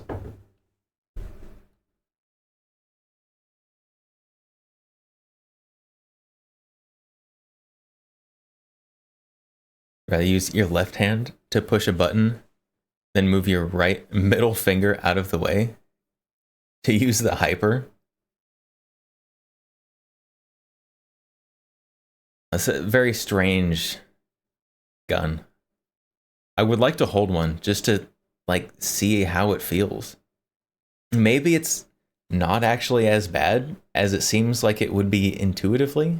Maybe it's just very counterintuitive in a very intuitive way. I don't know. Hyper seems to require that you tactically flip off your target in order to reload. New P90 model? If there's a new P90 model, it's going to be LE only. And it's also probably just going to be the sighting system. That's it. That is super cool. And a trigger safety, even though this doesn't look like it has a trigger safety, if you press the top part, well, it doesn't go back. It looks like it's on safe. If you press the bottom part, it kind of, do you see that? It kind of rotates. So the top part doesn't. Oh, it's got one of those weird rotates, and then you have pivot trigger nice, safeties. Crisp trigger activation right there. That is pretty cool, and you know, I like it overall, but I want to shoot this thing, see how this thing feels. But overall, it's pretty cool and requested by the German government. That's why FN made this. Not available in the United States. We don't know anything. The government wanted that. I see. That's why it's so weird. Pricing about it, but perhaps sometime later this year, it'll be available in the United States. So definitely stay tuned for that. And that's it, guys. That is pretty much all we have here at FN. They've got some other guns over here, but definitely check out the last year's N4 Stack coverage, which we have talked about pretty much everything that we see here. This is the only new stuff. So, all right, guys, it was a great 3 days for us. Obviously a little bit stressful, too much restrictions for us, but it is what it is. We made it work. I hope you guys enjoyed this content. Let us know your thoughts in the comment section. Here we are. This was a 2-hour. To the IWA we watched a show. 2-hour video. A show that we love. Shout out to George who organized this event. We skipped some of it, but a great friend of us, and you know what, treated us, Classic Firearms, with utmost respect. So for that, we appreciate them, and we love IWA for that. So we're gonna get out there, we're gonna have no restrictions on filming in the hallways and all over the place, and have a good time and create some great content for you guys. Got my coffee, got my mic, let's do this. All right. Now we gotta look for all the Iwa content.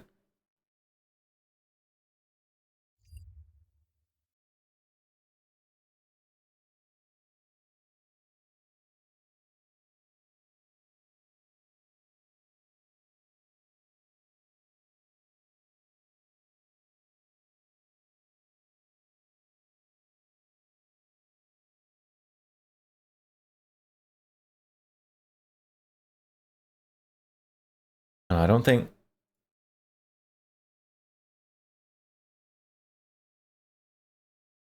Well, we saw a little bit of Iwa.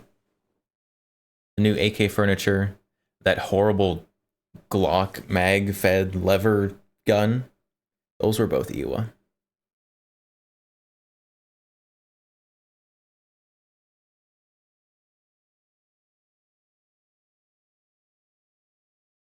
But I think it looks like we're about caught up on the European gun shows for now.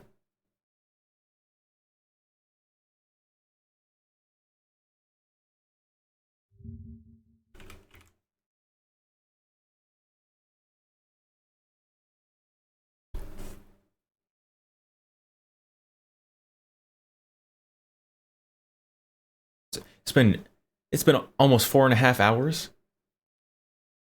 Goodness sakes. We spent like 3 hours watching that 2-hour video. I guess that's probably about right. It's Friday? What? No, it's not. Oh, it is. Oh, no, it is. It's not Friday till I wake up on Friday.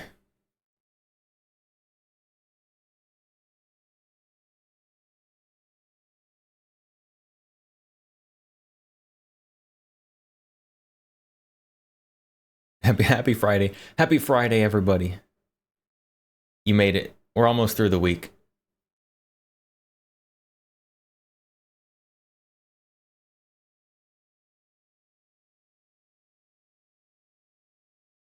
And if I'm going to the Demolition Ranch,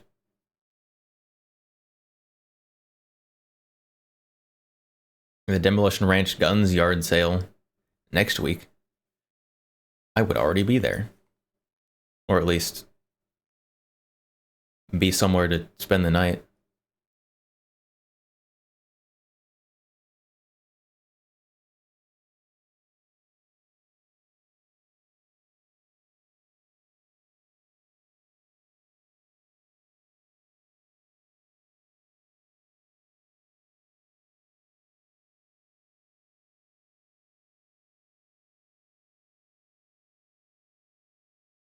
It looks like we're all cut up on the European show guns.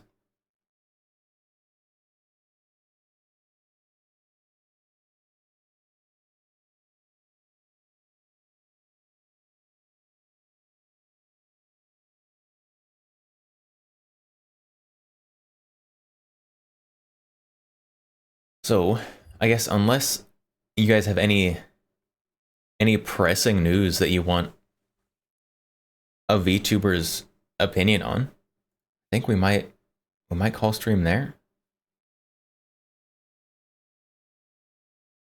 Look for someone to raid, maybe.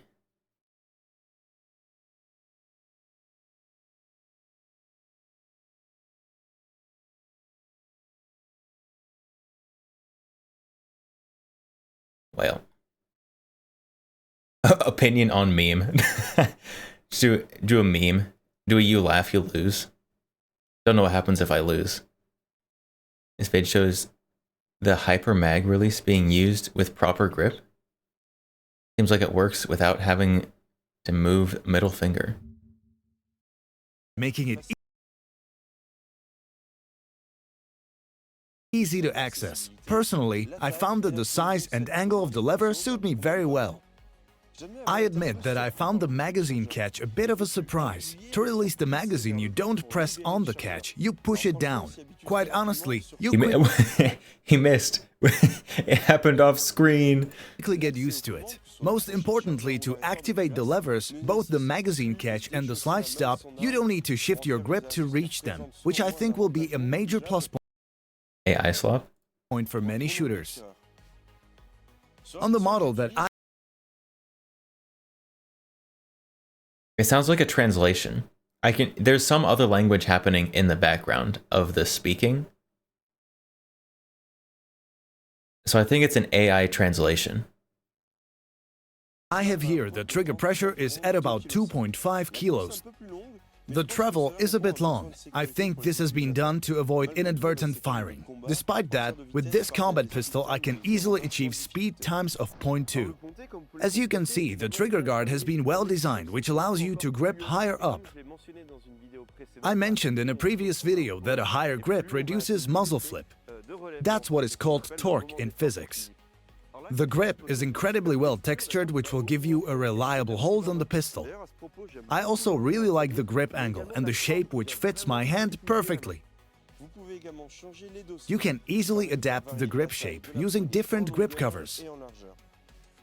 There are two cutouts at the bottom that let you grab the magazine and pull it out if it doesn't drop free. And finally, at the front you have a Picatinny rail to attach lights or lasers. On the magazine you have a clearly visible indication And I'm talking about for the number the of biggest rounds and the downside. green It's an magazine FN follower. handgun.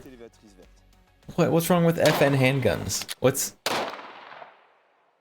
What? I don't think there's anything inherently wrong with an There, FN now handgun. we have my first impressions of the pistol. Obviously, I haven't been able to tell you about all the technology and the specifications of the FN Hyper. For that, we'll talk with Kevin, an FN technical expert specialized in promotional. I want to see the reload again.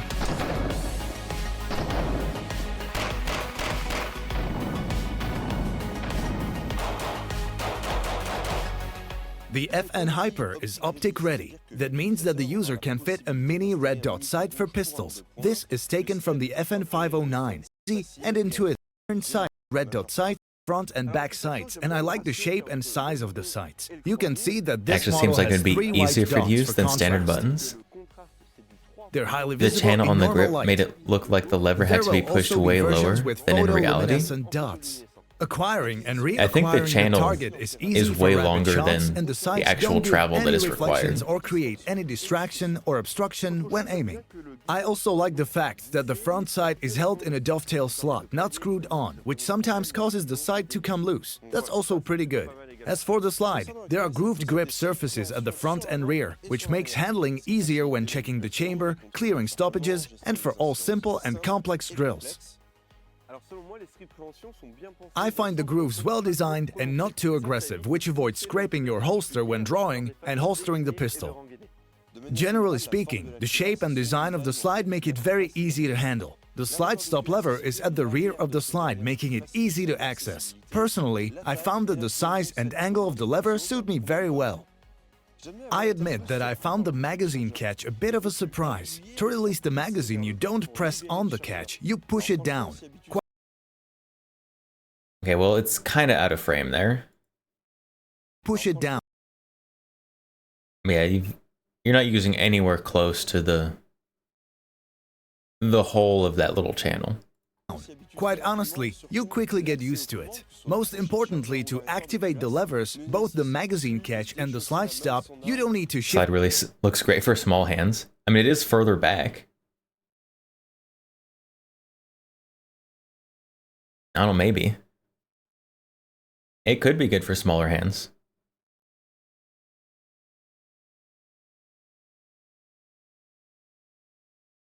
There's potential. There's potential at least.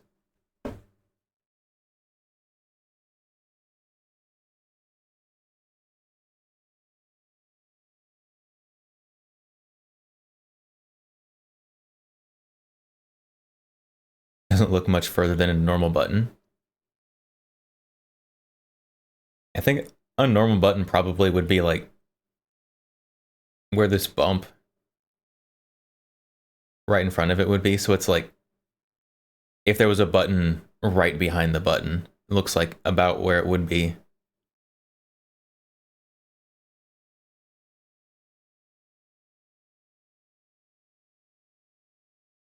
If you were to ask a question, it would be what my EDC stuff is. Not necessarily gun stuff, but general. Maybe a topic for another time stream, though. My EDC is pretty simple, honestly.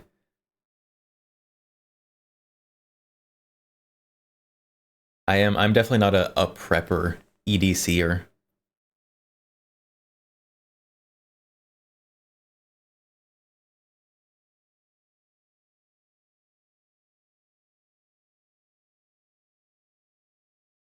Slide down might be a bit easier than pushing a button in, though. Probably. I would venture to think so. I also am the absolute worst person. I'm the worst person to ask about, is this going to be better for people with small hands?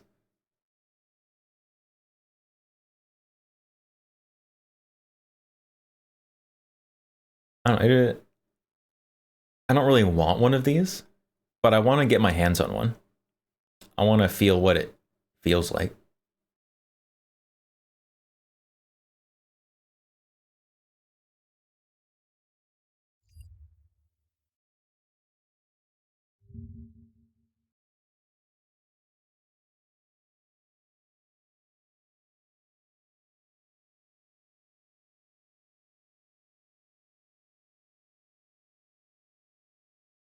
Majestic Potato, did you just link the whole of Gun Talk with your link?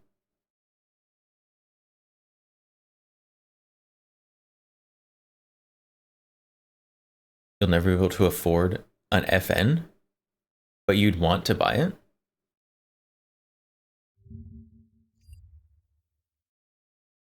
Some FNs aren't that expensive. I mean, they're going to be more than like a Sky or something.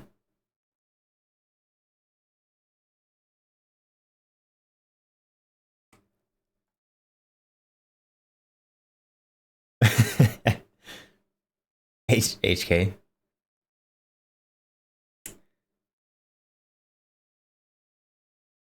Yeah, that's kind of how I'm feeling right now. I'm trying to keep an open mind, you know, and diversity is our strength and everything.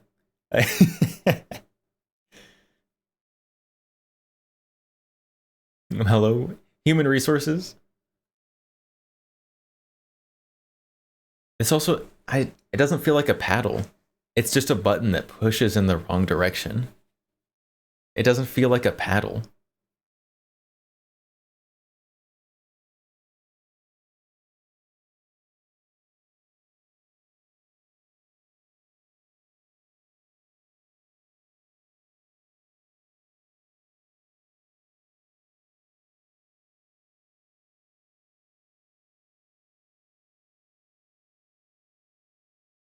I think a lever is a fitting descriptor. Yeah, it's gonna be the new mag release type. We've got button, paddle, and lever. A lever is a derivative of paddle.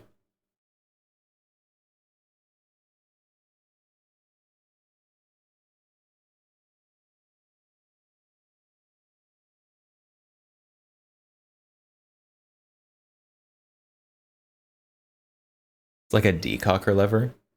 They recommissioned into a mag release. It is exactly like that, actually. Now that you say it. If you just take a decocker and scoot it forward and down, it's exactly what it is.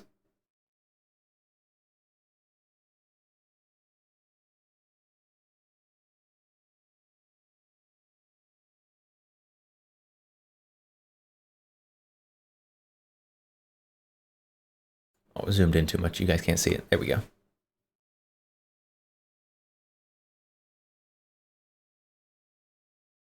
Yeah, Tristan, my EDC. So my EDC that happens most often is just a P365 XL. in the Safariland schema holster, appendix carry, and then I also have a pocket knife, phone, wallet, my belt.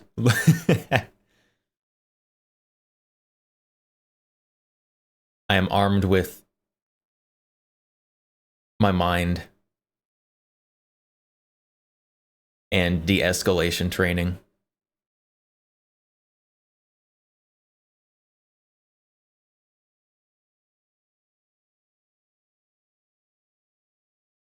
And also the 13 rounds of hollow point 9mm.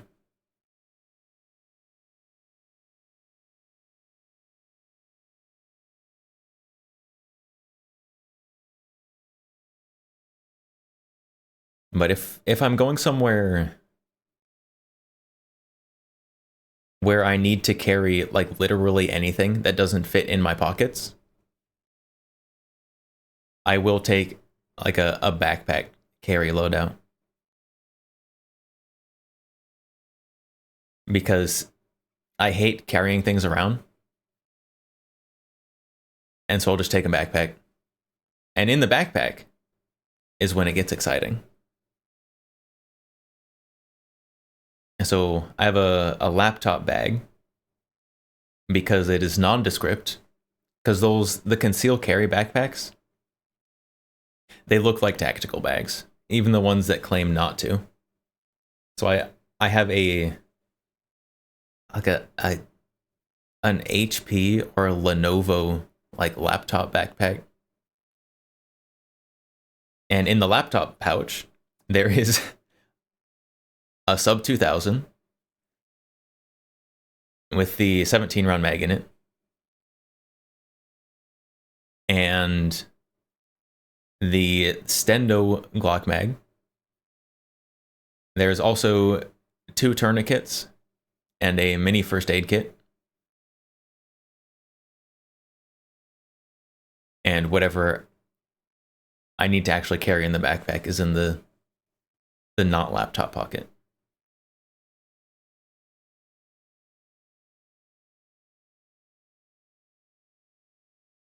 And my sub 2000 has a little Sakura charm on it, so it is less scary. Because that's what you worry about.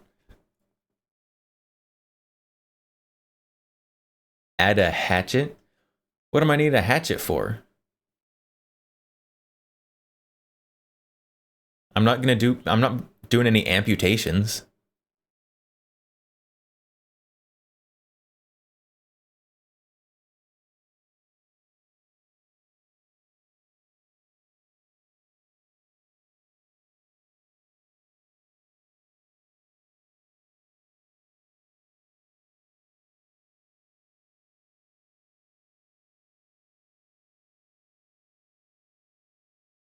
I have considered getting one of those like backpack armor plates to throw in there as well.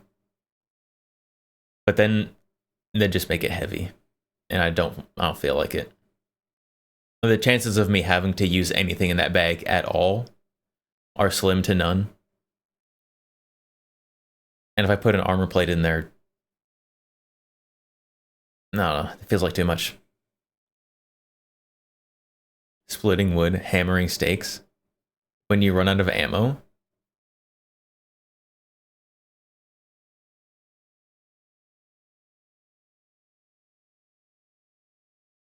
I have 81 rounds of ammo. I don't think running out of ammo is going to be an issue.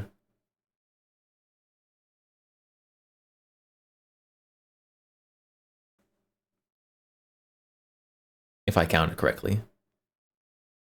232 round mags and a 17. I think that's 81.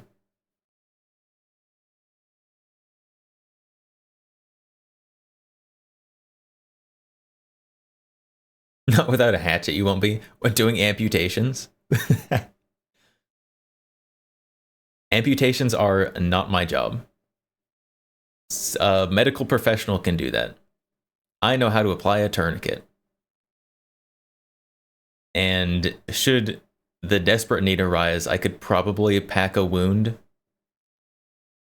well enough to at least slow your death a little bit.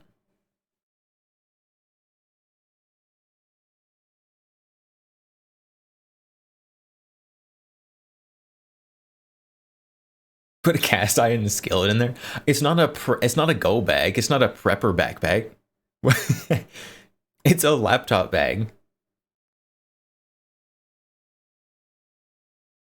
Extra shoelaces and a few MREs. Chat.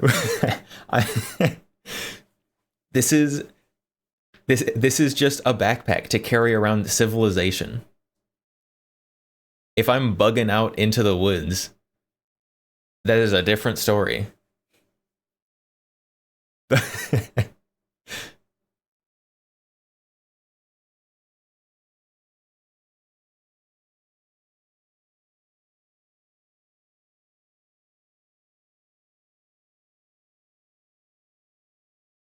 Sounds like a handgun is going camping.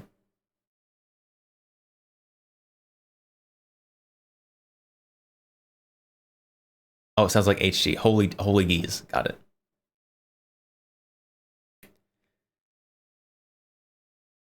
Yeah, I'm not I'm not just gonna like run out into the woods with this backpack and just expect that I can survive.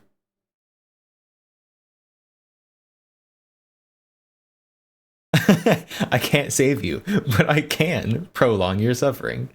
I just have to prolong your suffering long enough for the medical professionals to arrive. That is my job. I don't have to be sure you're gonna live out the rest of your days and die of old age. It's my job is to be good enough until the people with actual medical training arrive.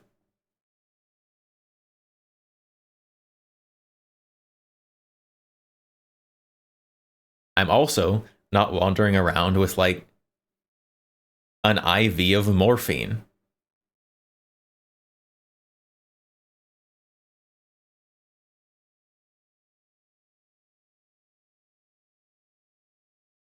It's been a while since you had some Mountain House and Jet Boil coffee. What? You just spoke a different language and I don't know what that means. You must pair the Sub 2000 with a Glock or it defeats its purpose? No. I pair it with the P365 XL.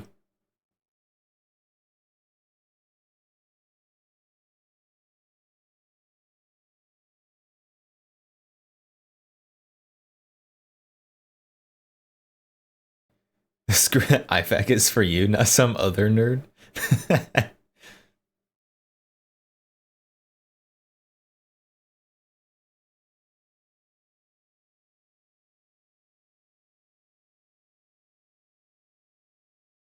Camping food. What, Mountain House and Jet Boil coffee? Camping food? I don't drink coffee. I don't drink coffee when I'm not camping.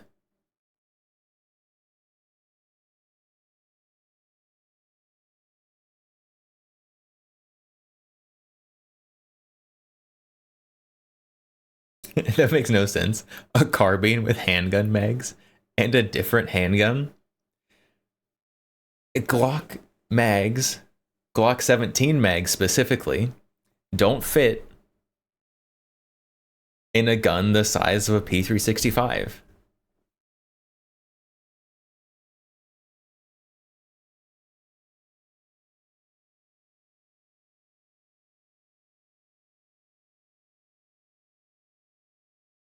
Good point. When is Keltec going to release a new Sub 2000 for P320 mags?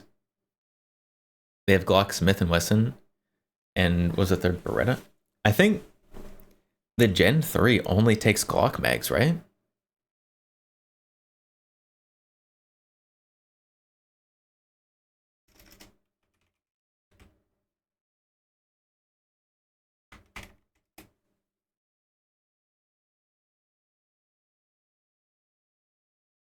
Not with that attitude. You just cram it in there, it'll be fine.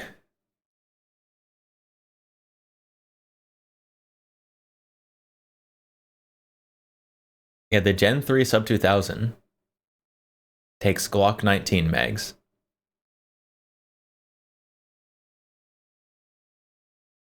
That's it.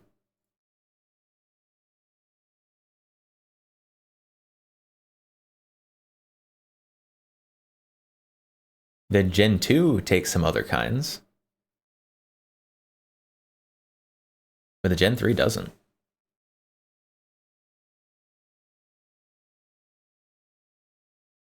A pocket gun carried anywhere but your pocket is an opportunity. A pocket gun carried in my pocket is an ND risk.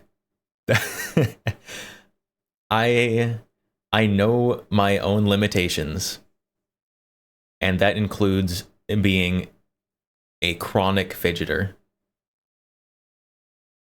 If something is in my pocket, it will be played with.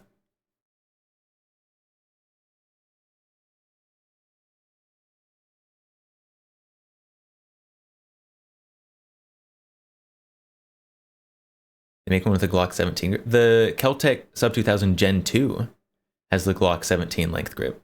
The Gen 3 only has the short grip.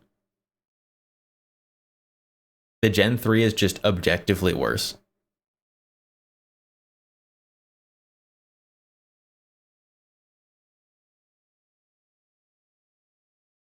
Pocket holsters exist? Yes. Yes, they do.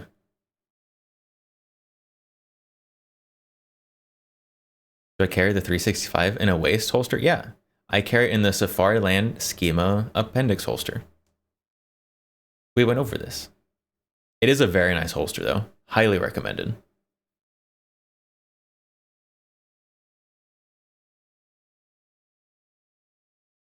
King Panzer, you're heading out? Alright. Goodbye. Thank you for stopping by. Hanging out.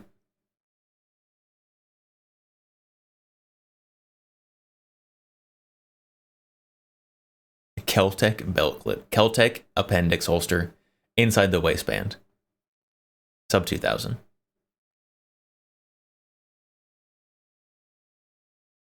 (15-round grip will accept 17-round grip, so you get it. Yeah, but then your pinky is like sitting on the magazine instead of the grip. And it just is awkward and uncomfortable. I don't like it. I don't like it. I'm glad I got the Gen 2.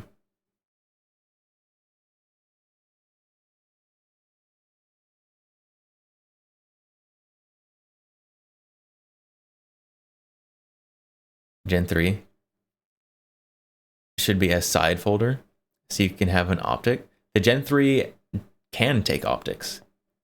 It's not a side folder, but the handguard rotates, and the handguard is where you attach the optic. It also doesn't have iron sights.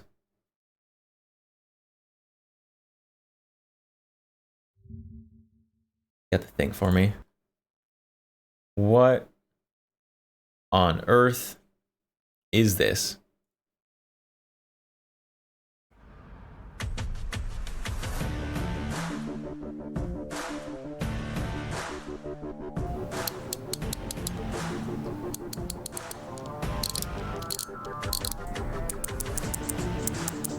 Oh, that one's good.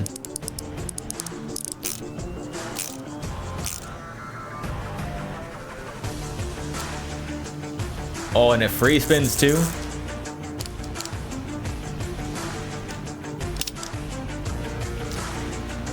Do those fall out?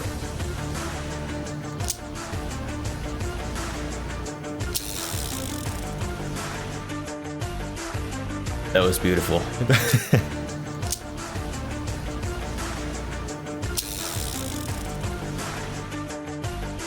That looks pretty good. That looks pretty good.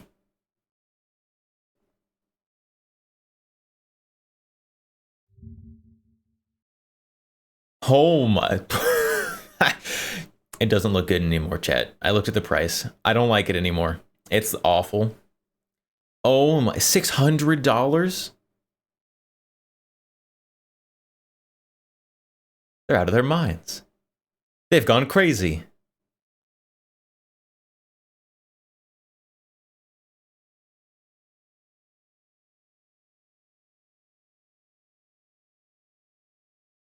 $600. I need to have been born in a different tax bracket to be able to afford that. For a fidget toy?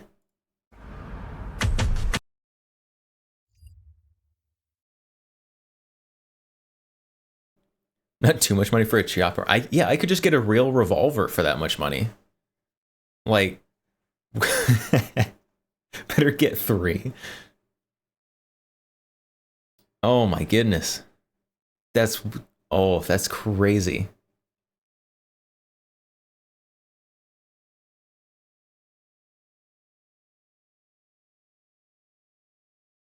I mean, it looks like it'd be super, super awesome.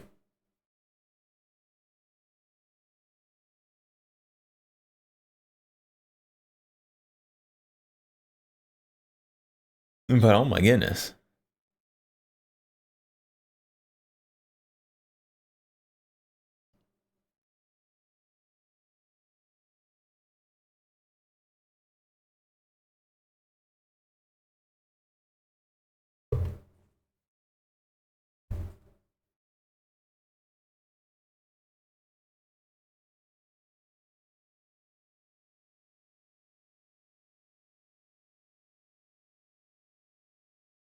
Can't believe you suggested me a $600 fidget toy. What's the irons on the ARX? These are the Strybog. Those are the Strybog iron sights.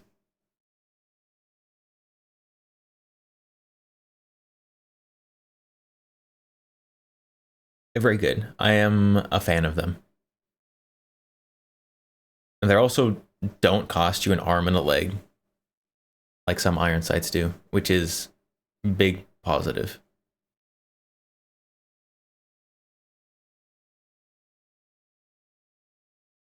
The biggest change and problem is that the Gen 3's forehalf rotates when folded. So if you put a foregrip light or optic on it, they will stick out the side and make the gun take up more space than the same attachments on a Gen 2. They changed it so optics would be easier to mount. It was already solved with the flip away mounts for the Gen 2. It also rotates 90 degrees only, with no option to go 180, so optic wouldn't stick out to the side. Yeah, that's a very good summary. It also doesn't have iron sights anymore.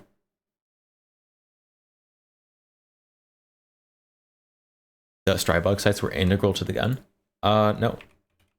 At least not all of them. So you can get these ones. These are the ones. Less than $50 for the set. You get Magpul M-Bus, you're paying more than that for just one of them. And these are made out of metal.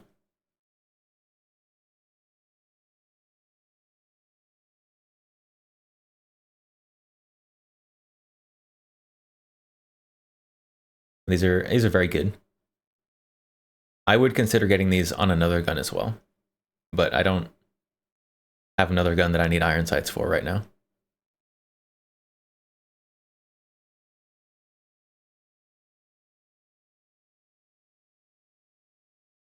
The Strybog sights look so natural on the ARX. You thought they were factory Beretta. So the factory sights on the Beretta, see if we can get a picture.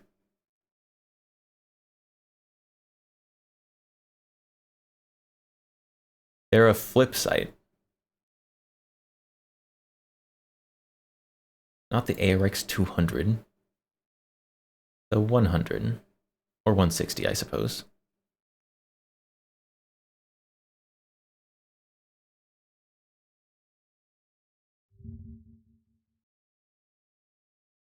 Yeah, so these are the factory sights. They're just a pretty standard flip-up sight.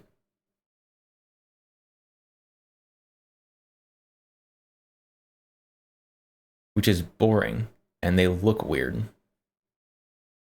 So I didn't get flip-up sights.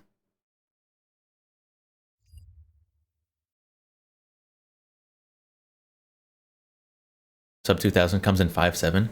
Yeah, the Sub 2000 Gen 3 comes in 5.7. Which is like the one thing that the Gen 3 has going for it. If you want to reasonably budget 5.7 carbine.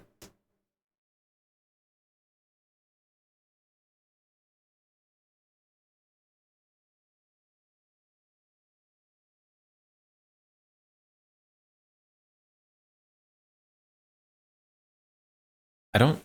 What mags does the Keltec Sub 2005-7 use? I don't think I've ever known. 20 round magazine. Oh, it uses FN mags? FN 5.7 mags?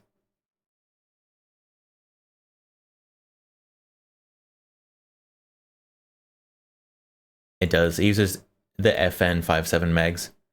Man, what a missed opportunity. They could have used like literally anyone else's and gotten more capacity.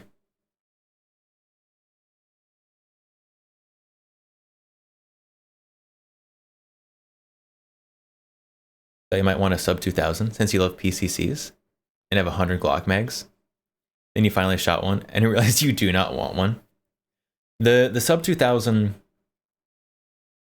stock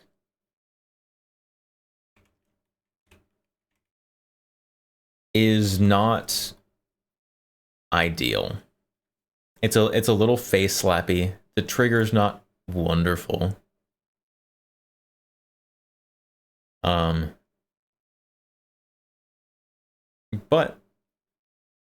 But there's a lot of things you can get to remedy those issues.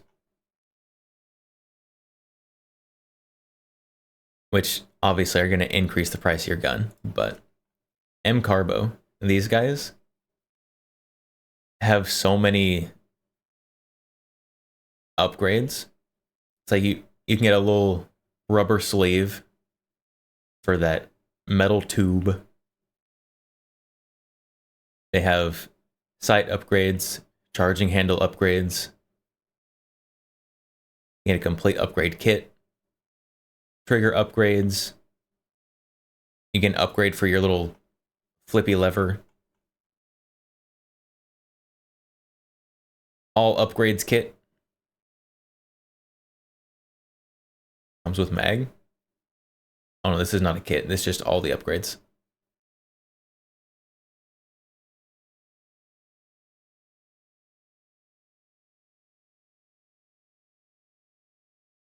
There is a lot of work that you could do to the Sub 2000 should you want to. But of course it does increase the price.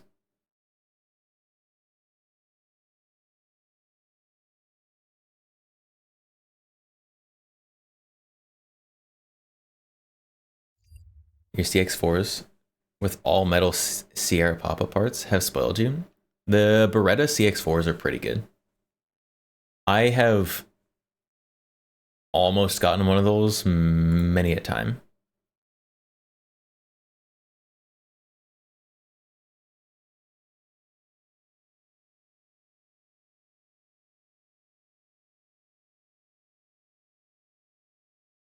Instead of getting one of those, I instead became unreasonably obsessed with the Taurus PCC, which they're making another one now, supposedly, and I'm gonna have to buy it. Add it to my Taurus PCC collection. How to remedy the Sub 2000 by the Smith & Wesson. Yeah, so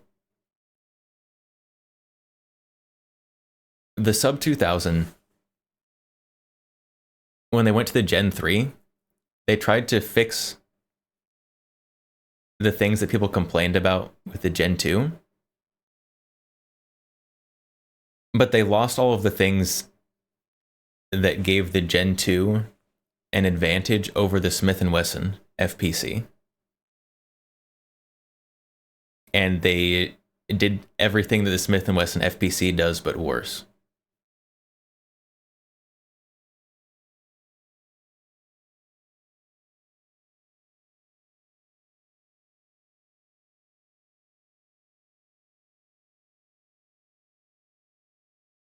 So the Smith & Wesson FPC is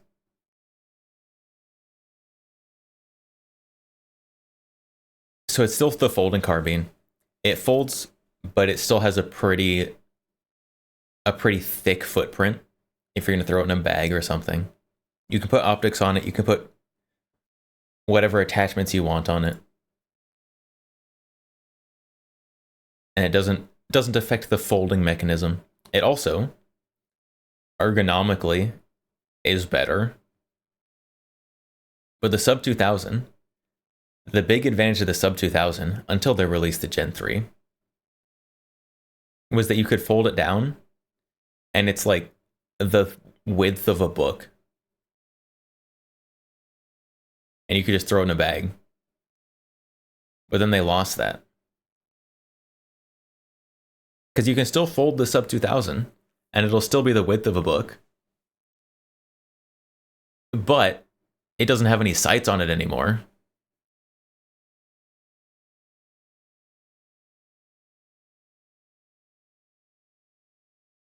Gen 3 Sub 2000 with optic mounted is still thinner than Smith & Wesson unfolded. Yeah, but the unfolded thickness doesn't really matter for the in the backpack space. Like if you already have it deployed, having it thicker probably makes it more pleasant to use.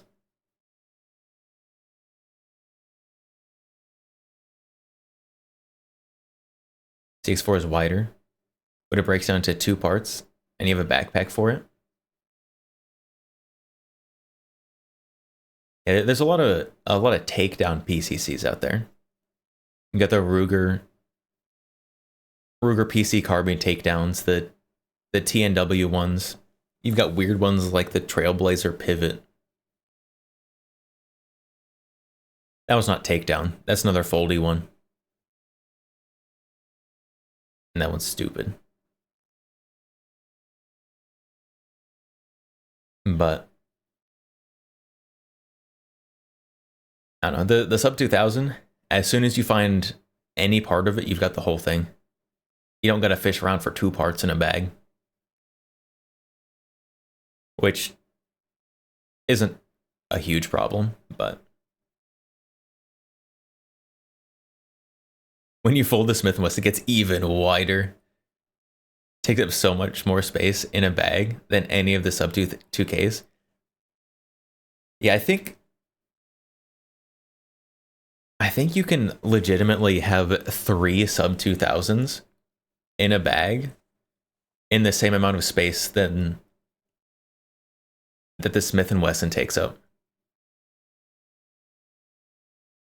The Sub 2000 Gen 2 with no optic, specifically.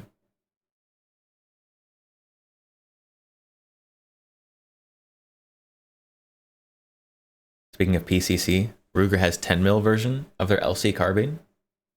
They also have the 45, but not the 9. The 9 stays in the PC carbine and doesn't get an LC carbine. Because if Ruger made an LC carbine in 9mm, nobody would buy the PC carbine anymore. Because the LC carbine is objectively better.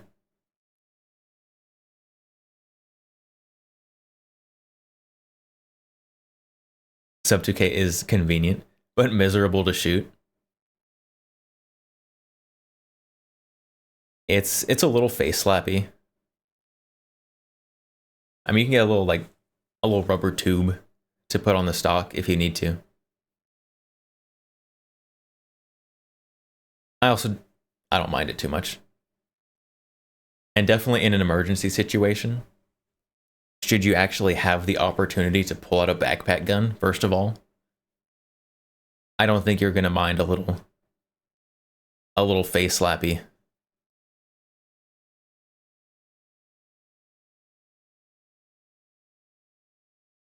The LC is nicer than PC carbine. It is. It's so much nicer. The controls are better. It's lighter weight, easier to use, got better features. It's just better.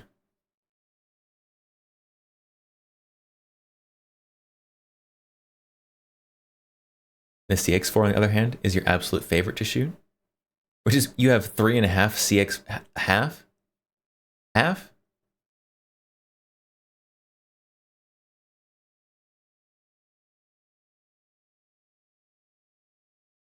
Shooting moving steel targets with the PCC is the most fun you can have. I don't know, my favorite to shoot PCC that I have right now, honestly, is probably going to be my Taurus CT9. As strange as that sounds, but that's partly why I am just absolutely stuck on like actually getting the parts that make it what it's supposed to be. Hello? Hello, Knockout? No. Hello, Knockout. You're just gonna stop by and drop $35 towards the demo ranch trip and video? Hello? Hello? Thank you. Oh my, thank you. I was not expecting that. Hello there. Well, we are now 2/3 of the way to having that funded.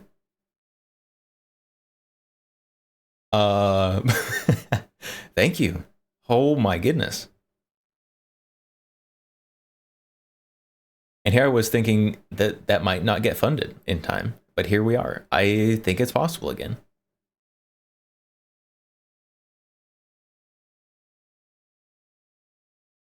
Well, chat, it's looking good for you now. It's looking good for the demo ranch trip.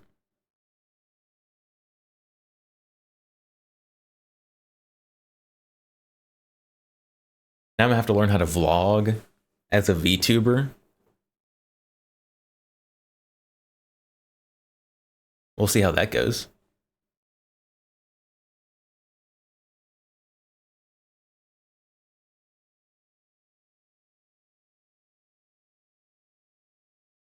One is waiting for SBR before you can install the short barrel. Ooh, very nice. Deploying reinforcements. Holy G03 just followed. Holy geez. Geez. 03. Thank you for the follow. Well, welcome. Although you've been here for a while. At least today.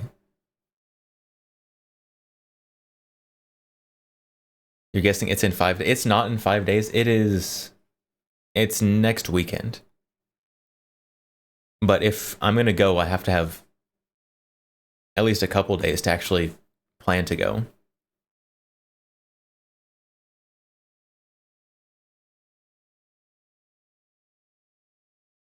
You were here once before. Apparently didn't follow. You probably found your way here through a raid from Operator Grizz or Sneku. Maybe Gotcha. I don't know. Gotcha. Very nice. You'll just fit. Huh? Huh? You're just gonna finish it then? Hold up.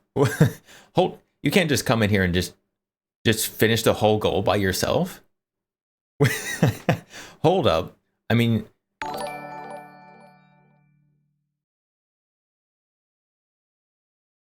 you're crazy. Actually insane. Well. Okay. A goal finished in 2 days. We're going to San Antonio.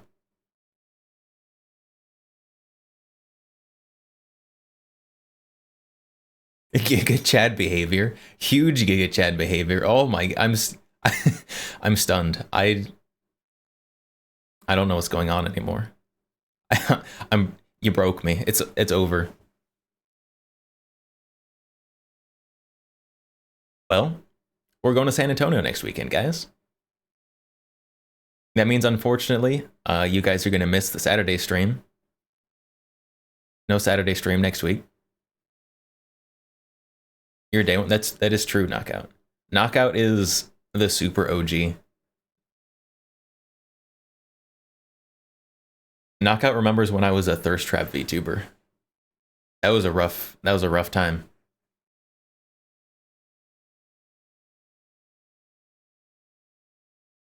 Glad I grew as a person since that.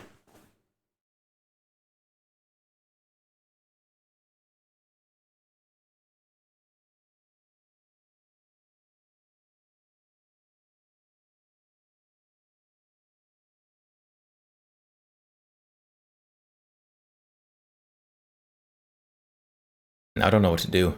I don't remember what I was talking about. What were we talking about? Well, I guess if anyone else was going to donate any money, I guess any extra money towards the goal is just going to be money towards buying a demolition range gun, I suppose. I wasn't sure that the goal was going to be completed, let alone in 2 days. Oh my goodness. That's craziness.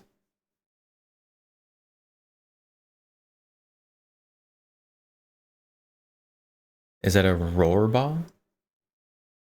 And can we see it closer? I do not have a roar ball.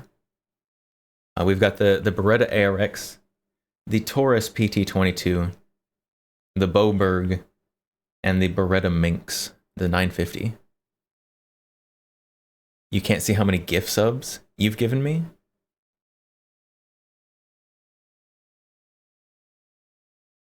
They took your badges.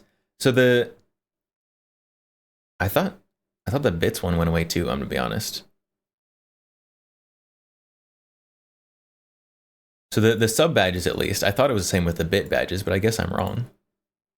The gift sub badges, they should come back. So like if you don't gift subs for like, I think it's like 2 or 3 months, then your sub badge goes away. But I think if you gift subs again, then it comes back. I'm not sure. Don't take my word on that one. I think that's how it works though. The Boberg though. The Boberg. Let me get a snap cap or two to properly demonstrate the Boberg. Where'd my snap caps go? There they are.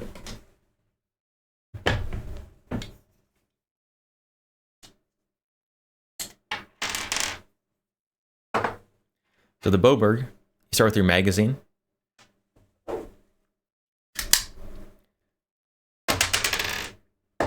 Throw my snap caps around first. So this gun starts out strange. Load your bullets backwards.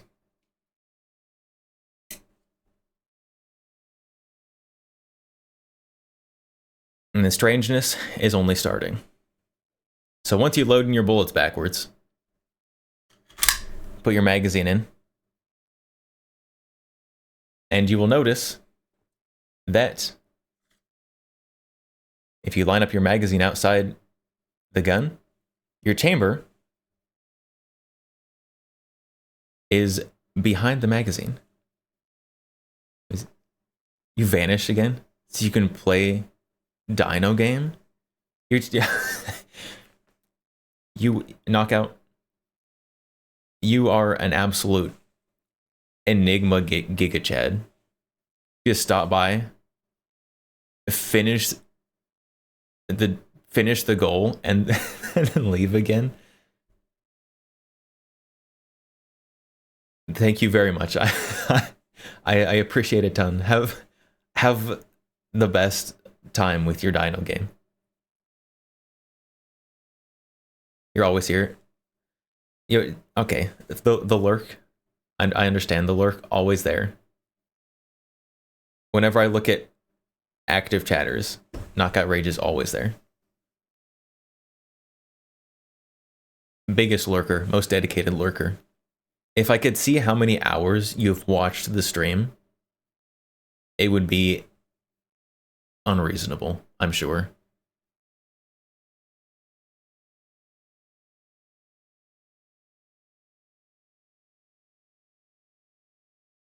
An enigma Chad. We're gonna make a new word specifically for Knockout. An enigma Chad.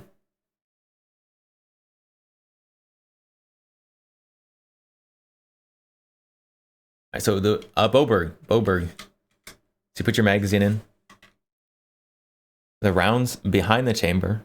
So you can't do the normal thing where they get pushed up forward out of the magazine. So what happens, I'm gonna try to do this as slowly as I can, which is very difficult. So in here, there's a claw. It is going to grab, oh, I found another snap cap. So you can see 2 snap caps in there. So that claw has grabbed the next round out of the magazine. The extractor is pulling the one out of the barrel. That is going to throw that on the floor very conveniently. And we have a little elevator that lifts that up in line with the barrel and then pushes it forward.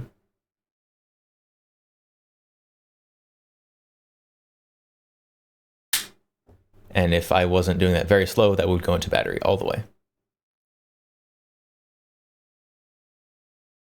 And this is double action only. Extra money? What's that?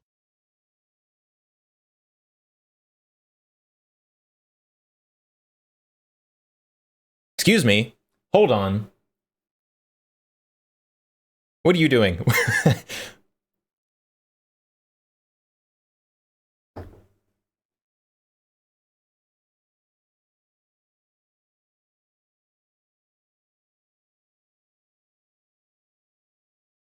Hello?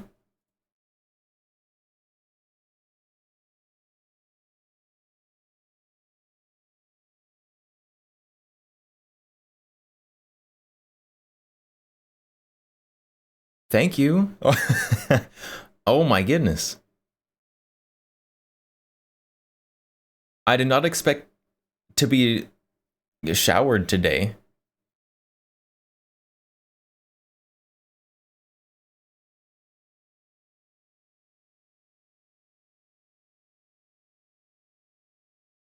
Thank you.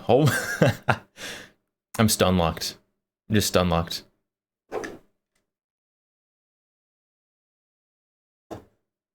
You always lose the first round? No, you did not. I just still had a snap cap in there from previous demonstration.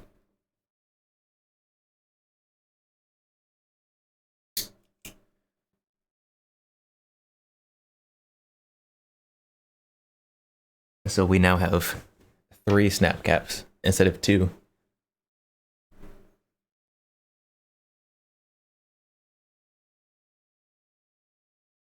They multiplied. Put snap caps in this gun and you get more snap caps.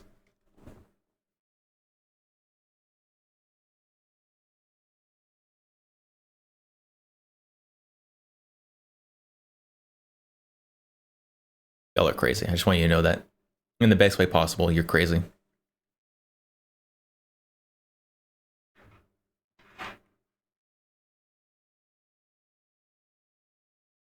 Is it reliable? This gun?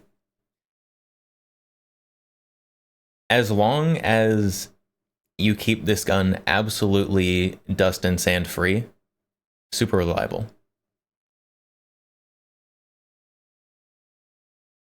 Tristan, you didn't take a shower today either. It's an average VTuber enjoyer. It's okay.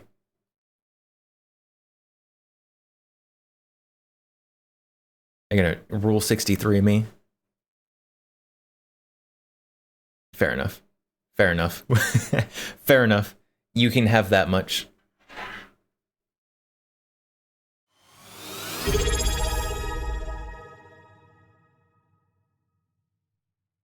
Ma'arkali just subscribed.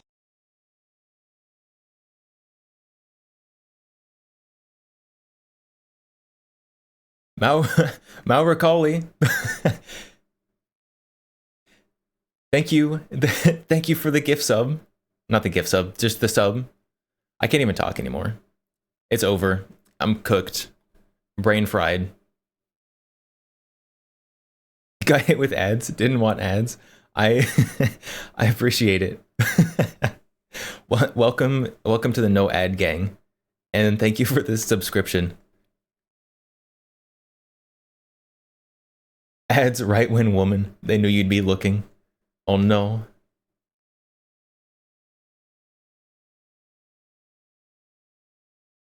Alright. Now that we don't have a round in the chamber, wait for ads to be done.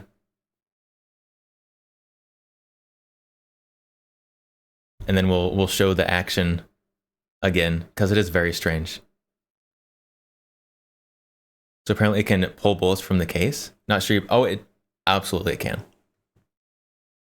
So here, actually, we can take this apart, zoom out a little bit for this. So if we take this apart,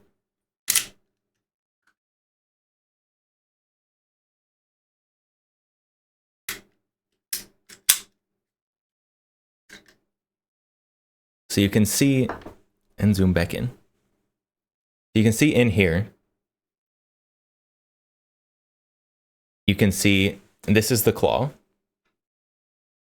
that grabs things out of the magazine, like so. And that is holding on to the rim of the... Ma'arkali gifted 5 subscriptions to the community.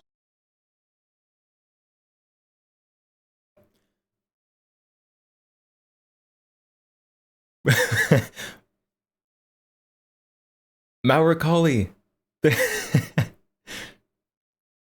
Thank you for the 5 gift subs. Holy.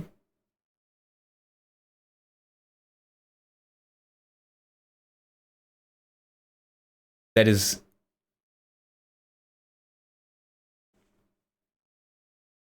That's so crazy.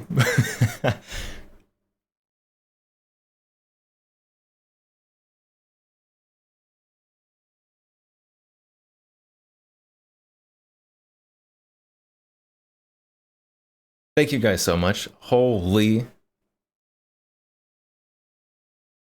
I don't know what I did. I don't know what I did. But thank you all so much. Maurakali. Knockout. Holy. Acrovia. For the dono as well. Just gonna stun lock me. I'm not gonna be able to do anything.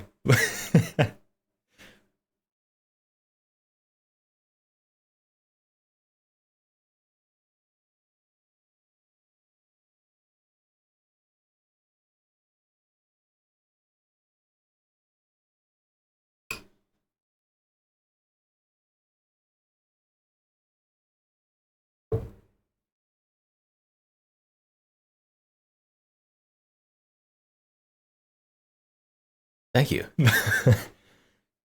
I need to, like, just needed to take a second to reset my brain. Remember the first Christmas I became affiliate?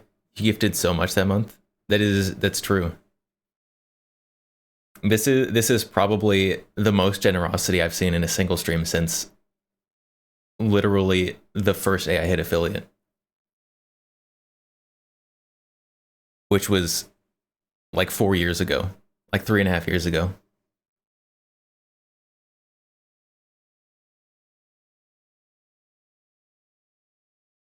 Actually crazy.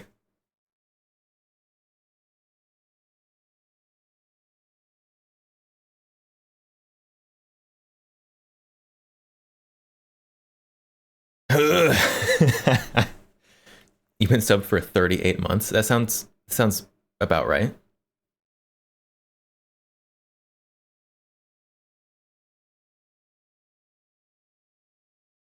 All right, let's see. Let's see it. see if we can get through talking about the Boberg.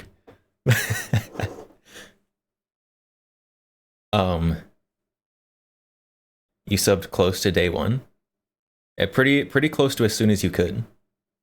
Because obviously you can't hit an affiliate on day one. So I think it was at least a couple months, I think, before I got affiliate. At least one.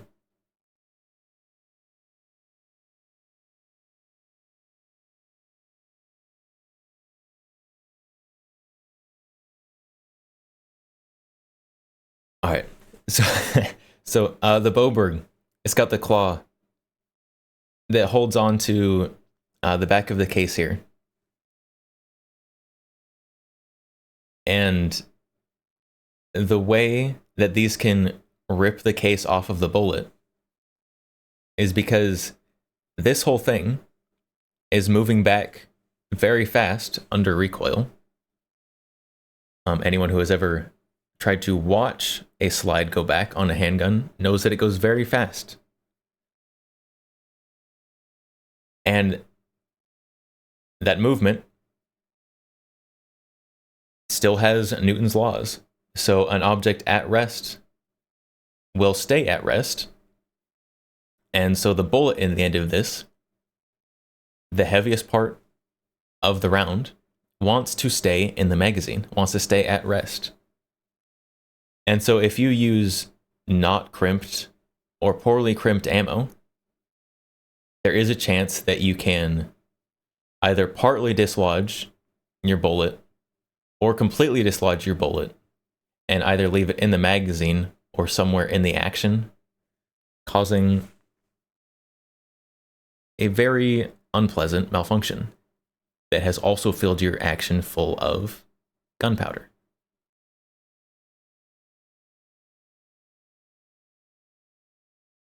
It needs Chinese dimples. I don't think it needs Chinese dimples. This is a gun that I only shoot good ammo through. Like at least Federal. This one doesn't get the Winchester white box.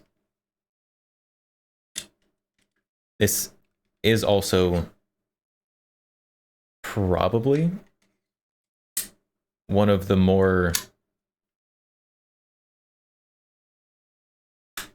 guns I'm more proud of in my collection. It is also a little finicky to put back together. Oh, there we go.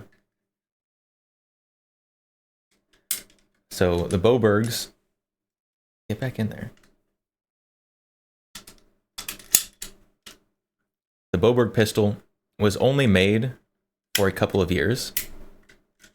There are a few different variations of it. This is the XR9. They also had this is the XR9S.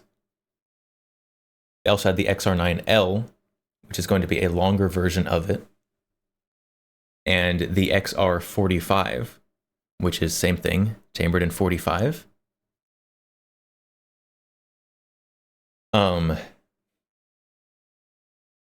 This one, however, this one is serial number 52.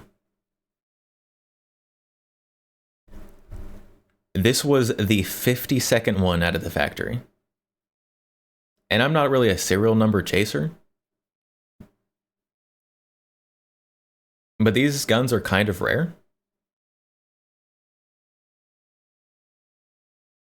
And so having a kind of rare gun that's also low serial number, big fan.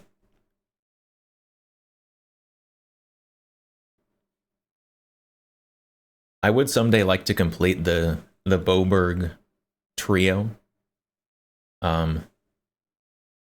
With the I'm shaking. I'm still shaking a little bit.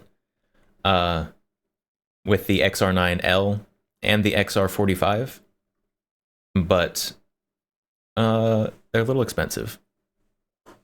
Not like wildly expensive, just a little bit expensive, and the prices are going up. So I'll try to show the action now again. Now that there's not going to be a snap cap sneaking out of the barrel. So you can see in there, the claw has grabbed it and is now pulling it out of the magazine.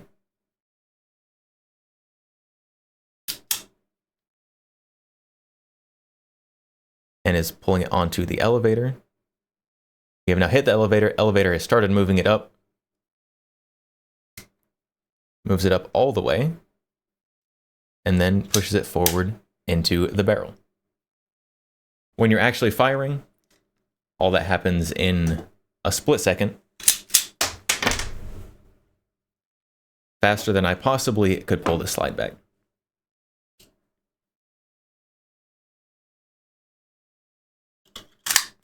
So the advantages of that, the admittedly slim advantages of that very complex system are the barrel length is increased for the length of the gun.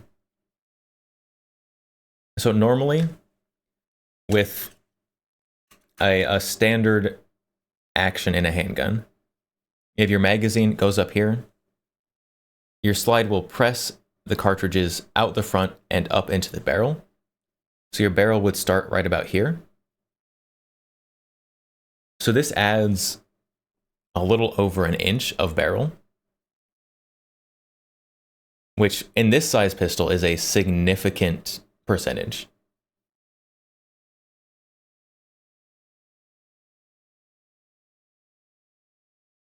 Only a feed tray away from making it a belt fed. The action in here is very similar to a belt fed. And the trigger, this is obviously still empty. This is a double action only. That right there. That's it. that little flat back there, that is your hammer. So I'm gonna put a snap cap back in here to dry fire it.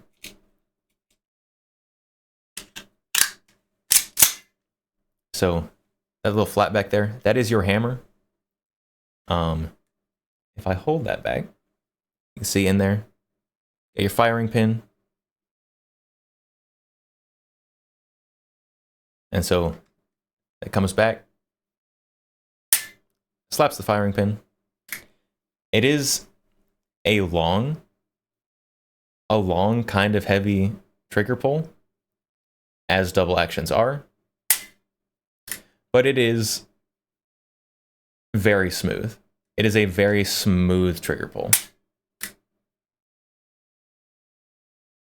The hammer and rear sight making a little face. You get like the two eyes there. It's like a Muppet, a metal Muppet.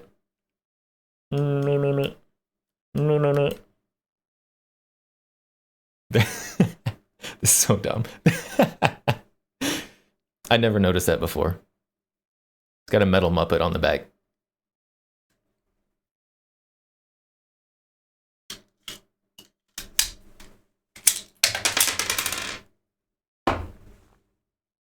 There is the Boberg.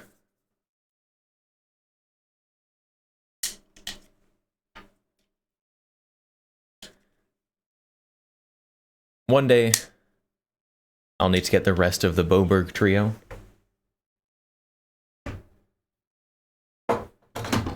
But that day is not yet.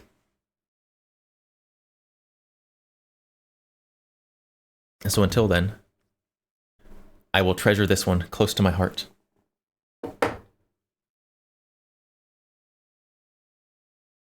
Steve, you didn't know I was chilling like that? Who we running up on? I would prefer nobody. Yes, we do do guns here. So welcome. If you like guns, this may be the place for you, especially if you like stranger guns. I am a fan of oddities. I'm a collector of strange guns, you could say. I need to bolster my collection, though. Come on, just one person? No. We're not even doing a desk pop, let alone rolling up on someone.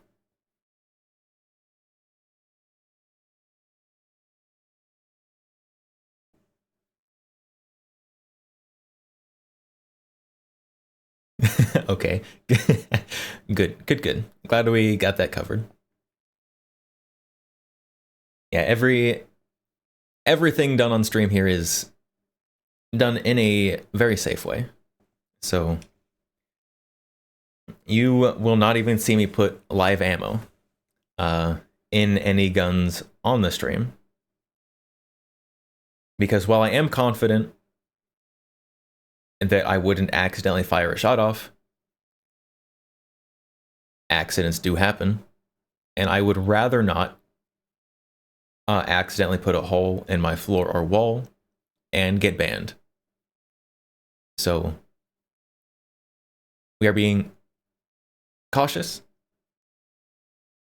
but also still showing cool stuff.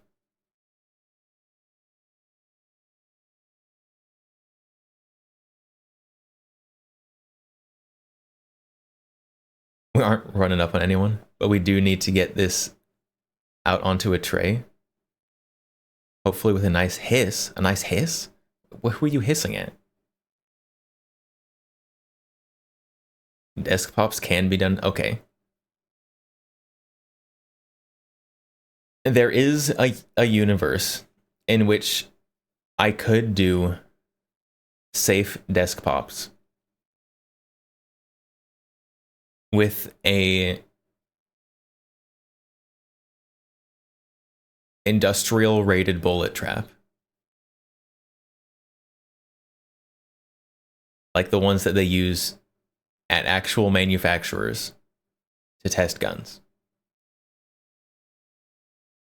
However, I am not inclined to do that because I have neighbors. And even though it would be safe, it might start raising some eyebrows.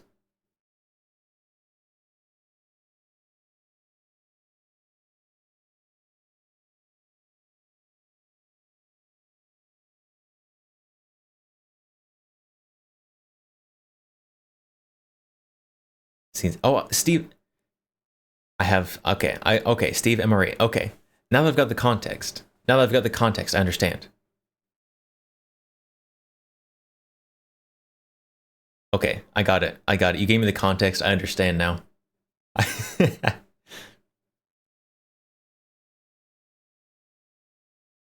Those traps are also expensive for industry rated ones. They are. They're so expensive.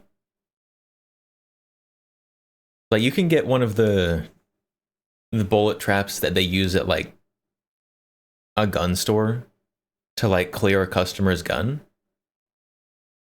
for not very expensive. But those aren't rated for repeated use. Those are rated for like a couple shots.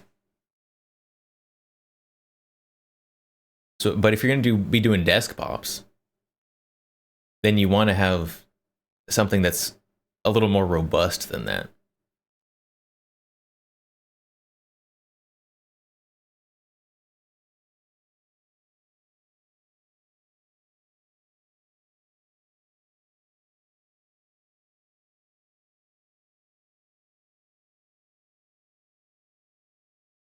So maybe someday, if I move to somewhere with internet and less neighbors,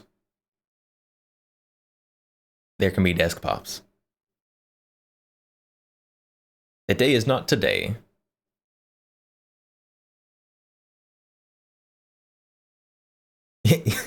Don't get too excited. Next goal, fund a new house so I can do desk pops.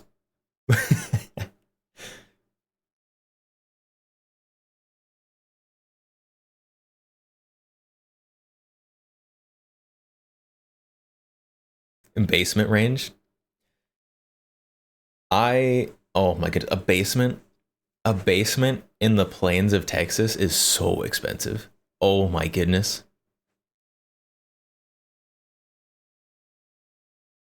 The reason a basement is so expensive, twofold. First,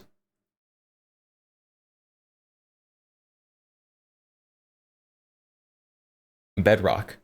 The bedrock is not very deep.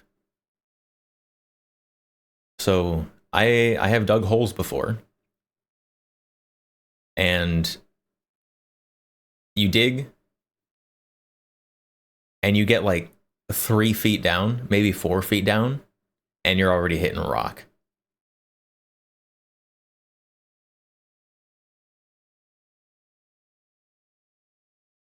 Maybe the dream. The desk is a range stall. That is the dream. That is the dream. Should I win the lottery or become the next Gargura or Shy Lily, who's just raking in that VTuber money? That's the dream. Until then, it's a nice dream. And stays a dream. But so the first reason why no basement, bedrock is very, very close to the surface. Second reason, the water table is like right below the start of the bedrock. So if you want to dig a well in Texas, you don't even have to go very deep.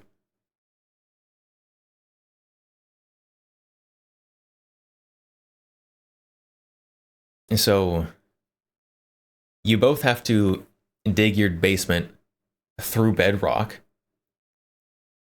and then you have to treat your basement and waterproof it like a boat because it has to keep out the groundwater.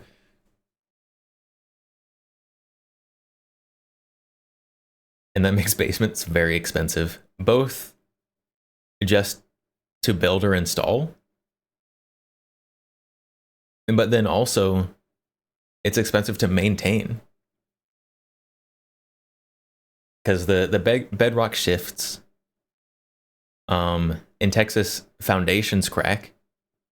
So you have to be more careful about that. But then also you have to be sure your basement is still keeping out the water. And that's why most places in Texas don't have basements.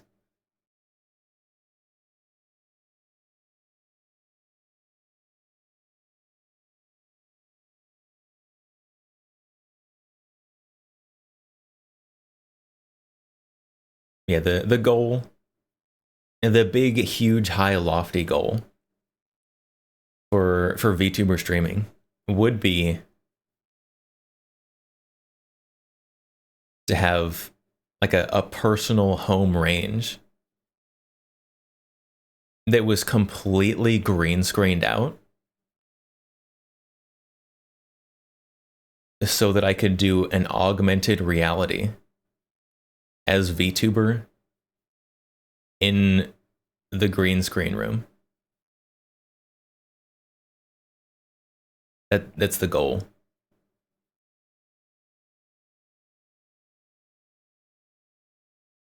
From the green screen at home range.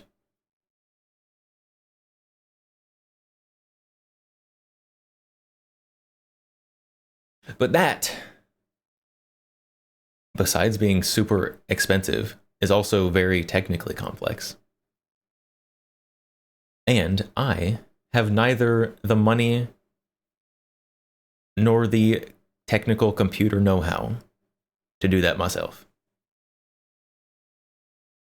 So it is a lofty dream that one day may be achieved, but it is not yet.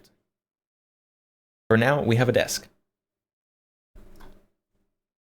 It is a nice desk that I have scratched up many a time with guns, and that's okay.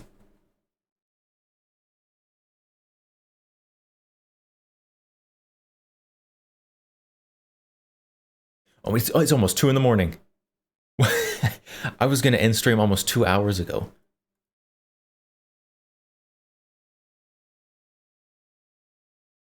Well, I guess it was a good thing we kept going. Huh? I do, however, actually have to wake up today morning.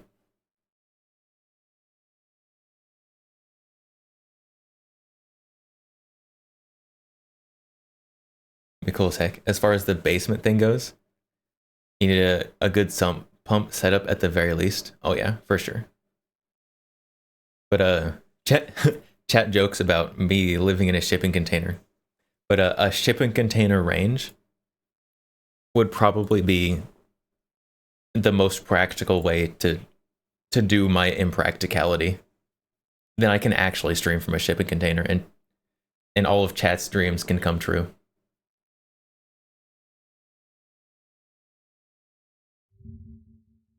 All right, but we will be we will be raiding out. Who do we raid today?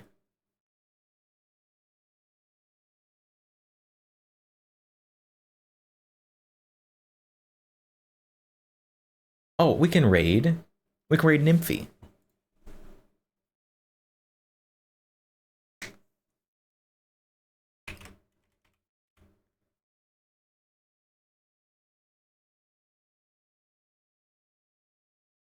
I can spell her name correctly. Spelling is very hard.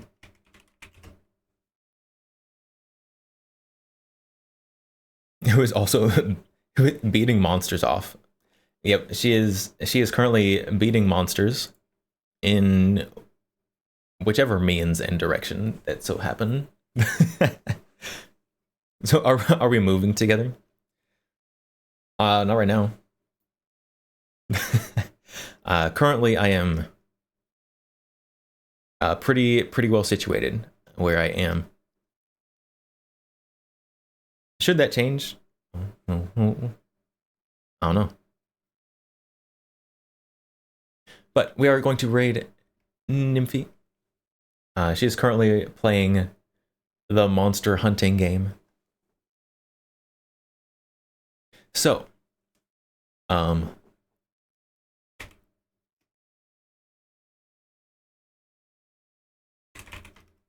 we have raid messages.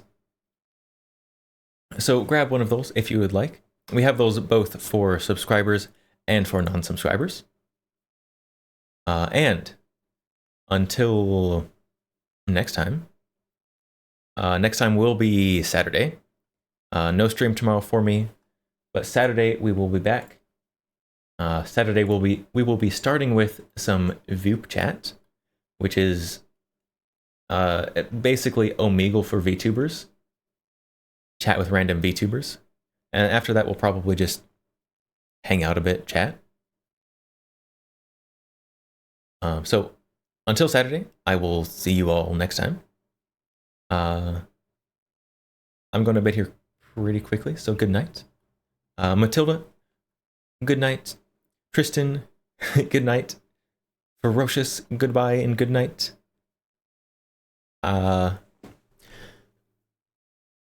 Maurakali, your name is really hard for me to read, and I don't know why. Goodbye and good night. Not the BAFTA, good night. Anyone hanging out